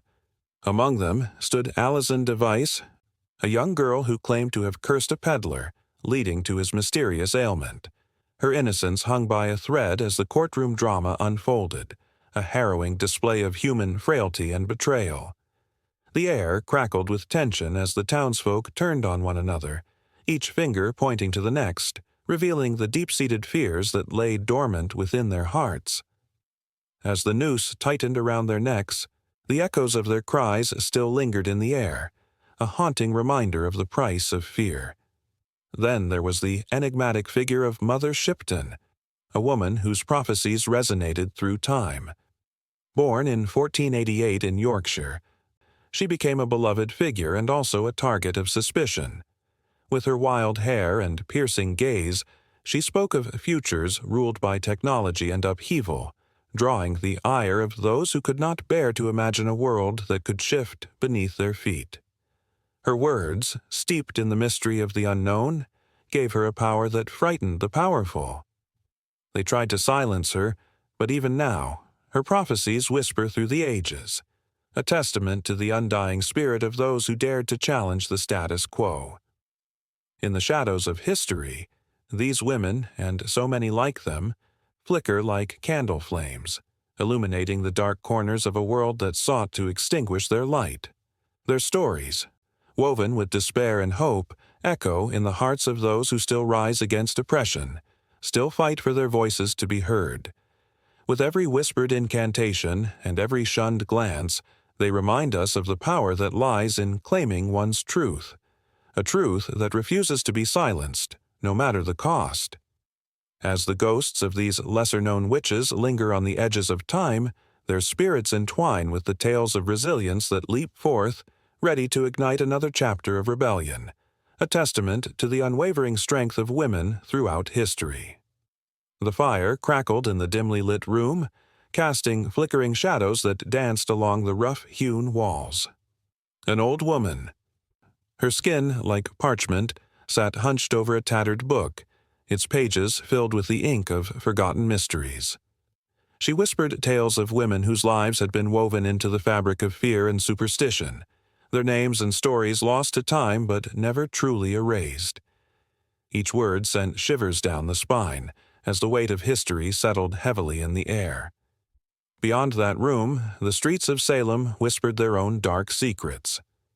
In 1692, the smell of smoke mingled with fear as accusations swirled like leaves in the autumn wind. 19 innocent souls were hanged under the suspicion of witchcraft, their lives extinguished by a frenzy of paranoia. The gallows stood as a grim monument, casting a long shadow over the community. But it wasn't just Salem. Across Europe, thousands more met similar fates, sacrificed on the altar of ignorance, driven by fear of the unknown. These events shaped a legacy, one that would echo through the centuries, coloring how society viewed women who dared to step outside the lines. The witch trials were not merely brutal spectacles, but reflections of a world desperate to control. Women who were healers, midwives, or simply outspoken were often labeled as threats, their knowledge seen as dark magic rather than wisdom. The very essence of femininity became intertwined with danger, a notion that would seep into the fabric of culture, literature, and art. Women like Tituba, the first accused in Salem, became symbols of the chaos that fear could unleash. Her story was one of survival amid scapegoating, a narrative that left a scar on the collective conscience. She was a reflection of the otherness that society feared, an immigrant, a woman of color, someone who didn't fit the mold. Her legacy persisted, echoing into modern times, where women are still often judged, silenced, or misunderstood. As the centuries passed, the witch's legacy morphed into a cultural touchstone. The image of the witch became a symbol of rebellion against societal norms. In literature, she transformed from a villain into a complex character, embodying the fight for autonomy. From Shakespeare's Macbeth to modern tales, witches became powerful symbols of female defiance, challenging the status quo. The very word, once a weapon of oppression, now held a certain allure, drawing women toward the idea of reclaiming power. Shivers ran down spines in the audience as tales of the witch hunts were recounted, the tension palpable like the charged air before a storm. The stories told of women who were burned at the stake, their last words drowned out by the roar of flames, a haunting reminder that truth often twisted under the weight of fear. Yet, from those ashes, a new understanding emerged, weaving the threads of history into a tapestry rich with emotion. As modern society navigated through feminism and the fight for rights, the witch evolved into an icon of empowerment. The pop culture resurgence of witches in films and books became a cathartic reclamation, a way to celebrate the complexity of womanhood. The witch was no longer merely a figure of dread, she was a symbol of resilience, a reminder that the fight against oppression was not just historical, but ongoing. Just as the fire flickered in that dim room, so too did the awareness of the witch's legacy flicker in the hearts of many. The laughter of children playing dress-up as witches on Halloween contrasted sharply with the somber tales of the past, a bittersweet reminder that history should never be forgotten. With each passing generation, the stories morphed and adapted, but the essence remained: the struggle against the shadows of ignorance and the quest for understanding. In the quiet corners of society, conversations simmered. The legacy of the witches became a focal point of discussion in classrooms, at dinner tables, and in the hearts of individuals. The witch trials echoed not just as a historical event but as a reflection of ongoing struggles against misogyny, racism, and the fear of the unknown.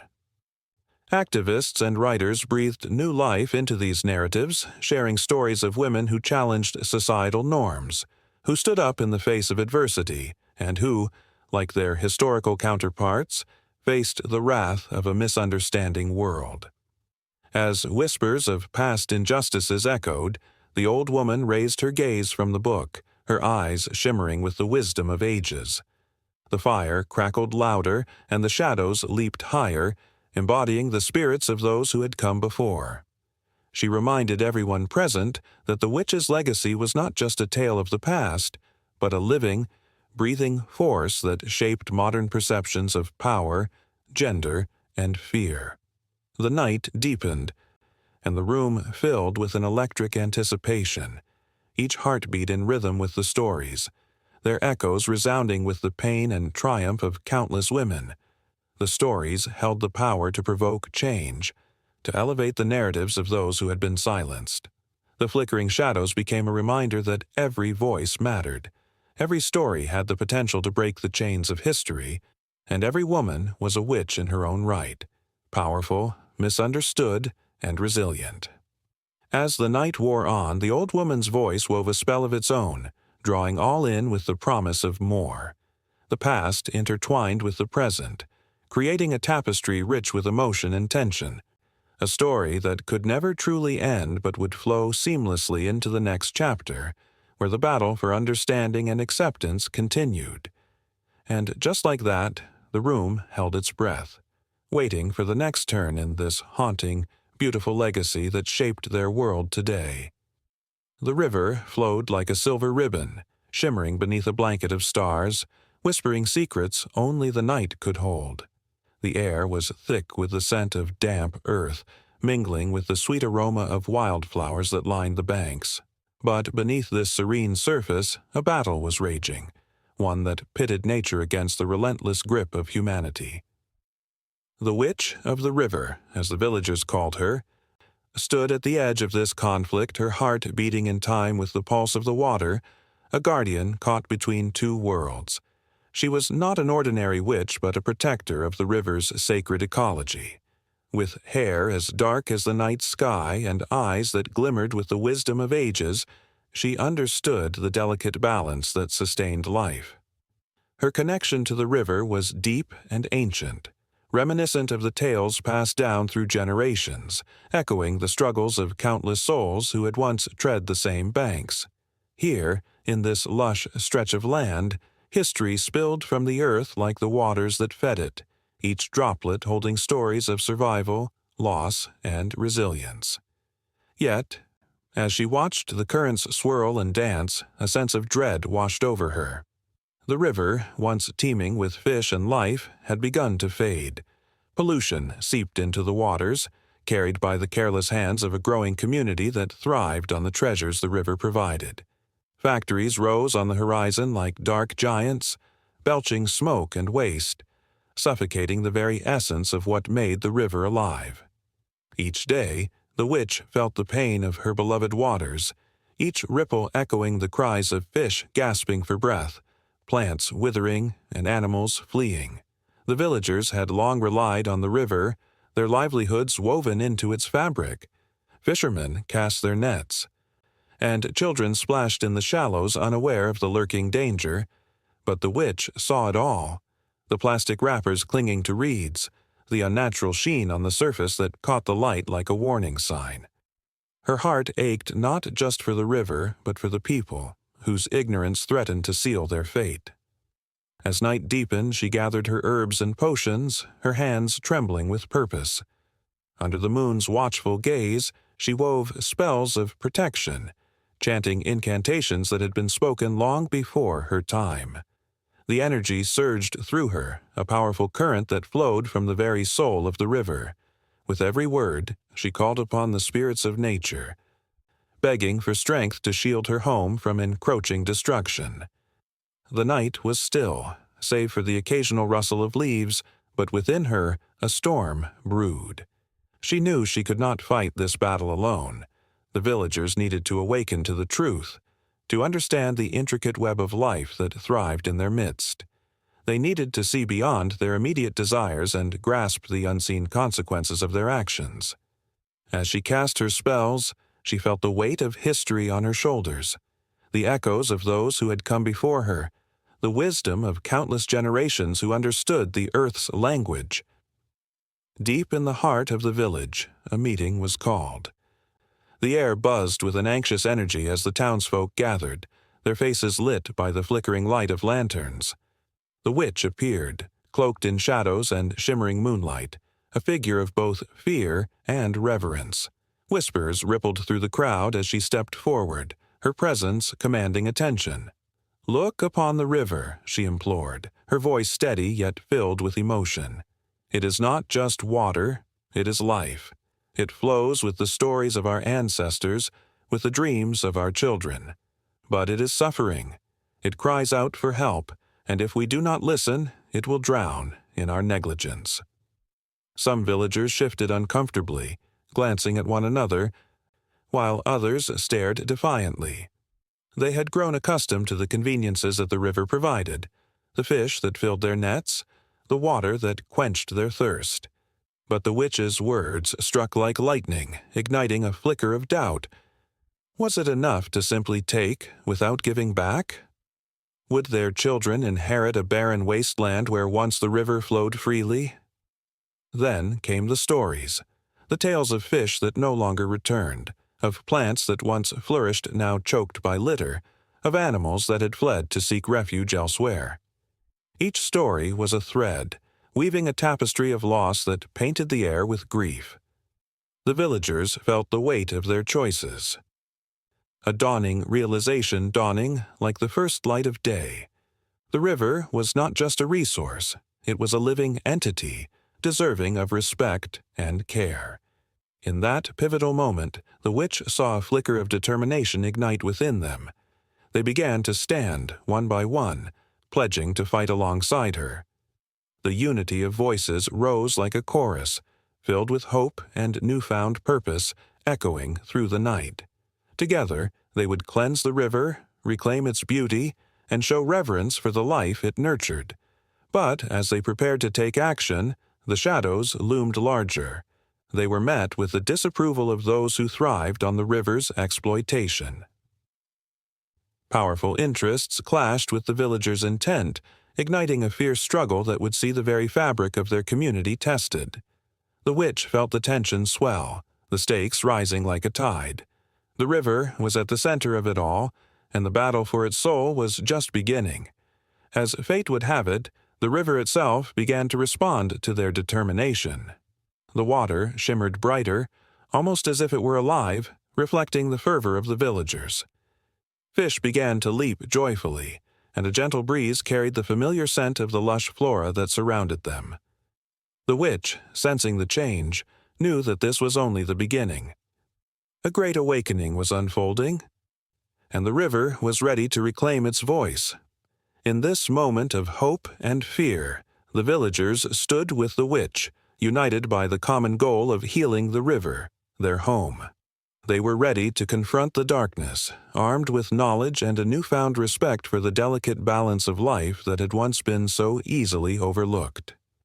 With the moon at their backs, the witch led them towards the water's edge, where together they would make a stand, turning the tide against the looming threat that sought to drown their dreams. But even as they gathered strength, A storm approached, unseen yet palpable. The fight for the river had only begun, and the true test of their resolve was yet to come. History whispers in the corners of old libraries, its pages lined with dust and forgotten truths.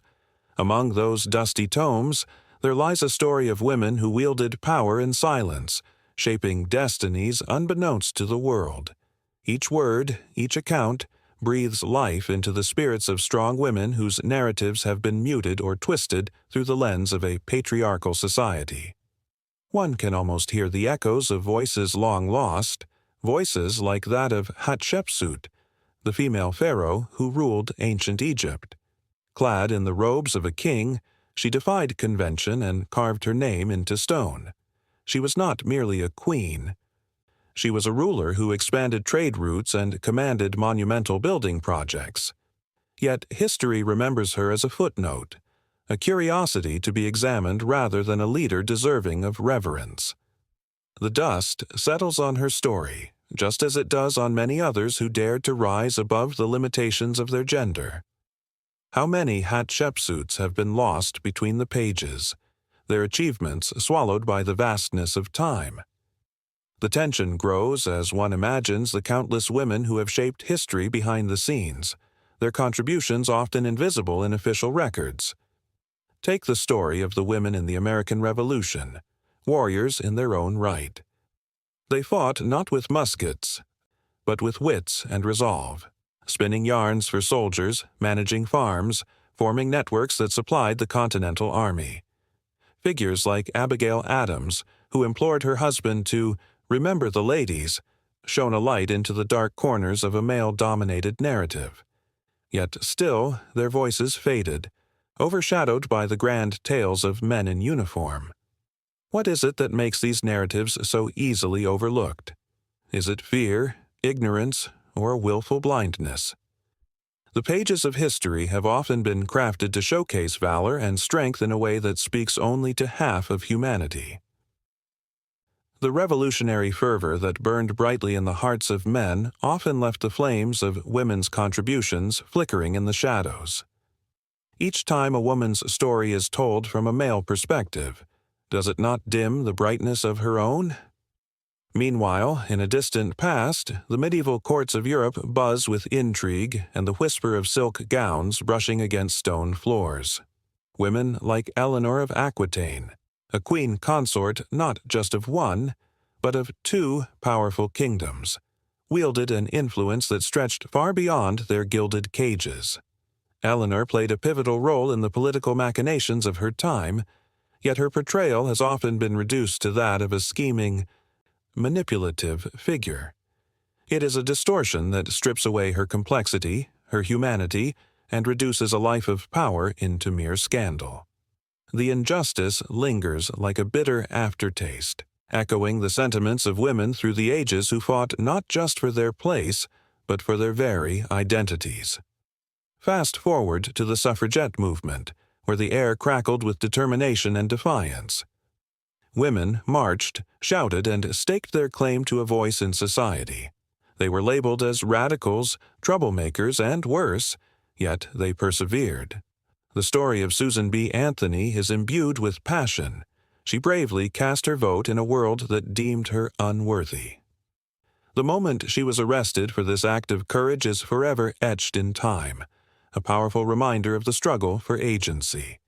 Yet, how does one encapsulate the raw energy of such a movement when the focus often rests solely on the men who opposed them or the political leaders who finally acquiesced? The tension rises even further as the unexamined narratives of women of color weave through the fabric of history, often overlooked by dominant narratives. Women like Sojourner Truth and Harriet Tubman, who fought against the chains of slavery while also advocating for women's rights, represent a confluence of struggles. Their powerful stories create a tapestry rich with both pain and resilience. Yet, like so many others, they have been relegated to the margins, their voices only whispered about in the grand telling of American history. As the pages turn, one can almost hear the rustling of skirts and the march of feet. Countless women, each with their own story, weaving in and out of the grand narrative, a chorus of voices that, when heard together, can shake the very foundations of how history is recorded and remembered. Each shout for justice, each act of rebellion, is a thread that connects the past to the present, creating an unbreakable bond between generations. Consider the modern era, a time when women are still fighting for their rightful place in history. The #Me Too movement sparks a renewed awareness of the injustices women have faced throughout time. Every story shared is a small flame in the darkness, illuminating paths once shrouded in silence. The emotional weight of these narratives pulls at the heartstrings, reminding us that history is not merely a collection of dates and events. It is alive.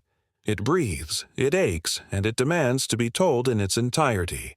And so the cycle continues, as scholars and activists alike challenge the mainstream narratives that have long been accepted as complete. With a fierce determination, they sift through the rubble of history, seeking forgotten women whose stories deserve to be told anew. The tension in this ongoing struggle ripples through time. Each revelation is a step forward, each recovered voice a victory in the battle to reclaim history for all. What lies ahead is a promise of transformation. The air is charged with anticipation, as the narratives of the past seep into the consciousness of a new generation. It is a moment when history can finally emerge not as a monologue, but as a symphony, a cacophony of voices that together tell the story of humanity in its full complexity. The rhythm shifts and swells as the past reaches out, intertwining with the present. The stories, long silenced, now clamor to be heard, pushing against the boundaries of what history has deemed acceptable. And, as the echoes of these voices rise, the reader is left suspended in a moment of realization, urging them to grasp the significance of this re-examination. The stories of the women who shaped the world, the ones who fought against the tides of time, are not merely historical footnotes. They are vibrant, powerful, and they live on in the hearts of everyone who remembers, who listens, who dares to keep the conversation alive. The shadows of the past now illuminate a path forward, where every narrative can finally stand in the light, unafraid and unapologetic. In the dim light of a moonlit night, a figure cloaked in shadows moved through the narrow streets of an ancient village. The air was thick with an unspoken tension, carrying whispers of old legends, stories of secret powers and mysterious women who danced on the edge of the unknown. In the heart of China, where history clung to every stone, the echoes of this figure, a witch, reverberated through time, her presence still felt in the fabrics of modern culture. As the village lay blanketed in silence, a young girl named May stood at her window, her eyes wide with a mix of fear and fascination. She had heard the tales told by her grandmother, stories that made her spine tingle. Tales of women who harnessed the forces of nature and the elements, wielding magic that could heal or harm. It was said that the power of the witch was not just in her spells, but in her ability to navigate the complexities of life, love, and loss. The witch was both revered and feared, a figure whose legacy had been woven into the very essence of Chinese folklore, influencing everything from literature to theater. In the bustling streets of Shanghai, the influence of these ancient tales surged forth in vibrant colors. Street performers, draped in elaborate costumes, brought to life the stories of powerful women who defied the constraints of their time. The witch emerged not as a villain, but as a symbol of resilience and independence, a beacon for those who dared to challenge societal norms. The pulse of the city thrummed with excitement as onlookers gathered, their hearts racing with every flick of a wrist, every twist of a spell. The tension in the air was palpable, each heartbeat syncing with the rhythm of the performance.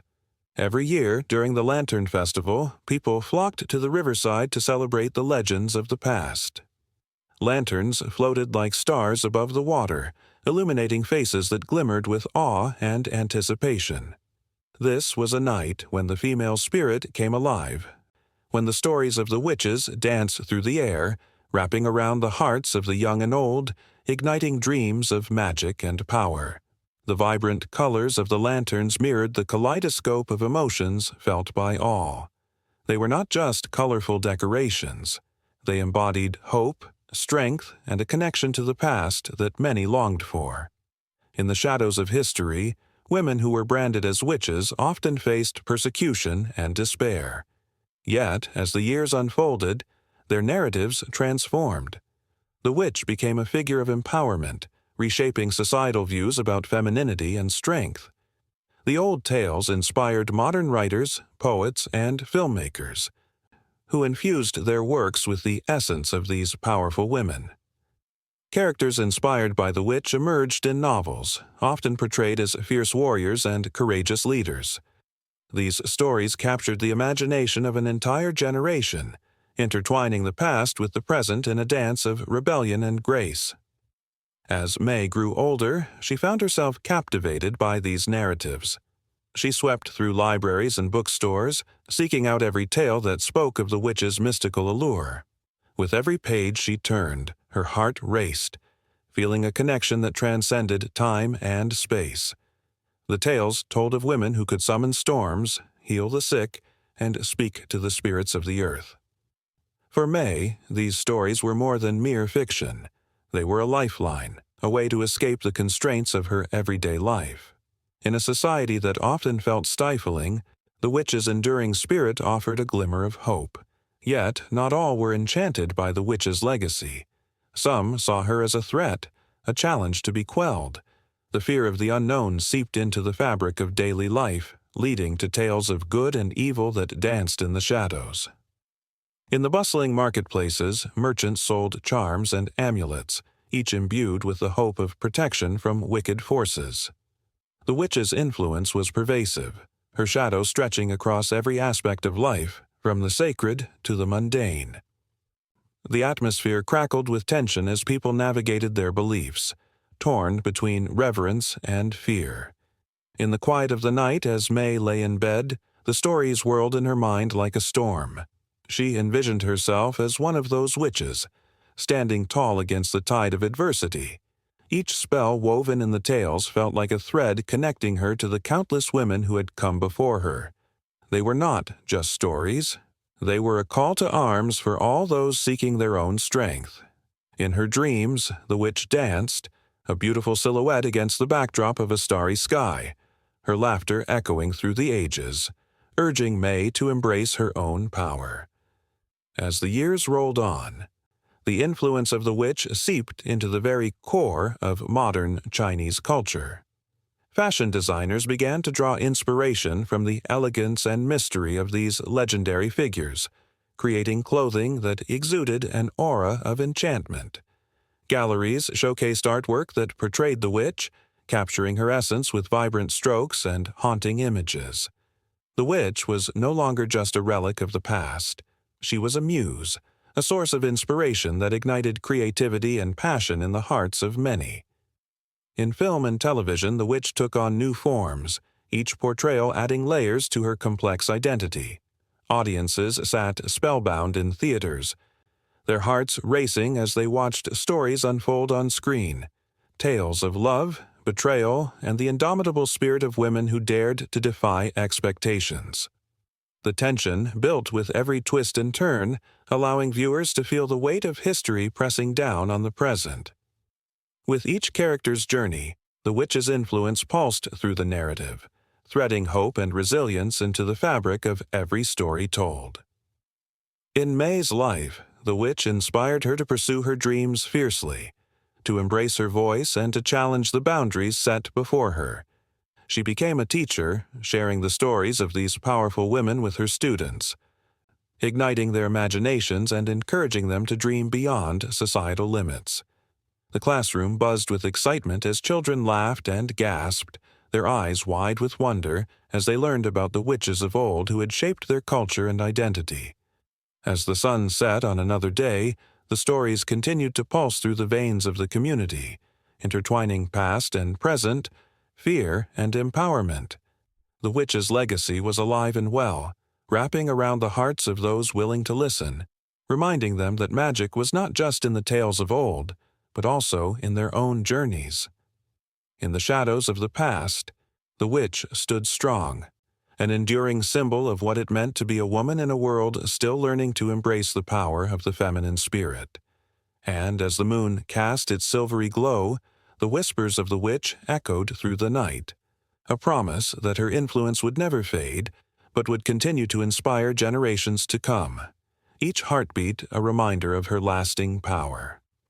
A dusty parchment lay half buried in the earth, its edges frayed and the words faded by time. It whispered of long-lost loves and battles fought under a sun that had since set on those who lived and died by its light.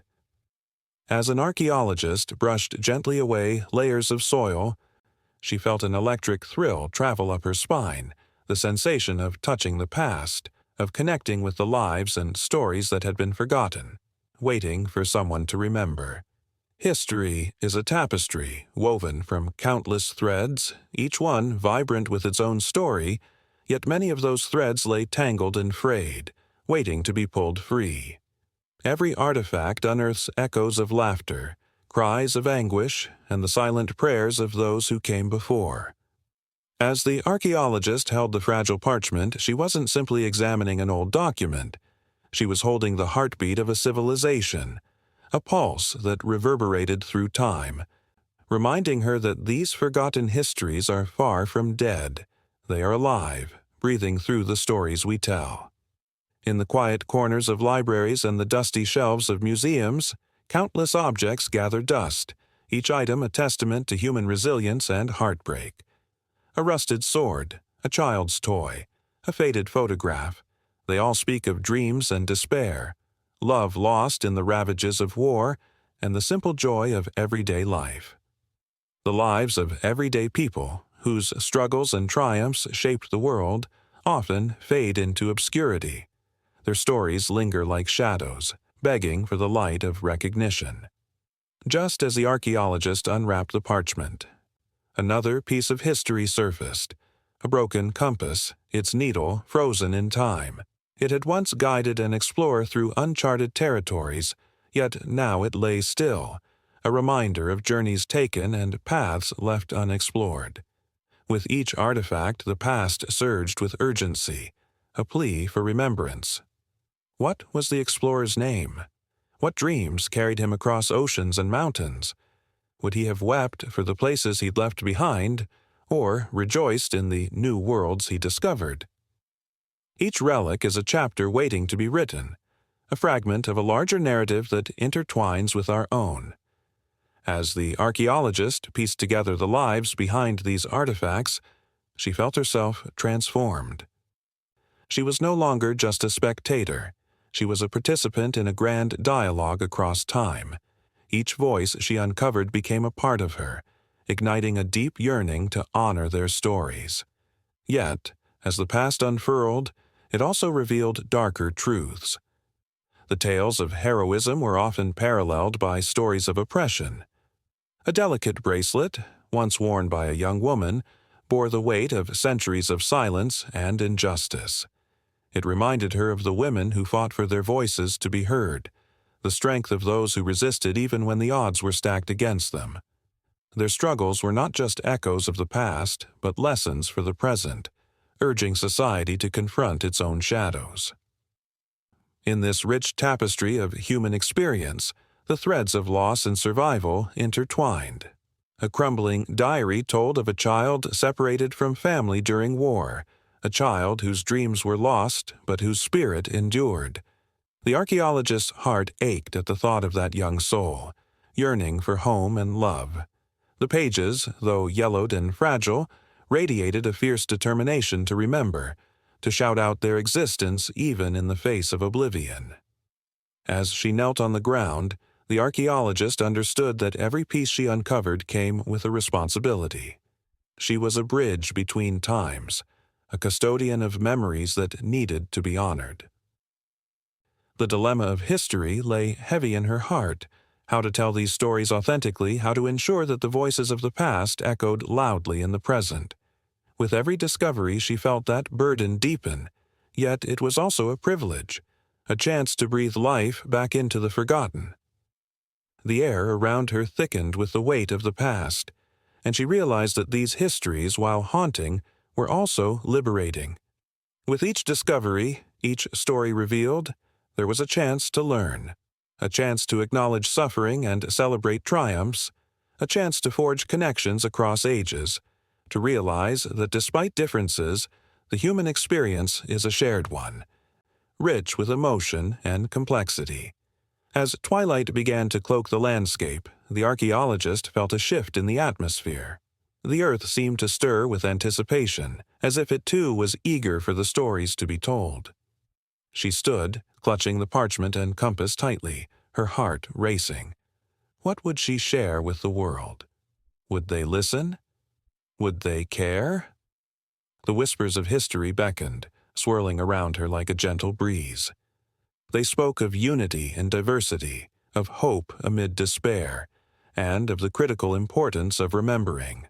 The past was not merely a collection of events, it was a living entity, filled with lessons that shaped humanity. Just as the sun set on one day, it promised the dawn of another, a reminder that every ending is also a beginning.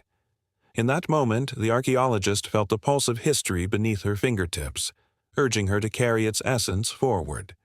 The shy echoes of the past urged her on, each one a reminder that these stories needed to be woven back into the fabric of modern life. The true journey was not just about unearthing artifacts, but about resurrecting the voices that had been stifled, giving them a platform to resonate through time. With determination igniting her spirit, she made her way back, the weight of the past both a burden and a blessing. The stories were calling, and she was ready to listen, to share, to ensure that the lessons learned from these forgotten histories would never fade again. The moment she stepped into the light, she knew it was just the beginning, a doorway opening into an infinite world where history and humanity converged in an ever-spiraling dance.